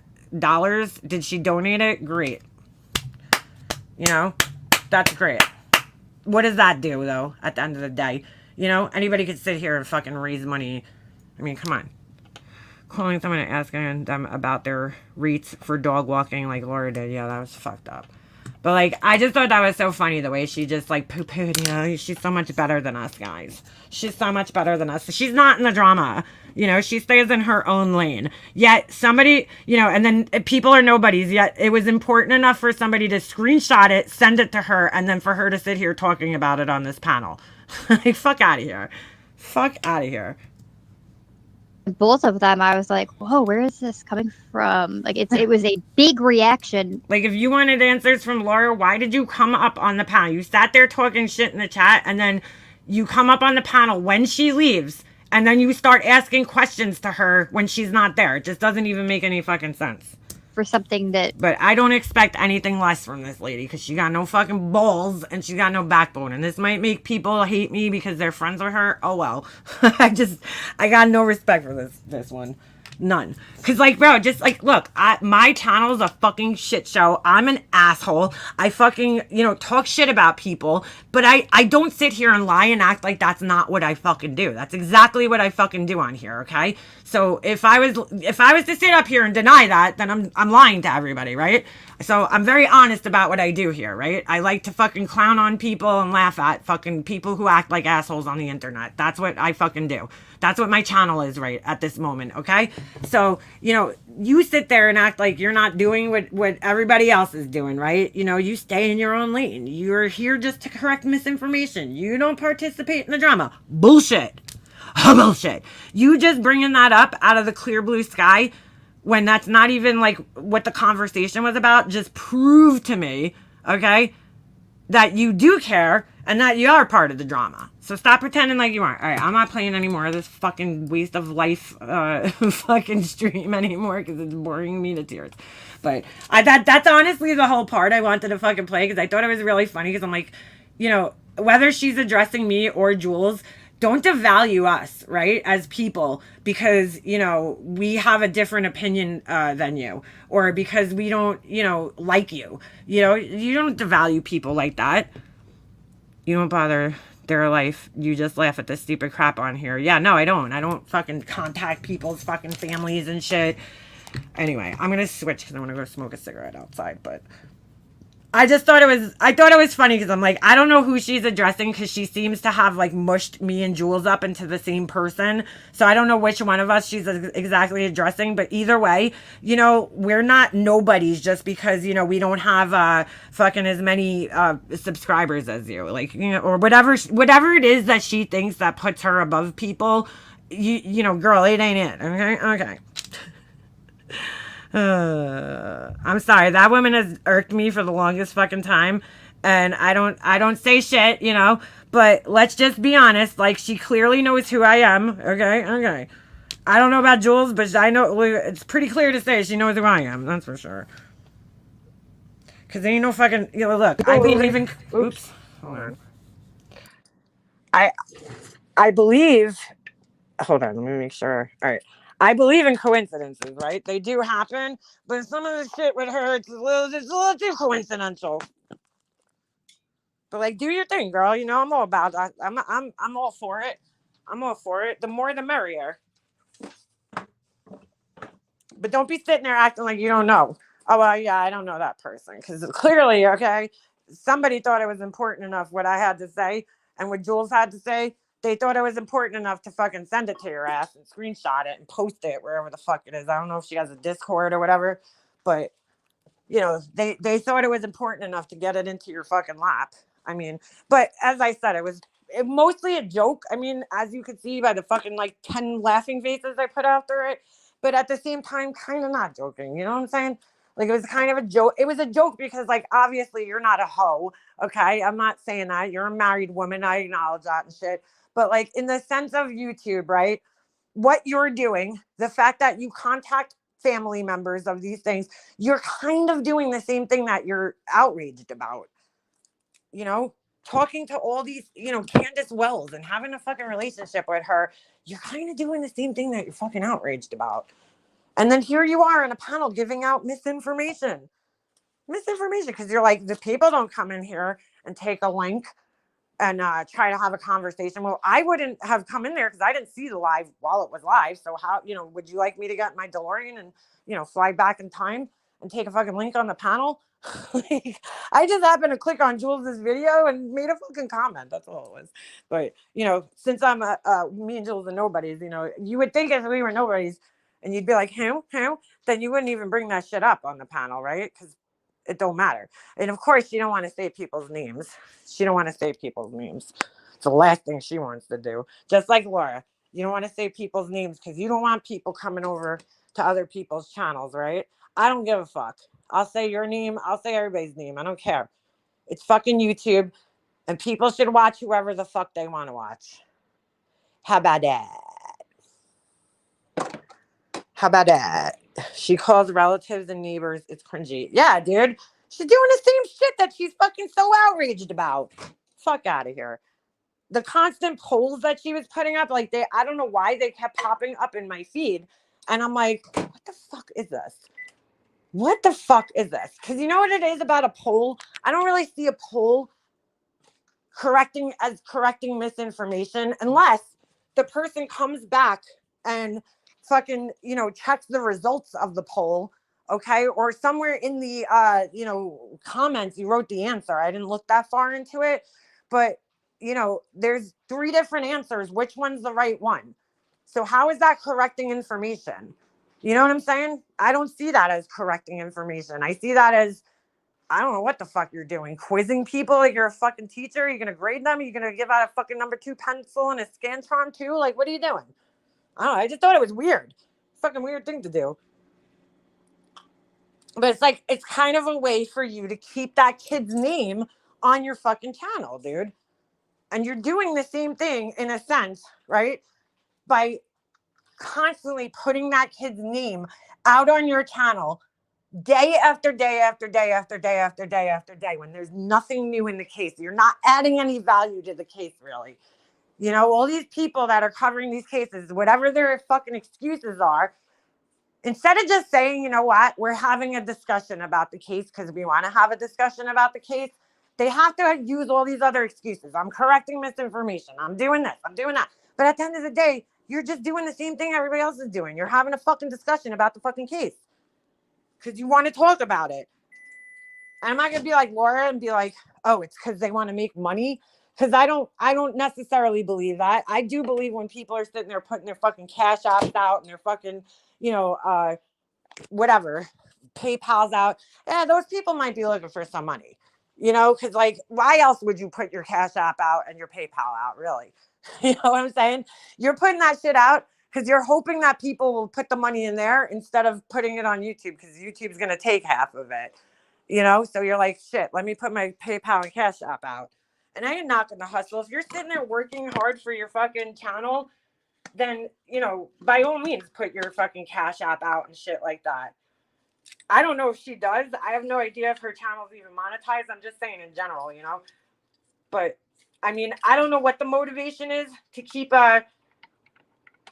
discussing the case. I don't necessarily think, because I don't watch them enough to know.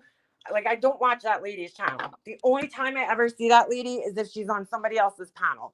So I have no idea what she actually does on her channel. I don't know if she's monetized. I don't know any of that shit.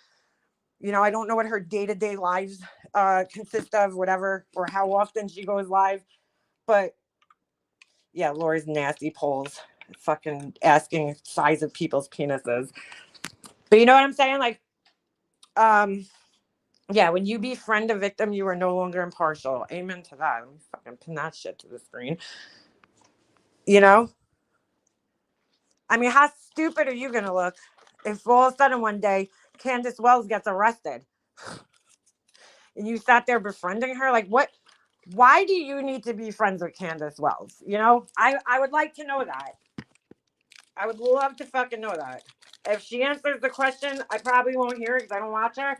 But I would like to know. Maybe somebody will get the message back to me if she ever fucking answers that question. Why do you need to be friends with Candace Wells? What value are you bringing to Candace Wells' life? I don't get it. That is a self-motivated. That's what I'm saying. I think people fail to see with that woman that she's She's a little bit of a clout chaser. Just like in the beginning, when I first even heard of her, like I said, she was talking about Diane's channel, right? And she admitted in the video that she had never watched Diane or even heard of her prior to doing this video about her. And I was like, oh, okay, that's kind of weird. And I'm not sticking up for Diane. You guys know how I feel about that. But I'm just saying, like, I just found it odd because I was like, well, then what would make you make a video doing commentary about this? You know, like all of a sudden. And she had a lot of people in her chat that day. I was in her chat. I think I went in her chat. Somebody sent me the link. I went in her chat because I'm always like open to like learning about new people and meeting new people, you know. I don't know, these days I'm not as much, but you know, back then I was. And I'm like, you know, I did think to myself a little bit, well, why are you talking about this? I'm like, you don't even know her, you know? I mean, you could have an opinion on anything you want, don't matter. But I'm just saying, I was like, that's kind of fucking weird.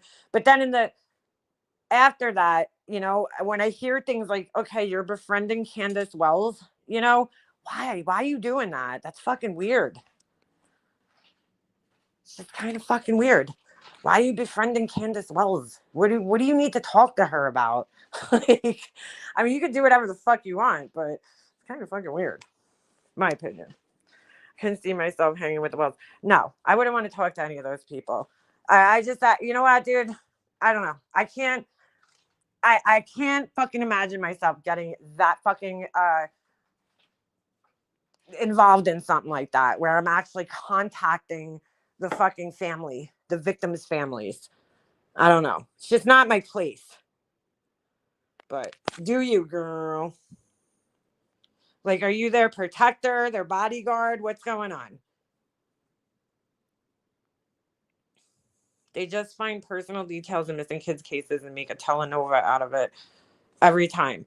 I don't know. I mean, look, these people really think that's what the whole thing is. I think a lot of these true crime people are fucking deluded into thinking that they're actually making a fucking difference. Sitting up on a fucking channel, whether it's Betty going out there, okay, or fucking, you know, Chasing Truth sitting on her fucking, you know, small channel. Because in all essence, like, girl, when you start getting invited up on fucking court TV like Gray Hughes, then we'll talk about it. But right now, you're, you know, you got 30,000 subscribers, you know, congratulations. I want to see you actually accomplish something, you know, in the true crime genre. I mean, these people really think that they are. They think that they're fucking accomplishing something. They think they're actually helping out in these cases. And it's like, dude, the public, you know, the most you can really help is just by spreading awareness, which is another fucking excuse that they use all the time, that they're spreading awareness about the case, when it's like, dude, like, the people that are interested in the case are already well aware of it. You know, like, if somebody found Chasing Truth's YouTube channel and her videos about Sebastian Rogers, it's because they came to YouTube and they fucking searched for Sebastian Rogers, and her video got suggested to them. And that's how people would find it. So the people so clearly the people already have the awareness before they come to YouTube. Like, you know what I'm saying? I mean, that's how I found people's channels with the Chris Watts case. You know, I was like, I came to YouTube from Facebook. I originally saw the post on Facebook about the Chris Watts case, and I wanted to learn more about the case. So I came to YouTube and typed in Chris Watts, and that's how I found Molly Golightly's channel, because she was one of the only fucking people covering the Chris Watts case at that point in time, talking about it on her channel. Her, and then Scott Rice had started speaking about it, and then Plunder came along. But she was one of the only creators actually discussing that fucking case when I first started following it. Otherwise, I probably never would have found her channel or knew who she was, you know? So, I mean, to sit there and say you're spreading awareness, it's like you're spreading awareness to people that already fucking know about the case, clearly, and are following it. So how much more aware do you want them to be? So it's like another kind of bullshitty thing that people use, that they're spreading awareness about it. I don't know. That's what happened to me with Cash Gurn, and Molly was the only one talking on it with TM, right? You hear about the case maybe on the news or wherever, right? And then you come here and you search for it, and that's how you find people here. So that's I can't understand how you really think you're spreading awareness to like the world. I mean, yes, essentially anybody could find your video, you know, and it might get suggested to somebody in YouTube's algorithm. But if you understand how YouTube's algorithm operates, it's only going to really suggest things to you that you're already kind of interested in. And especially nowadays, it's gotten a lot more with the AI shit. It's gotten a lot more intelligent into suggesting things that you would more likely than not be interested. I still get weird things in my suggestions sometimes, and I'm like, why did YouTube put this here? Like, how did I end up here? But for the most part, YouTube knows what I'm into, because I'll search something, and then a couple of, you know, for the next couple of days, I'll just keep getting that same fucking thing suggested to me. Just different videos about the same fucking thing. So, you know what I'm saying? So you're really not spreading awareness. You're spreading it to people who are already aware about the situation. So how much more awareness do you need to spread? We all know that the boy is missing. Anybody that's followed the case, we already know that the boy is missing. Okay. We know the basics of the case. We know that the kid got, you know, just disappeared into thin air, basically. Okay. So it's like, I don't know, what more are you really spreading?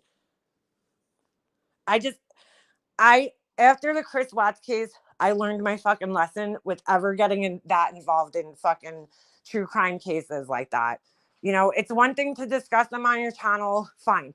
But to get that involved to a point where you're going down there and you're fucking, you know, I don't know. I think it's fucking weird. I do. You know, you're contacting fucking victims, and you have nothing really to offer them. You know, that's what I want to know. Like, if, all right, case the truth, you contacted Candace Wells. What do you have to offer Candace Wells? What kind of assistance could you provide to her? I mean, really, or any of these people, what kind of assistance are you providing? Most of the people that are contacting these victims is because they are hoping to forge a friendship with them so that they could have them up on their channels so that they could get views from it. Let's just be fucking honest. You know what I'm saying? You know, these people are like, oh yeah, I'm gonna have Seth up on my channel. You just want the fucking views that Seth's gonna bring, dude. Let's just be fucking 100% real. You know? How many different channels does this guy really need to go on? He was already on national TV, you know, and now I think that once they saw him go on one YouTuber's channel, now everybody thinks they have to get him on their channel. Because that's where the drama goes, dude. People are gonna follow that shit. You know, they're gonna follow it. Oh, you got Seth on your channel? I'm going to your channel. And that's how a lot of these channels blow up, is by doing shit like that. I mean, come on. I think she has contacted a lot more than just Candace. Like, why? But like, you know what I'm saying? Like, if she was a victim's advocate, I would understand. If she was you know, if Candace contacted her, that's a totally different story. You know, like, Gray Hughes had people contact him about Madeline Soto's, you know, Stefan Stearns, whatever his name is. He had people contact him, right, about it. So that's totally different to me, you know? But she's out there reaching out to these people, you know? And like, I don't know, her channel's not that big where it's like, dude, like Gray Hughes just went up another level to me by being invited constantly onto, you know, court TV and everything like that. You know how much more exposure that brought his channel? You know, like, so if Gray Hughes says he's raising awareness, that's totally different. He's got a way bigger platform, and he's got national recognition now because he's been, you know, on court TV. So it's like, it's a little different. But he's not like sitting there reaching out to victims and shit. You know? I mean, it's fucking weird. Like, what is she offering to them? You know, one thing that Gray Hughes does great, and I think that a lot of people try to copy him, is that he does clear up misinformation. You know, recently he posted a video about the flashlights, okay? Because you got Jay for Justice. I don't know. There's some video with the Sebastian Rogers case where I guess there's like a home security camera video where people are saying that there's flashlights or some bullshit like that. Like, I don't know the full, you know, rumor about it, but Gray Hughes did a video. I didn't pay that close attention to it the other day, but I did watch it, where he explained what is everything. He was in touch with Seth, but he talked to him strictly. I'm not Seth, the other one, Chris. the stepdad, right? But he spoke to him, and the only thing he shared was the information that was necessary to clear up that exactly what's being seen in those videos. You know what I'm saying? And that's it. He didn't name drop him. He's not all up in the drama. It's fucking crazy to me. Yeah, exactly. A fucking small YouTube channel with 10,000, 30,000 subs. You ain't doing shit. Okay? I mean, Gray Hughes now is, I'm sure, after going on Court TV a bunch of times, he's probably gone up, substantially in subscribers on his channel, because there's people, more people are aware of him. Didn't Dolly Vision go on Court TV and then they deleted it? Oh, I don't know about that. Hope not. And look, sometimes Court TV brings up people. I'm like, Jonathan Lee Richards has been on Court TV. And I'm like, what the fuck? What the fuck? But you know what? Since I've been listening to Vinnie Politan's like live streams that he does now on here, I've realized that he is so fucking unaware of this community, like, and what goes on, and these people that, like, I don't, he doesn't know. He's not all up in the fucking drama part of this. I've realized that by listening to him. Who was in his chat the other day? Oh, was it Turtle Boy? I think Turtle Boy might have showed up in his chat. And he's like, hey, Turtle Boy. I'm like, oh, God. Perfect example of how this all goes wrong. Cracking cases. Yes, they get so wrapped up in victims' lives that they forget their own responsibilities, and then they do a nosedive, in my opinion. Yeah. Like, bro, like, you're contacting these people because you're just fucking nosy at the end of the day. And if that's what it is, then just fucking say it, Or, like, you're trying to get information out of them to, then just fucking say it, I mean, shit. Like, Benny Keys got involved with those people, and I'm like, yo, that shit's fucking weird. Why are you talking to those people? He played the fuck out of them. Like, that shit's not cool, man. They're facing some serious charges. Lost their kids too. Are they on here anymore, those people? But at the end of the day, that's why I don't fucking watch any of these people. Like, when I'm looking for serious true crime content, those are not the people I'm going to. I do not care for all the bullshit drama, he said, she said shit on the internet. Just like with the Summer Wells case, like, I was like, who the fuck wants to be in all this, like, bullshit with billboards and all that? It's so not important to the case. Has nothing to do with the case. So I have no interest in listening to that shit because it's not helping anything. People fighting over billboards and money that was raised has nothing to do with the fact that this little girl's fucking missing. Nothing. People are getting all up in arms about it. Oh my God, the billboards. Dude, like, again, I'm sure everybody in that very small town where Summer Wells lives, okay, knows that she's missing. How could they not know? Her name is all over the news. It's all over the place. What is a billboard really going to fucking do? Honestly, but these fucking true crime Karens, because that's what they all are. They're a bunch of true crime Karens. They're all crying about this shit. And I'm just like, dude, I can't follow that. I don't fucking care. I think it's such a waste of fucking time, money, and everything else. People are getting bored with the tragedy hose antics. Yep. I mean, look, it is what it is. I hope they get clean too. That couple. Her Amber Alert is on the lottery machines. Yeah, like, dude, there's Amber Alerts out. Like, it's out, dude. The information that she's missing is out there. A billboard that, not everybody's going to fucking pass, right, is not going to really do all that much to help. It's on national news. You know what I'm saying? One fucking billboard, when you think about it, is so small, and the chances of everybody seeing that is so small. Why are you making such a big fucking deal about that? A fucking billboard. Like, that was where I just tapped out. I don't care about fucking billboards. I don't care about any of this shit, and I think it was a big fucking cockfight for people in that situation that they're like, I'm going to raise money. Who's going to be the hero? Just like back in the day in Diane's channel where, people wanted to like outdo each other by super chatting Diane Moore because they thought that the money was going to St. Jude's. And it was like this, you know, well, I'm the more charitable person. No, I'm the more charitable person. You know, like they just want to have like this battle, you know, like to make themselves look like they're more charitable. Fuck out of here with that shit. I honestly don't know how else people, normal, regular people, could help cases. I really don't. I don't know how much we could help it.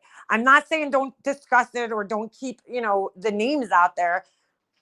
I'm not saying that. I'm just saying I think when people are under the guise of helping, they're, you know, from, you know, 10 states away or in another country. I mean, come on, really? Are you really helping? What exactly are you helping with? So the excuse is spreading awareness or correcting misinformation, which fine. If that's what you want to tell yourself, fine. And the only one that I know that actually corrects misinformation effectively is Gray Hughes, because he will make a video outlining the issue and then he'll show you exactly why it's wrong. You know, he did it with the Chris Watts case when people were saying that they saw shadows or some bullshit, whatever it was, in the very beginning, and or Nicole Kessinger or whatever the fuck it was. You know, he does it with a lot of cases. He gives you a visual to show you how you're wrong, you know. But Nonsense does it well. She corrects misinformation, right? But a lot of these other people that they say that they're doing it, but they're not. You know, putting up a bunch of polls in a community post where the actual answer isn't there, or expecting people to go back later and check to see the results, that's not really correcting misinformation effectively. Just saying. I mean, that's just my opinion. The fight for the billboard. I mean, that's at the end of the day, that's what it is.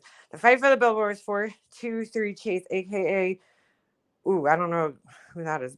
Monday Night Scam in the Summers Wells community. Yeah, well, I mean, like, that's fucked up. But again, I mean, not for nothing. Here, put that up there. TM is charitable. She pledged $1,500 but forgot to actually donate it. And then, yes, she's charitable. I don't need to apologize for that. You are expecting too much of me. Anyway, I don't, you know what I'm saying? I can't with these fucking people. These people delude themselves. Is TM still inserting herself into Nonsense's channel? Oh, I hope not. I don't know. I haven't seen, I haven't caught any of her Nonsense's recent lives, but, oh,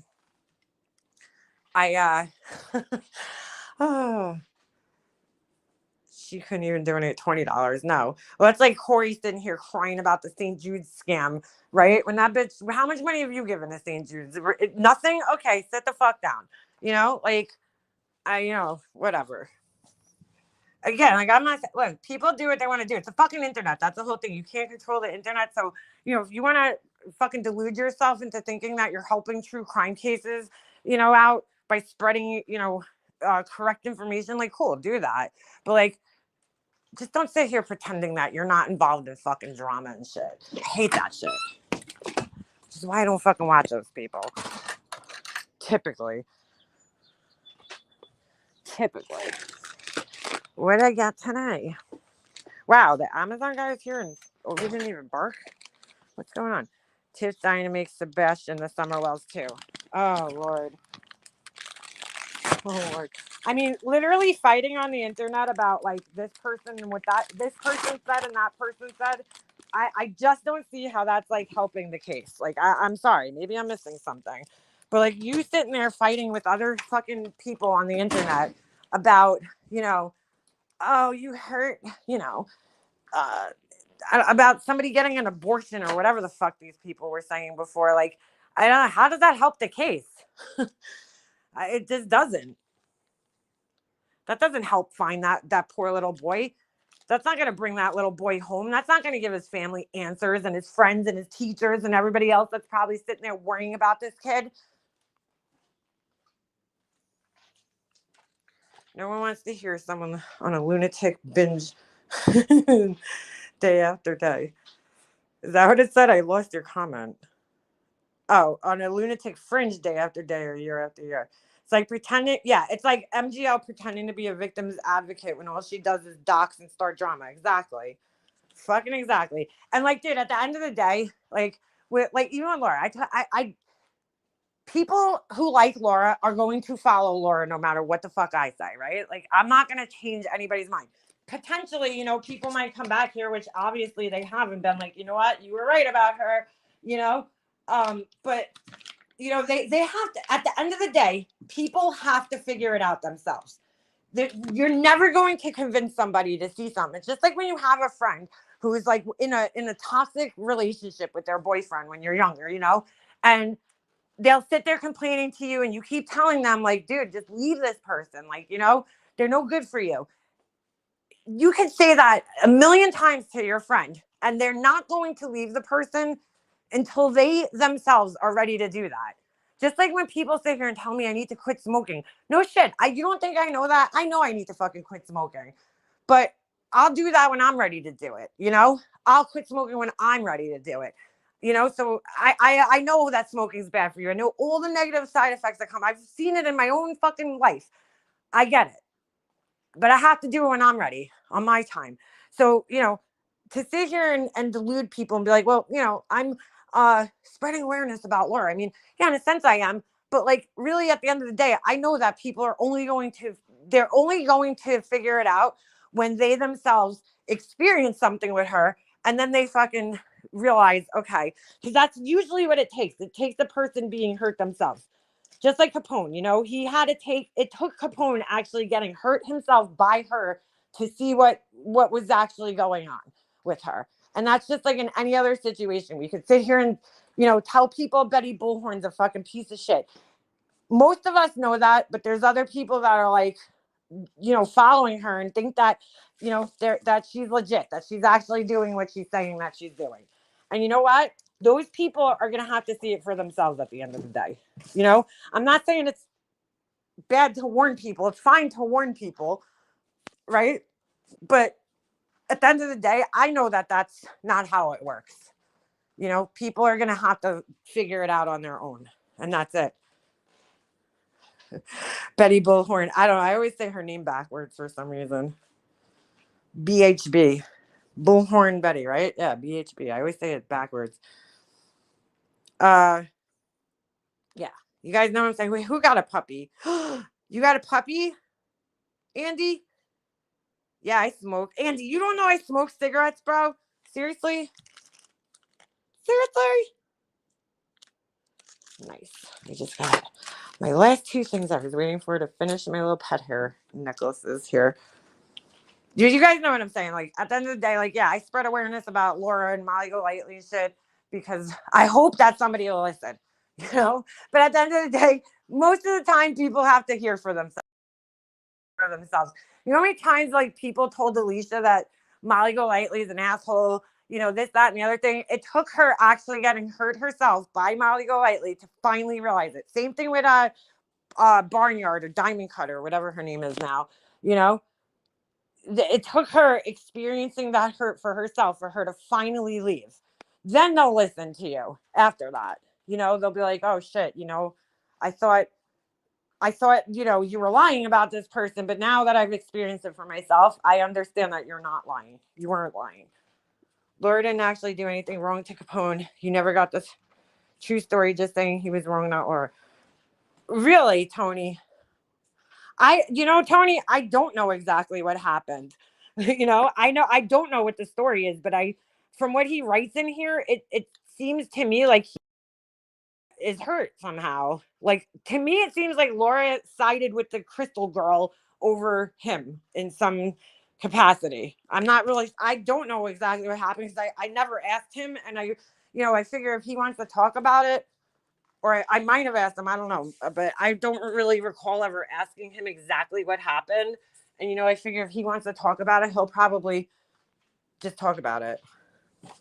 Yeah, please do, because I'm interested in knowing.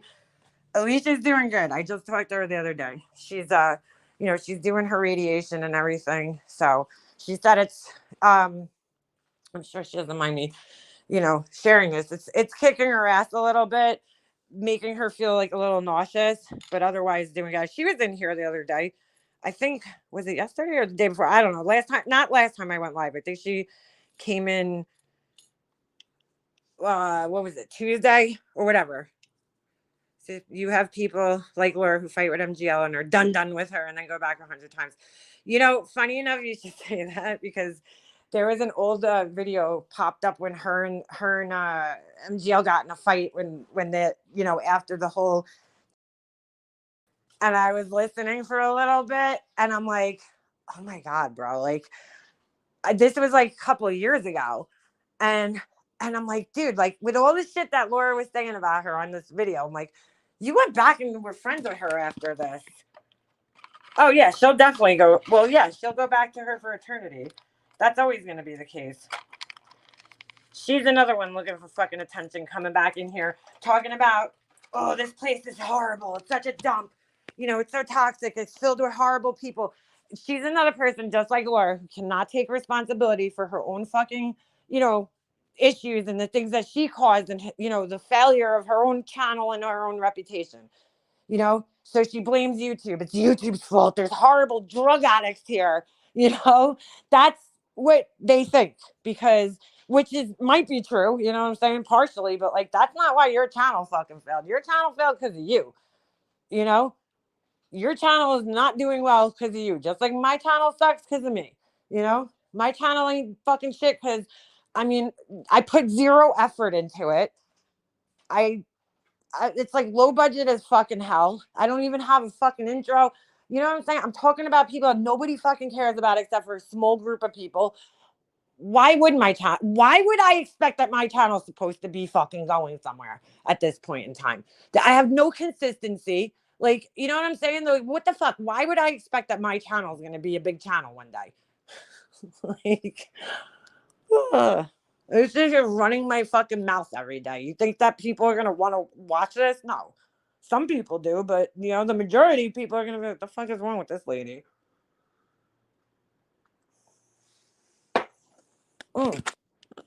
It's like just take fucking responsibility. Well, thank you, Andy. I appreciate that. You know, take responsibility for why things are the way they are in your life, man. Stop fucking blaming other people. Stop blaming YouTube. Stop blaming everybody, everything, and everybody else. You know, I can't like it's not that. It's you, dude. It's a fucking you problem. She's still here. She keeps coming back. Well, that's what's so funny. If I hated your channel, I wouldn't come in every day and complain about it. MGL complains about YouTube, but then comes back. That's what I'm saying. She's like, oh, this place is horrible, it's toxic. But girl, you know, she's slowly into. I knew this was gonna happen, and I think I called it back when she first got terminated and then came back like for the first time and, you know, did a live here. I was like, she's gonna test the waters. You know, it's like getting into a pool, an unheated pool, because, you know, heated pools you could just fucking walk right in them, but I didn't have a heated pool when I was growing up. So I was tortured. You know, you had to like inch your way into the pool. It's like you put your toe in first, you're like, oh shit, that shit's cold, you know. So it's like you stand on the first step, see if you could like get used to it. You go down on the second step. Then you do fucking get into your waist and you do that fucking weird tiptoe thing through the water. You're like, fuck. And then you finally get used to that. And then you just take the plunge all the way in, you know? Like, that's exactly what she's doing right now. Right now, she's in like the waist deep part where she's doing the weird tiptoeing. She's like, oh my God, fuck. But she's, you know, she wants back in because clearly she's not getting whatever it is that she needs. She ain't getting it off of DLive or whatever fucking other platform she was on, or Facebook. So she's got to weasel her way back in here. Her new name is Betty Reindeer. Betty Reindeer. Why? You know, but it's like, girl, the place is so horrible. Like when I go to a restaurant and the food sucks, you know, and the atmosphere sucks, I don't go back there. I'm like, fuck this restaurant. I'm crossing this one off the list. You know, she's like, oh, this place is horrible. It's so toxic. But then why the fuck are you hanging out here? And I'm not even disagreeing with her. It could be fucking toxic and horrible at times, you know, absolutely. But like, you know, if you feel that way so strongly, why the fuck do you come here? Doesn't even make sense. MGL needs to become Nick Carter's new manager or like his PR person. figure out why all these concerts have been canceled. Dude, I seen a clip of her the other day. Where the fuck was it? I think I don't know if it was the Clipper channel or the other one. And she literally like she starts doing that fucking ugly cry face, while she's talking about the Nick Carter case. Like like she feels so bad. And I'm like, girl, I mean, I'm sorry, but I'm just gonna say that bitch cried more about Nick Carter, okay, on here than she did about her own mother's passing. I mean, seriously. Like you're that fucking emotional about this dude that you're crying, like him and his family. They've been going through so much. Like, girl, stop. Fuck are you so upset about that shit for? Has Laura had to sit down with Allie? What do you mean? Oh, isn't that the one that doxed what's her face? Or Granny's watch. All right, correct me if I'm wrong, but Laura acts like that girl's been around with her for like years. Allie, whatever her name is, I don't remember that person at all. Like, how long have they been in her chat for? Because I personally don't remember them ever being around when I was friends with Laura. Oh, it's all fake tears. Funniest was when she said she got asked to be in a Nick Carter documentary, but refused because she didn't want to exploit him. Girl, bye. Such a lie. MGL has never had a problem exploit. Well, if you remember, it was a couple of years ago, right before her channel got terminated. I believe she was asked by somebody in his little group or whatever to stop either talking about him or contacting him or something. I remember something like that happening. And then she kind of got salty about him for a little bit, if you guys remember. And she started trying to like distance herself just a little bit from it. And then, I'm not sticking up for him. I'm not a Backstreet Boys fan. It's like, girl, how do you get yourself that involved in this if you're not a Backstreet Boys fan? Or if you didn't, whatever it is, NSYNC, whatever fucking one he is. Like, how do you get yourself that involved in it?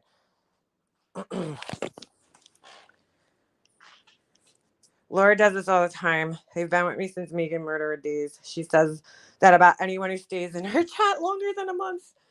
Cross-eyed Allie. Ooh, she cross-eyed? Ooh, girl. Allie doxed Granny watching address criminal record and even her kids' schools. What the fuck is wrong with that asshole? Why would you do such a thing? Well, that's the type of people Laura likes to fucking surround herself with, so am I surprised? Not really. Can't say I am. She's a 50-year-old groupie, that's all. Yeah, exactly. They don't want her in no fucking documentary. What the fucking shit does she have to offer? The best shit I heard her say was that fucking, why won't Melissa Schumann leave me alone? And I'm like, what, girl? Melissa Schumann ain't bothering you. She ain't bothering you. I don't even think Melissa Schumann acknowledged her ass. I mean, directly ever, okay? Because she never wanted to give MGL clout, which I understand. But, like, I don't think she ever acknowledged her ass until she finally, it took her how many years to finally get the balls up to bring that woman to court for a restraining order, which it was 5 years way too late at that point in time. Because I guarantee if she would have gotten it done during that time, she might have been successful. Although, I don't know. I just think it's very hard to get a restraining order against somebody online. Until the laws catch up a little bit, I just don't see, I just don't see how somebody's a threat to you from across the country. Like, when they don't even live in the same state as you. Unless they're like, obviously, somehow repeatedly contacting you personally or sending shit to your house. You know what I'm saying? Like, and like entering your personal space. I just don't see how, that a restraining order would work. You really can't, unfortunately, like the judge said in the case, you can't hinder somebody's freedom of speech. And of course, people like MGL and those types of people, they know how to work around things without, getting themselves in trouble by either having other people do it for them, like Oni, right? Because do you think MGL, look how quick MGL dropped fucking Oni like a hot fucking potato. Okay. She was all about him when he was making phone calls, right? For her, fucking swatting people. Oh, Oni was the fucking best thing since sliced bread, you know? But the second Oni made her look bad, what happened to him? He got dropped like a hot potato. You know, that friendship was over. I mean, she picked up the phone and called him and embarrassed him. Like, you know what I'm saying? I'm not saying he deserved it because he's a fucking asshole, but like, girl, you know what he did, and you were all for that shit. In fact, he was probably doing it for you. He was definitely doing it for you, because I don't think Oni had any reason to fucking call, you know, or swat Marianne, me or fucking Starlight. The thing is, MGL can be entertaining. It's just she does such vile stuff. If MGL actually covered true crime without being vile, I'd watch. Laura isn't entertaining at all. Her true crime is terrible. I agree. She can be entertaining because she's such like a fucking, what's the word? Idiot. You know, if she didn't do all the disgusting crap, yeah, I guess she would be entertaining. Yeah, she could be funny, whatever. You know, she's animated. I will say she has at least some type of personality, you know, that kind of stands out because she's like a loudmouth. Sorry, I just fucking put my cushions back on the couch because Ovi likes to like throw them off the couch. I never knew who Oni was, just remember his Lutheran song. You know, I actually liked Oni. That was the sad part, was like, if he wasn't friends with MGL, I think that, you know, he wasn't like a bad person, I thought at the time. Now I think he's a total shitbag, you know? But like, imagine that's who Burgundy Blues is. It's Oni. He came back. That would be fucking like, holy shit, plot twist, right? I actually liked him, and I did enjoy his content, some of it, you know. I just always used to think to myself, like, bro, you got to pick better friends, you know. And then to find out that he did that, I was like kind of shocked. Because I was like, I was a little suspicious of him in the very beginning, though, because, and the only reason why was because I thought it was very odd that he had the next day done a fucking live stream about swatting, the dangers of swatting. I was like, dude, you know what I'm saying? When somebody goes like a little too hard like that in the paint, they're like trying to cover something up. Like, it was weird. It was very weird. Kool-Aid clipped me again. Oh my God, I'm famous. I'm so famous. Kool-Aid clipped me the other day. And of course, Burgundy's under there wanting attention, talking to another fucking nutcase, that trauma punks person, whoever the fuck they are. That person's like right in there with the fucking Corey category. And fucking, I see them saying some crazy shit about people in fucking comments. I don't remember where that person came from. I remember them from a long time ago.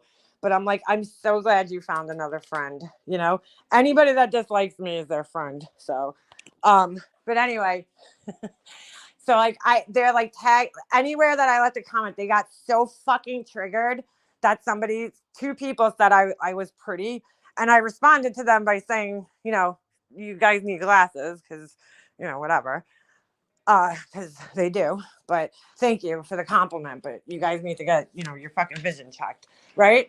They got so fucking bothered that somebody complimented me. Oh, it's funny. They were really fucking bothered. Yeah, Trauma Punks is fucking a nutcase. Just click on their fucking little picture, and that's all you need to see. All right, and you're like, oh shit, I better go. I gotta go. I'll be over here feeding my chickens that I don't have.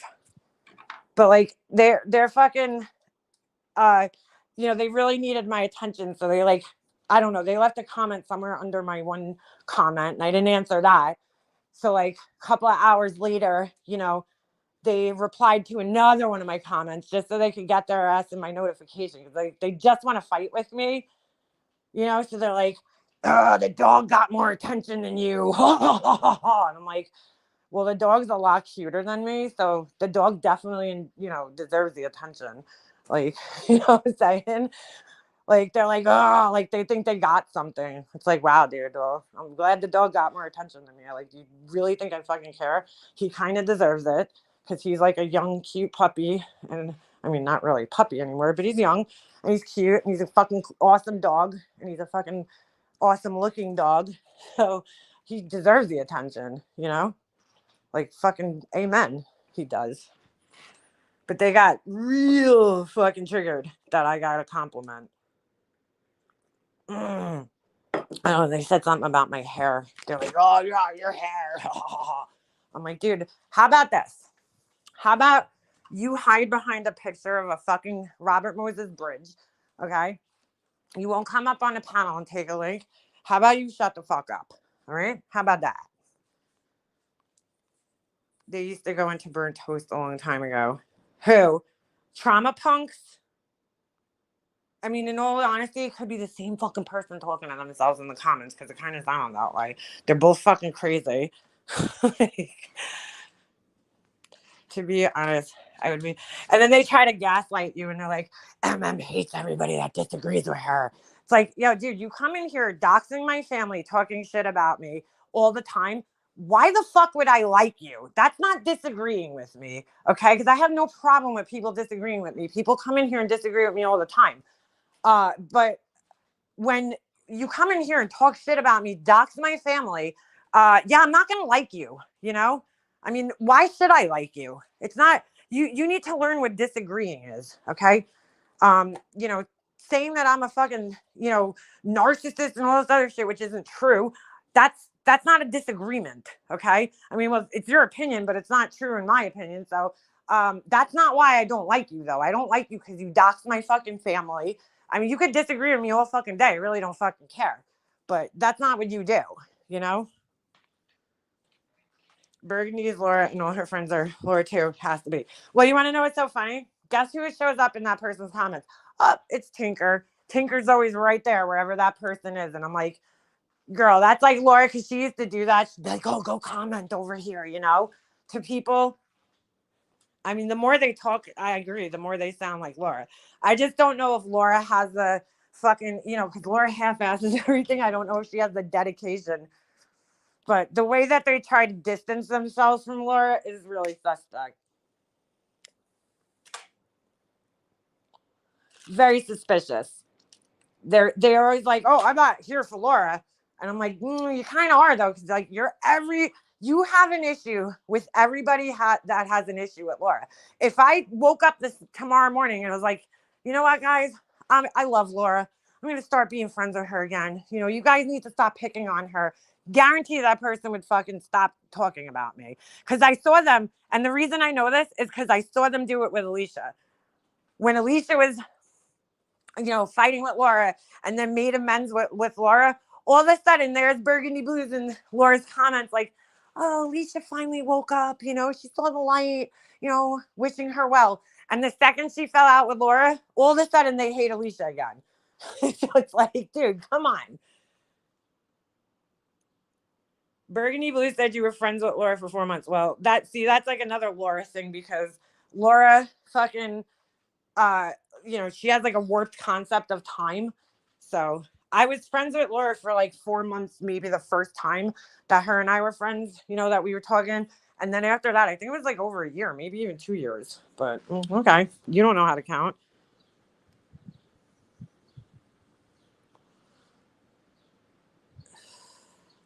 Don't know if Burgundy Blues has been around as long as we think. She asked why I don't have a real pic on my avatar. She was here 4 years ago. She would have known I used to have one till I was doxxed. Interesting. Laura lives in dog years. Yeah, exactly. Everything is always longer. She exaggerates everything. So, well, it's either Laura or someone who's really close to her. Oh, 100%. Because back when they were the Fresh Start account or the Wrong One account, one of those, right? After, you know, Alicia struck their channel. Hold on. Burgundy argued with me in a chat.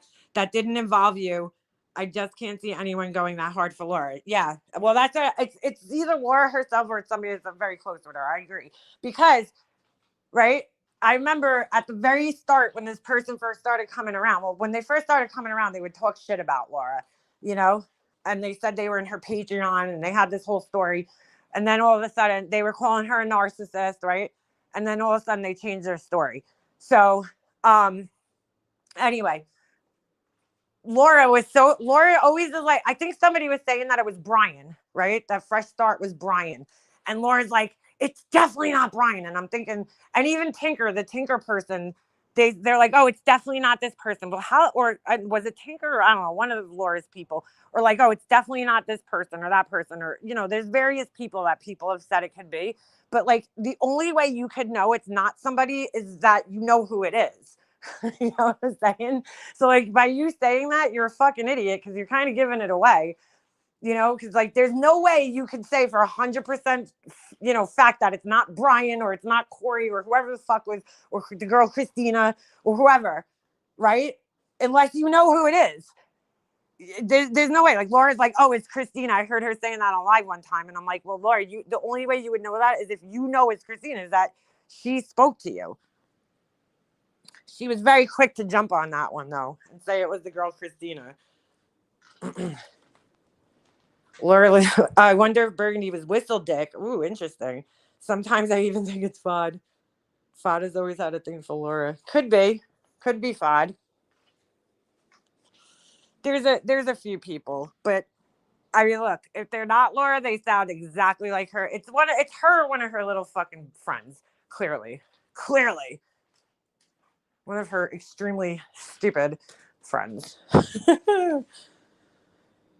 Fod likes it. And Laura would create an account to troll herself too for attention. Yeah, she does. She absolutely does. I just don't think Laura is this like good of a troll. Not that this person's good. I just don't think she could carry it on for this long. You know what I'm saying? I don't think she could dedicate her fucking time to this long. Maybe, because she's fucking angry with me, clearly. I mean, she left YouTube because of me, right? You know, okay. Her alt step up and bat for her. 100%. Fod used to write love songs to Laura? Oh, geez. Why? Her alts step up. Yeah, she has a lot of alts, Laura. A lot. They always come in her. She's gotten busted so many fucking times that exact way. Coming in her own comment section, commenting on her own video, but forgetting that she was on her fucking troll account. Fod calls me B-Turd. I changed my name to B-Turd. For me, the smoking gun is how many hours they will go on and on. I can't see someone spending all day trolling for Laura. If I'm wrong, Laura's behind. Well, I agree with that, you know? I mean, really, like, I say the same thing to myself, Jane. I'm like, who the fuck would dedicate this much time, right? Like, unless it was somebody that feels I personally wronged them in some way. You know what I'm saying? Like, why would you spend this much time? If me talking about Laura has nothing to do with you and you're not Laura or one of her very close friends, what other motive, like, why would you even care then? You know what I'm saying? Like, why would you dedicate that amount of time to this if it's like you're not getting paid? You know what I'm saying? Like, what are you getting out of this? Like, I don't know. They really think they're making like a difference in the world. But like, the fucking weirdest thing is that, that this shit's weird to me. I'm sorry. They'll clip the same fucking thing and post it like twice, which I'm shocked YouTube allows, because I don't know, back in the day, YouTube wouldn't let you upload like the same clip twice. And it's like so weird, I guess, because like if they don't get attention the first time they tag me, they try to re-upload it to like tag me again. It's so fucking creepy. So they'll fucking like write something different in like the little title thing, like, oh, thinks, you know, whatever, blah, blah, blah. Blah, blah, blah. The content thief. I don't know. That was the one that every morning they're in my mentions, almost every morning, and they know that because they obviously hear me saying it on panels, so they're like purposely trying to get my attention. And it's like, today it was, I'm a content thief. I'm like, oh, dude, you have your whole fucking channel is my content pretty much, except for maybe like 2 videos of you scrolling through comment sections. But like, I could take your channel down in like 2 seconds because you do no commentary. And, you know, you want to call somebody else a content thief? You're an idiot.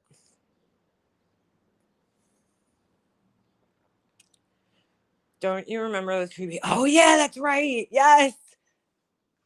I totally forgot about that, B-Fergs. Holy shit, you're right. The creepy little videos. I always got a weird vibe about FOD. Well, look, if you come here lying about your gender, like I have to be honest with you guys. I used to get irked to fuck when people would refer to FOD as a he, because I personally always felt that they were making a mockery out of fucking, people's gender dysphoria, and they really weren't. They weren't, I mean, they still dressed and looked like a woman for the most part, so like they would tell people, I mean, because their picture was all over the fucking place, but they would tell people, and like people actually sat there calling them a he, and I just refused to do it because I was like, I don't think that they're really fucking saying what you know what I'm saying? Like, I really didn't believe that they were transitioning or transgender or whatever you want to say. I just didn't believe it. Ever. Never believed it. So, because when people called FOD a she, they didn't like correct them and say, no, it's he. All right. So if you were really fucking trans and you were serious about it, you would have corrected somebody every time and made it very clear, like Mallory does, right? Mallory makes it very fucking clear that she's a fucking she. Period. End of story. Yeah, everything Bernie Blues accuses you of is what they do. It really is. I just think it's like, I mean, I have to give them credit for being crafty. I do. I can't fucking not give credit where it's due. I give them credit for being like a crafty little fucking elf, where it's like they have an imagination. Like they do. The things that they come up with are fucking, I have to say, crafty, like the stories they invent in their fucking head and the scenarios and the way that they think that everybody else, they know what everybody else is thinking and feeling. I do think that that's pretty fucking interesting. I do. And it's crafty. Like, you have to have a pretty good imagination to come up with the shit that they come up with. So, I'll give them credit. I have never looked at Vera Bradley the same again. Who's that, Shannon? I feel like if it was just someone that hated you, then they would just go after you. They wouldn't argue with others in chat and defend her. But exactly. I could be wrong. Take a link, Burgundy. Yeah, they'll never do that. Exactly. Every single person that I'm friends with, they go after those people. And anybody that fights with Laura, they go after those people. They used to go after Bird Toast. They were in trolling nonsense a little bit. They were, who else? I'm trying to think. Alicia, right? All the same people, even down to the part the other day where they tagged Muffin Mouse. I don't know why, but they tagged Muffin Mouse in a fucking video the other day. And Muffin Mouse is one of the people that Laura's called out several times. And I'm like, it's like so weird. It's like all the people that Laura has been triggered by, B-Fergs, Purple Rain, Muffin Mouse, right? Like even the specific subscribers, they used to bring up Remy a lot, all the same exact people that Laura's been, triggered by in my chat. That person happens to call out and be triggered by. It's like, dude. I mean, like, that's pretty specific. Muffin Mouse isn't really a shit starter. She's not, you know what I'm saying? Like, why pick her? Why her? Laura mentioned her recently. I mean, so, it's just weird. It is weird. It's the motivation behind it all is very fucking weird.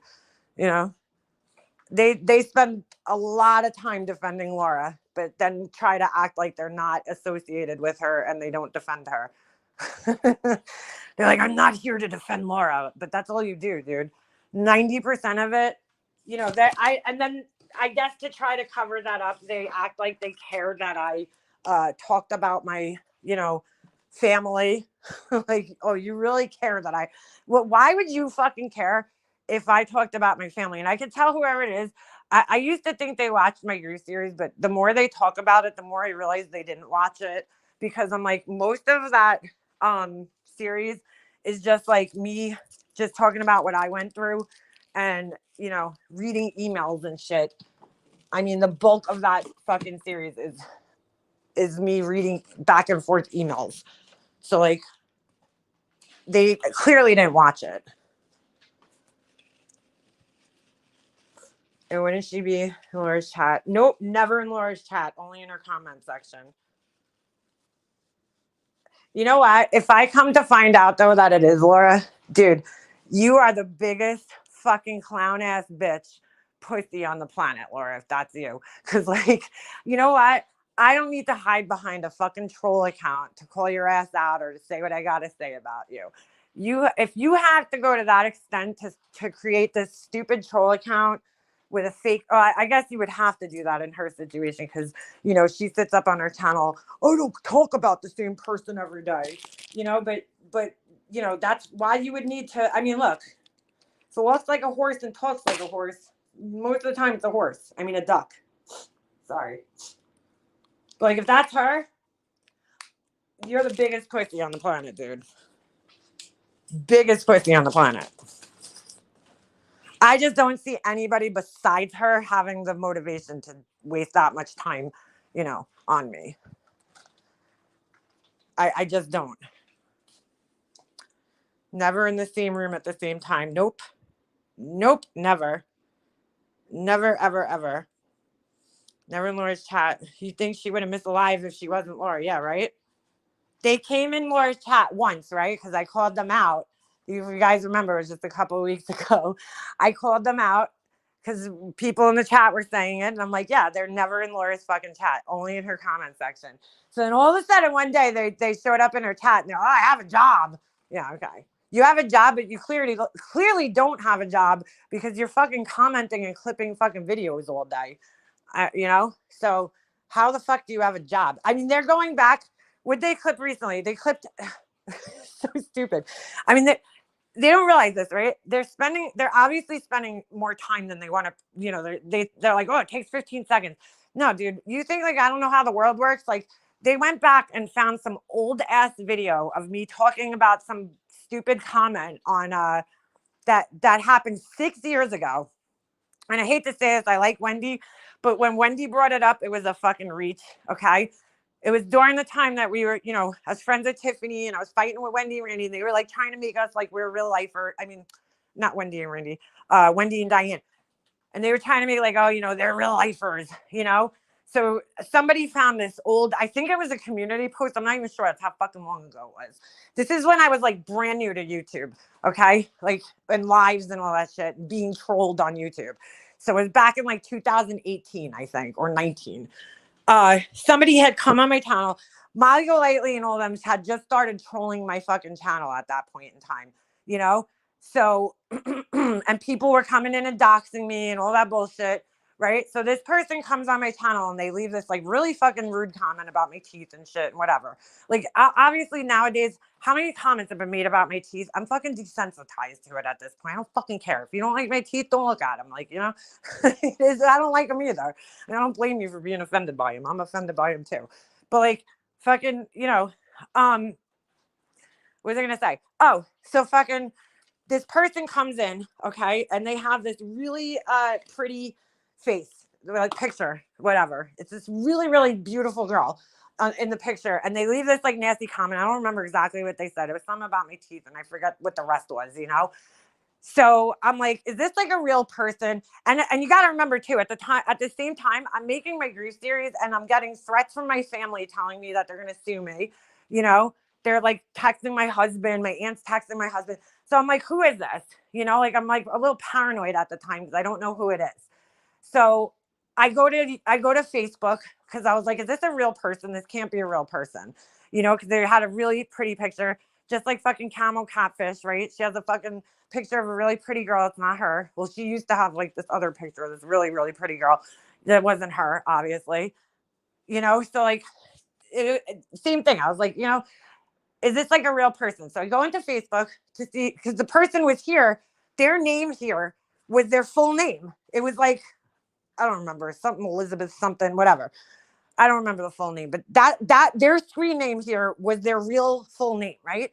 So I just go on a whim, go to Facebook and I type their name into the thing, right? And sure enough, the same fucking picture that they're using on here is on their Facebook page. And it's like the first result that pops up. So I go look at it and I'm like, holy shit. I'm like, this is a real person. So I just like scrolling down their page because I'm like, I see that they have in their thing that they're a teacher. And then I see they have kids. And I was like, kind of like, holy shit. Like, you would talk like that. Like, well, let me just be dead honest. One of their kids had something a little wrong with the kid, right? Who, in my, there was something wrong with one of the kids. I'm just going to put it like that. And I thought to myself while I was looking at this, like, you have a kid that clearly has special needs who, unfortunately, right, those kids end up being oftentimes the victims of bullying and people picking on their looks, right? If they have something wrong with them, like, let's just say they're cross-eyed or something like that, right? So, like, or they wear glasses, right? So I couldn't believe it. I'm like, this woman's not only a teacher, but she has a child with special needs. And how would she like it if somebody, spoke to her child the same way that she's speaking to me? Like, I just kind of was taken back by it at the time because, again, this is 6 years ago and I'm not like, I'm new to all this shit, being trolled and shit. So I'm like, wow, that's like really fucked up, So I don't remember exactly what I did. I think I took a screenshot of her family. I don't even remember, dude. I probably blocked the faces out. I don't think I would have doxed the kids' faces. I don't know. I don't remember exactly what happened, but I explained this already in a live years ago when it was brought up. But anyway, so I wrote a community post. I think that's what it was, a community post. And I was like, hey, this person's like, how would you like it if people contacted your, superiors? Like, you're a teacher. How do you talk to people like this? And again, I don't even remember exactly what their comment was that they left to me. It was 5 fucking years ago.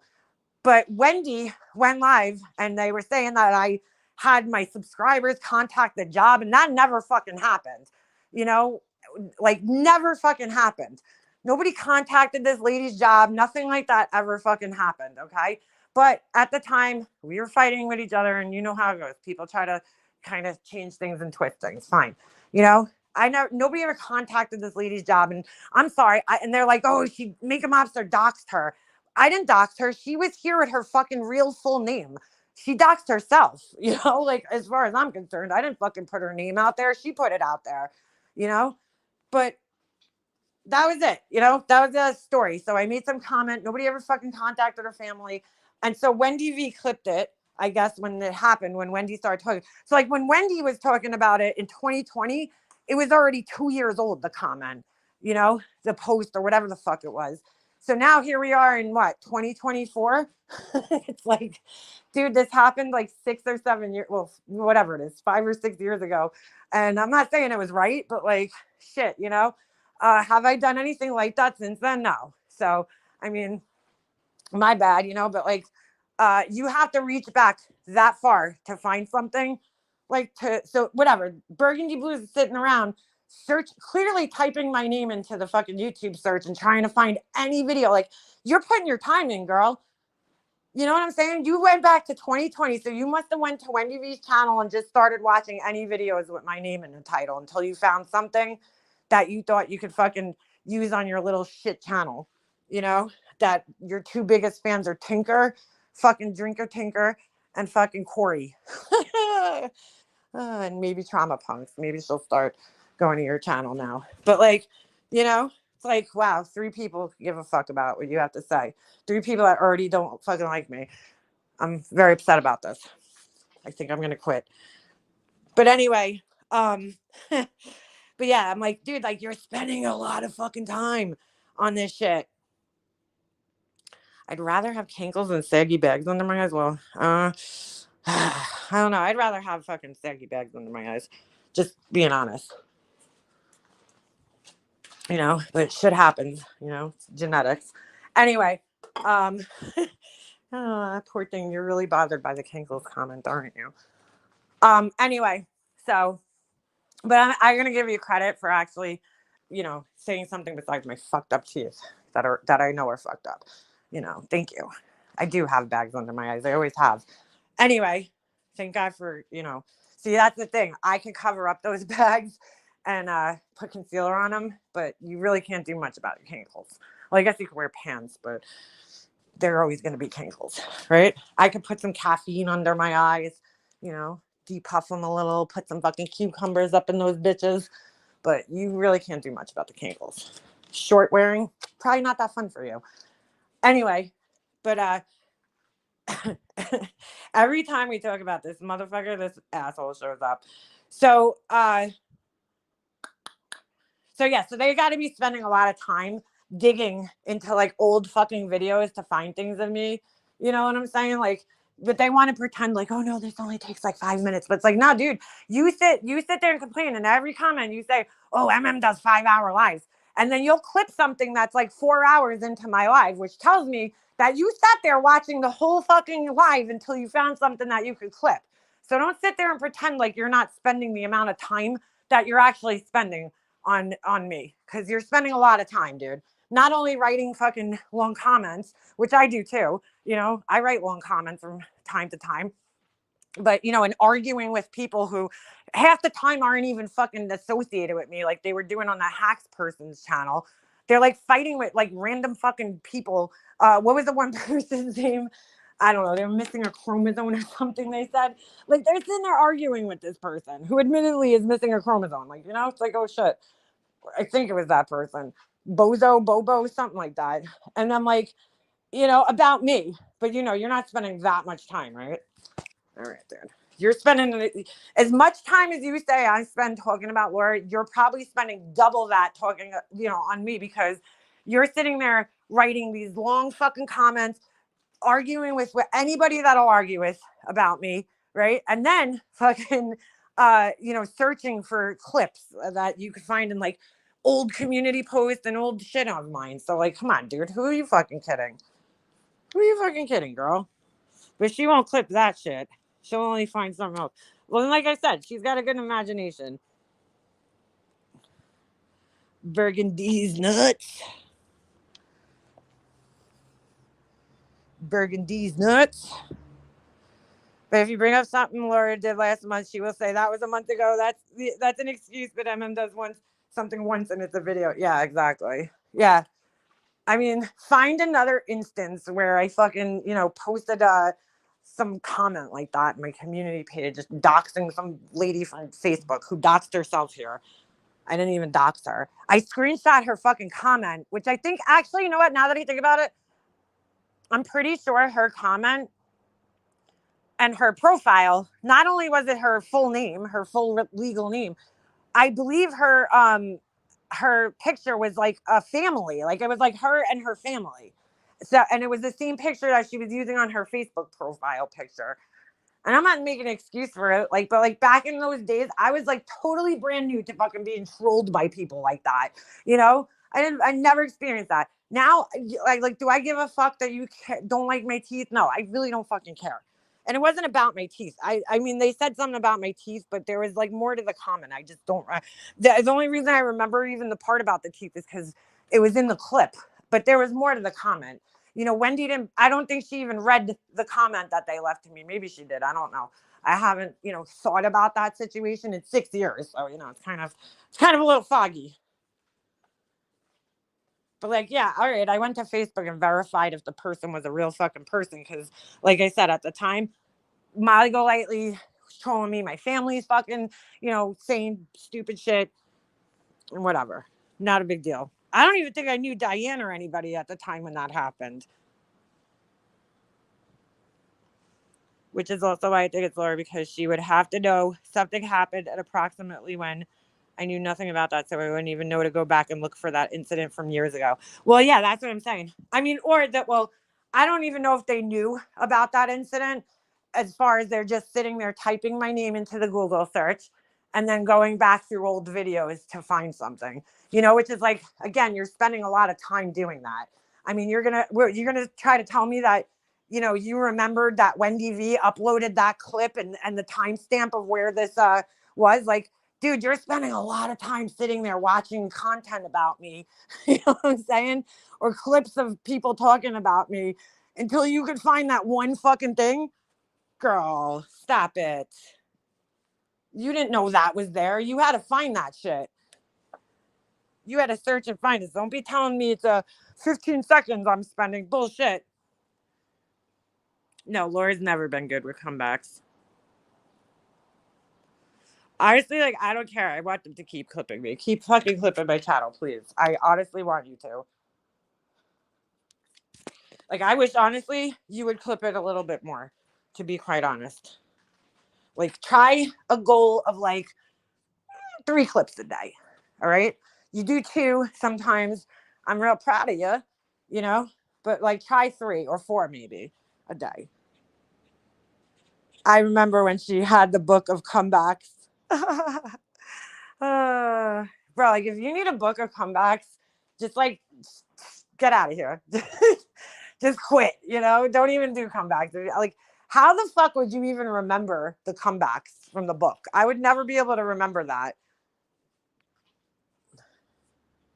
Lori's got the time to be burgundy, but yeah, she does. She absolutely does. They claim they have a job, but I'm like, girl, you ain't got no fucking job. Okay? You ain't got no fucking job. You ain't got no fucking job.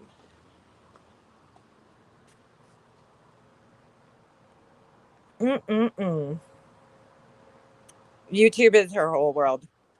And she made it her whole world. Laura had a tab called Sick Burns book marked on her browser. Yep. I remember that. It was in the it was in her what do you call it? Amazon or something, and we looked it up and we were reading some of the terrible comebacks that were in the book. It was horrible. Yo Mama jokes book. Forever. My cousin had this it was like the weirdest book. I don't know who bought it for him, but it was a book of like Catholic jokes. And there was like this one joke on the back. I don't remember it, so I can't even tell you guys, but it was like this, like, it didn't even make any sense. It was not funny at all. And I guess I was like one of those kind of like, you have to read the entire Bible to understand the joke things. And like, I don't know, there was one night we all like read it. And like to this day, we still, some with Enoch, I know that. To this day, we still bring that shit up. We'll be like, you know, write it in comments or something like about Enoch. But I'm like, who, like, I was always horrible at remembering jokes. So there's no way I would be able to read a book and remember a comeback. Like, I was always one of those people that just could not retell jokes, you know, to save my life. Like, I'm horrible at it. I don't know why. My brother was really good at it. Like, he was like, my brother had like that good memory where he could like recite lines from movies and like perfectly, you know, and then he could remember jokes perfectly. I couldn't do that. I was horrible at that shit. There was sorry, I just read that. Which is where she got her "Do your Fruit Loops not go all the way to the top" from, or take a long ass seat on a short ass work off a short ass pier. I'm terrible at retelling jokes. Like, I don't even fucking attempt it. That's how bad I am. And it sucks because like sometimes you want to retell the joke, but I'm like, I'm gonna fucking butcher it and it's not gonna be funny. So I'm just not gonna go there. I'm not good at it. I know when I'm not good at something. I'll totally fucking own that shit. That's one of the things I'm not good at in life. I have like a really bad memory for like certain things, and then other things I have like a really good memory. It's weird. Like visually, if I see something, if I see a face or something, I will remember the person's face for like the rest of my life. But like you know, things that I read or like hear, I just don't have the fucking memory for it. Sometimes, but like other times I don't. I just like I cannot fucking for the life of me remember some things. A lot of people have really good memories though around here. Even on here, I forget a lot of the shit that happened. Like Beaver, it surprised me. So is Purple Rain sometimes because they'll remember things, and I'm like, oh my god, I totally forgot that happened. You know, I totally forgot that happened.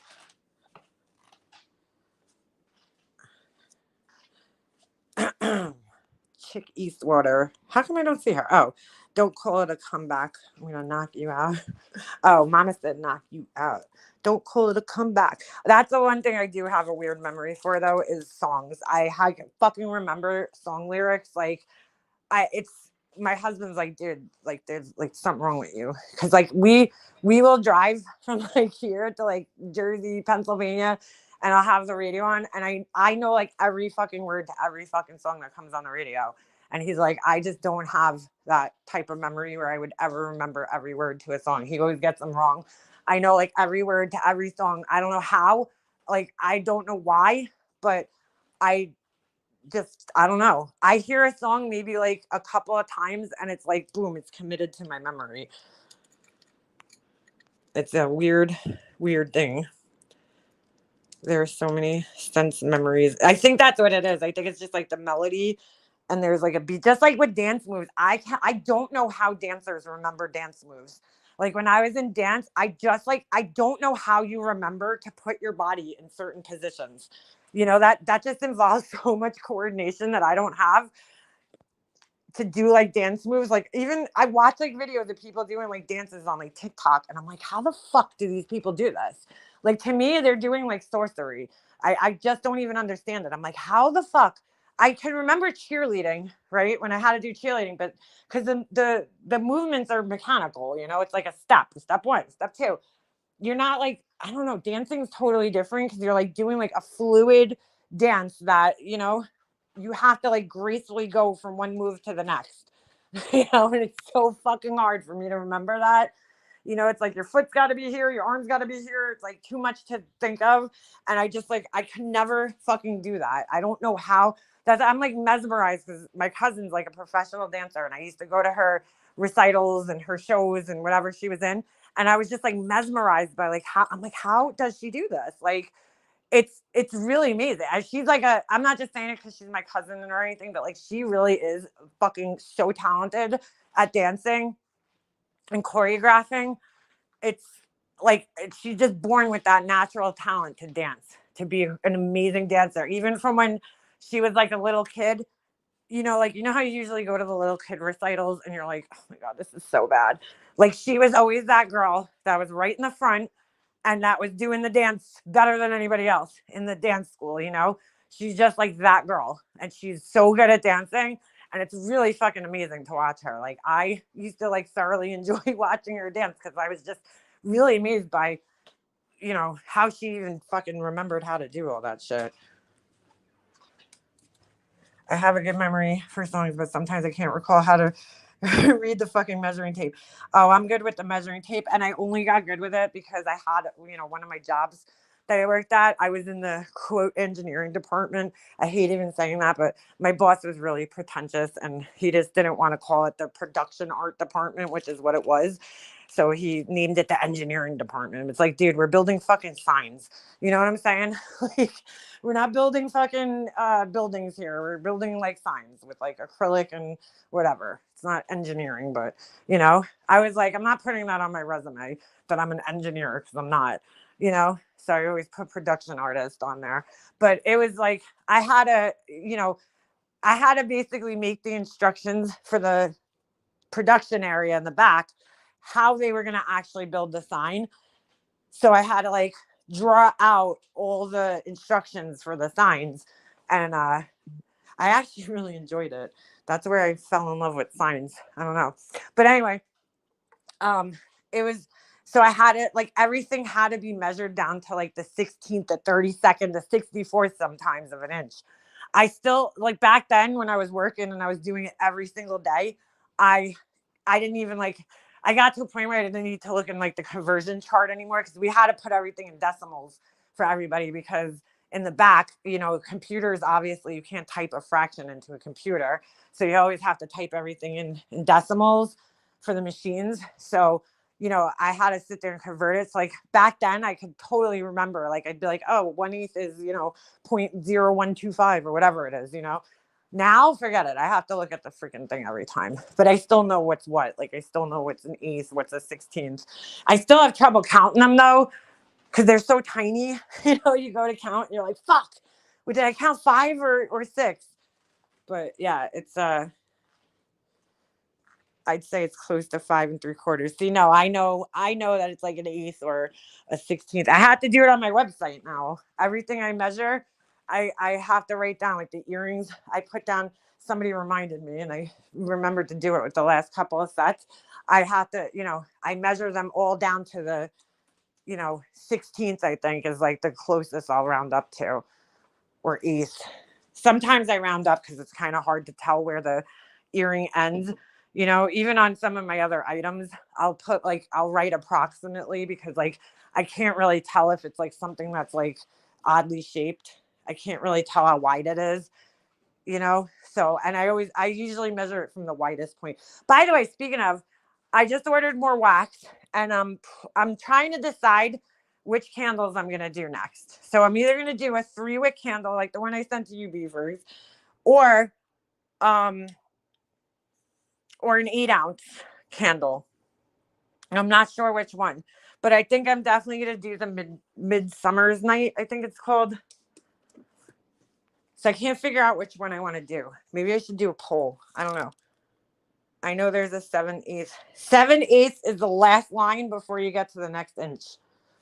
Well, it's the last eighth line, but most rulers don't really show. A tape measure usually doesn't show 16ths. So, right? Do they? I don't know. I don't think they do. I think most tape measures might show. Well, the 16ths are going to be the shortest lines. So if they're on there. So the last long line before you get to the next inch, it's like a half a line.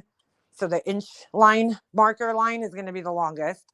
The eighths are going to be the middle. And then the quarters and the eighths are going to be the little. And then the smallest one's going to be the 16ths. So it's the last little box right before you get to the last line before you're at the next inch. You know what I'm saying? That's going to be the eighth line. Obviously, there's more lines, but I'm talking about like the lines that only go up like halfway. So 7/8. 7/8 is basically an inch. You know, it's like an eighth smaller than an inch. I mean, then it's an eighth smaller. You know, so if you're almost at an inch and there's like one little line between it, then you know, because there's only going to be a little tiny line, 1/16 in between that one, and then it's going to be the next inch line. So it's pretty easy to remember. That's what I usually do. I'll usually count from like, okay, 3/4. I know that this line is 3/4, so then I count from there and go to the, eighth, because I know that there's only 2/8 in the quarter, right? And then there's how many 16ths? Well, there's 2/16 in an eighth, right? And then now I'm getting myself confused. Hold on, I have a ruler right here, my trusty ruler. You got 4/4, 2 halves. The eighth lines are. Oh no, my bad. Yeah, the eighth lines are the. Well, I guess they're not the second longest. Not on the. They are. They're the third longest. So you got the quarter lines, and then the eighth lines are a little bit shorter, and the smaller ones are the. Hold on a second. Am I wrong here? 16ths. The smallest ones are the 16ths. Yeah. So you got eighths there's 4 in each half inch, and then there's. Hold on. 1, 2, 3, 4. Yeah, there's 4 in each half inch. So if you know where a quarter is and you know where an eighth is, 3/4 is or a half is, then you know that 2 lines, each little line in between is an eighth. If that makes sense.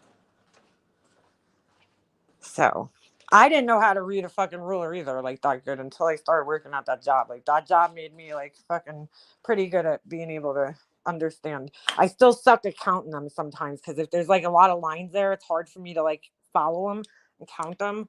But like I said, that's when I usually start using the quarter or the halfway, And it always helps to have that little chart. I learned fractions by bagging weed. Yeah, that's a good way. An eighth is a quarter, right? That's how a lot of people learn that shit. Bagging the weed. An eighth, right? A quarter, a pound, quarter pound. Weighing it out on the scale. In grams, right? You use grams when you're doing weed. I remember those days. When an eighth of weed cost $25. Holy shit. How much does that? I don't know. How much does? No, was it quarter or an eighth? No, I think an eighth. Well, you had a dime bag, then you had, dude, like that's how old we are. Shit, there was dime bags and nickel bags. So dime bag was $10, and then that just like once I got into like high school, I don't even think anybody sold dime bags anymore. It was like, why even bother? So it was like the cheapest you could get was an eighth, which was $25. But then if you wanted an eighth of like hydro or some good shit, you're paying $50. How much would an eighth of weed be now? Like, have the prices changed? Because I don't buy weed, so I have no fucking idea how much it costs.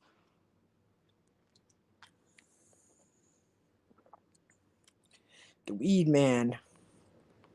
That is a good way to learn, though. See, they say you can't learn anything drug dealing. There you go. You learn some fucking fractions.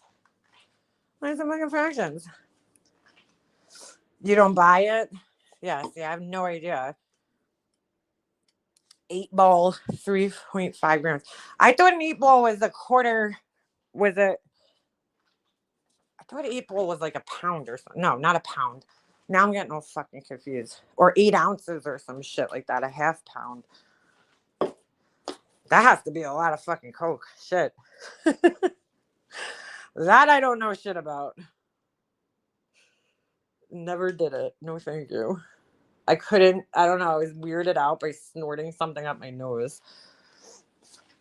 Oh, God. That's disgusting. Sorry. I only remember a lid size. What do you mean a lid? I hoard my own stash. Yeah, I haven't bought weed. Me and my best friend, it was funny because it's like back in the day before we had cell phones, we used to have to call our weed dealer. You know, we didn't want to do it from our houses. So there was one phone there was a pay phone in my neighborhood that had a callback number on it that was printed on, like, you know, where you hang the phone up, there was like usually that little thing where you would write the phone number down. And that was like the only payphone that still had it written down in there, or at least, I don't know. We didn't know of any other payphones that had a callback on it. So it was at the train station. So we used to go to the train station and we used to beep our weed dealer.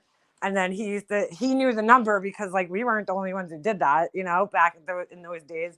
Like, he knew that was the train station phone. So we used to call it back. And so it was funny because there was one time she was beeping, my friend's beeping them, and I'm just like standing there, and they have one of those little newspaper machines. Do they even have those fucking things anymore? Shit. And I was playing with it, you know, because I'm like ADHD. I can't fucking just sit there. So I'm like fucking playing with things, you know. And all of a sudden, money just starts. I pressed like a button, and money just started fucking pouring out of this thing like a jackpot. And I was like, oh my God. And sure enough, it was like $25 came out of the fucking thing. So I was like, oh my God, we got a free bag of weed tonight. You know, we were like all excited because then we were like, now we got money for like food afterwards after we fucking got high. So we were so excited. Well, it ended up there like every fucking time we'd go to that place, the machine was like broken. I don't know why they never fixed it because we made a couple of $100s from that fucking machine. Every time we went there, I would just press the button and the money would just come pouring out of it for like a while. And then they finally stopped. It finally stopped. I was like, what the fuck? Like, why wouldn't you fix this thing? Oh, shit. I just Googled what is an 8-ball of cocaine on my work computer. Oh, great. Good job, girl. They're going to be like, excuse me, Mrs. B. Fergus, we're going to have a talk with you. What's going on here? Did you write Haas much is a 8-ball of cocaine? Oh my God. 3.5 grams of coke. See, I don't know grams except for in weed. So how much is a gram in like ounces? I'm better at ounces because I have to use it. Oh my God, it's so funny. I told you guys I was listening to this old live stream with Laura the other day in MGL when they first got in a fight. At the end of the live stream, because I didn't listen to the whole entire thing. I came like halfway. I, fast forwarded into it. And I listened to the end. And Laura's talking about her candles. And this is from like 3 years ago. So it's probably right around when she, first started her candle business. And I couldn't believe that she said this. I was like, what? She's like, yeah, a scale is everything. She's like, you got to measure these, what do you call it? You got to measure these fucking things. What was it? Everything. She's like, I didn't do that in the beginning. I just dumped shit in there. I just eyeballed it. And I was like, what, dude? I didn't know that. Like, I didn't know she was just fucking eyeballing things and fucking dumping in like fucking, dude, that's dangerous. Like, it is. You could like, really fucking set somebody's house on fire. If you put too much of like a fragrance oil in and it gets too hot, and it's also wasteful. It's just stupid to do that, to just like dump things in, because like I don't know how you would even eyeball that. I don't know how the fuck, because like when you're making candles, it's either like you're taking 10%. So say if you're making an 8-ounce candle, then you're gonna take, and you want a 10% fragrance load, because each wax that you use has a certain amount of fragrance that they could hold, until it's like not gonna, either it's not gonna do anything, or you're just wasting it, or it becomes like hazardous and you put too much fragrance oil in it, and it could be like flammable. So like say if you're making an 8-ounce candle and you want to, I always do 10%, because it's just like the easiest. Most of them like max out at like 10 to 12%. Is anybody going to really notice the difference between 9% and 10%? Probably not, but I just do 10 because the math is easy. 10% of 8 ounces is, I just do 0.8, right? So, right now I'm like, am I doing this right? Whatever. So they have calculators online. If you want to do like 12%, there's people that have like fragrance calculators online. Some of them are a little overly complicated, but the basics is that you just take 10% of the overall amount, and then you use a fragrance oil. So when you make the candle, it's going to be 90% wax and then 10% fragrance oil, right? Out of an 8-ounce candle. So I'm like, dude, like that is not something you can eyeball up, like that's fucking, you have to measure it, like, and you weigh it, you measure it by weight, not by volume. So you're not like, pouring it into a pitcher and just hoping for the best. I don't know how you would fucking eyeball that, because the way wax is, I don't know, does it change? I forget if it changes when it's liquefied. I think it's still the same weight, but I'm like, God, dude, I couldn't believe I caught her saying that she's like, yeah, for like the first, couple months or whatever it was, she's like, I was just eyeballing it. I was like, what, dude? Like, you just fucking blindly were dumping fragrance oil into the wax when you started? Like, that just tells me right there that she did no fucking research before she actually started making the candles, because I'm like, you would fucking know that you have to you have to know, you have to measure things out. Like when I first started doing it, I had to look up, like, how do you do this? Like, how much fragrance oil do you, just like any other recipe, right? If you're making a cake, you don't just fucking throw eggs in there and flour and hope for the best, like you got to measure everything out. What the fuck? Even with my cement, well, I do eyeball that, the cement, but I can now, because after measuring it so many freaking times, I know the consistency, what it's supposed to look like. And there's definitely a lot more leeway with, cement and certain type of mixtures that you're making, because like if you're doing, resin, it has to be exact. I learned that the hard way too one time, because I measured it by volume, by weight, not by volume. And I didn't know that there's different types of resin. You have to read the instructions on them, because certain types of resins are measured by weight and certain types are measured by volume, meaning that if it's a 1-to-1 mix ratio, you're mixing 2 parts epoxy. That's what resin is, right? So you got the activator and then whatever the other part is, and you're mixing those together. It's specifically, whatever company, whatever brand you're using has specific instructions that it's supposed to be measured out this way. Well, I had this brand that I bought at Michael's, and I measured it by weight, and it's supposed to be measured by volume. So it threw off the ratio. It's a 1-to-1 ratio. So you're supposed to, if you pour 1 cup, then you pour, 1 cup of part A, 1 part of cup B, and the density of each one is a little different. So in this brand, so when I did that, I threw off the ratio because I measured it on a scale, right? So the cups were unequal. So I started mixing the resin, and after a couple minutes, I put the cup down on my counter, and the shit started smoking, because that's like resin cures. Same thing with cement. It cures by like this thermal reaction once the chemicals are mixed together. So it's just more intense with resin. So fucking like, dude, it started burning hot, smoking, and it melted the cup. It actually melted the cup that it was in.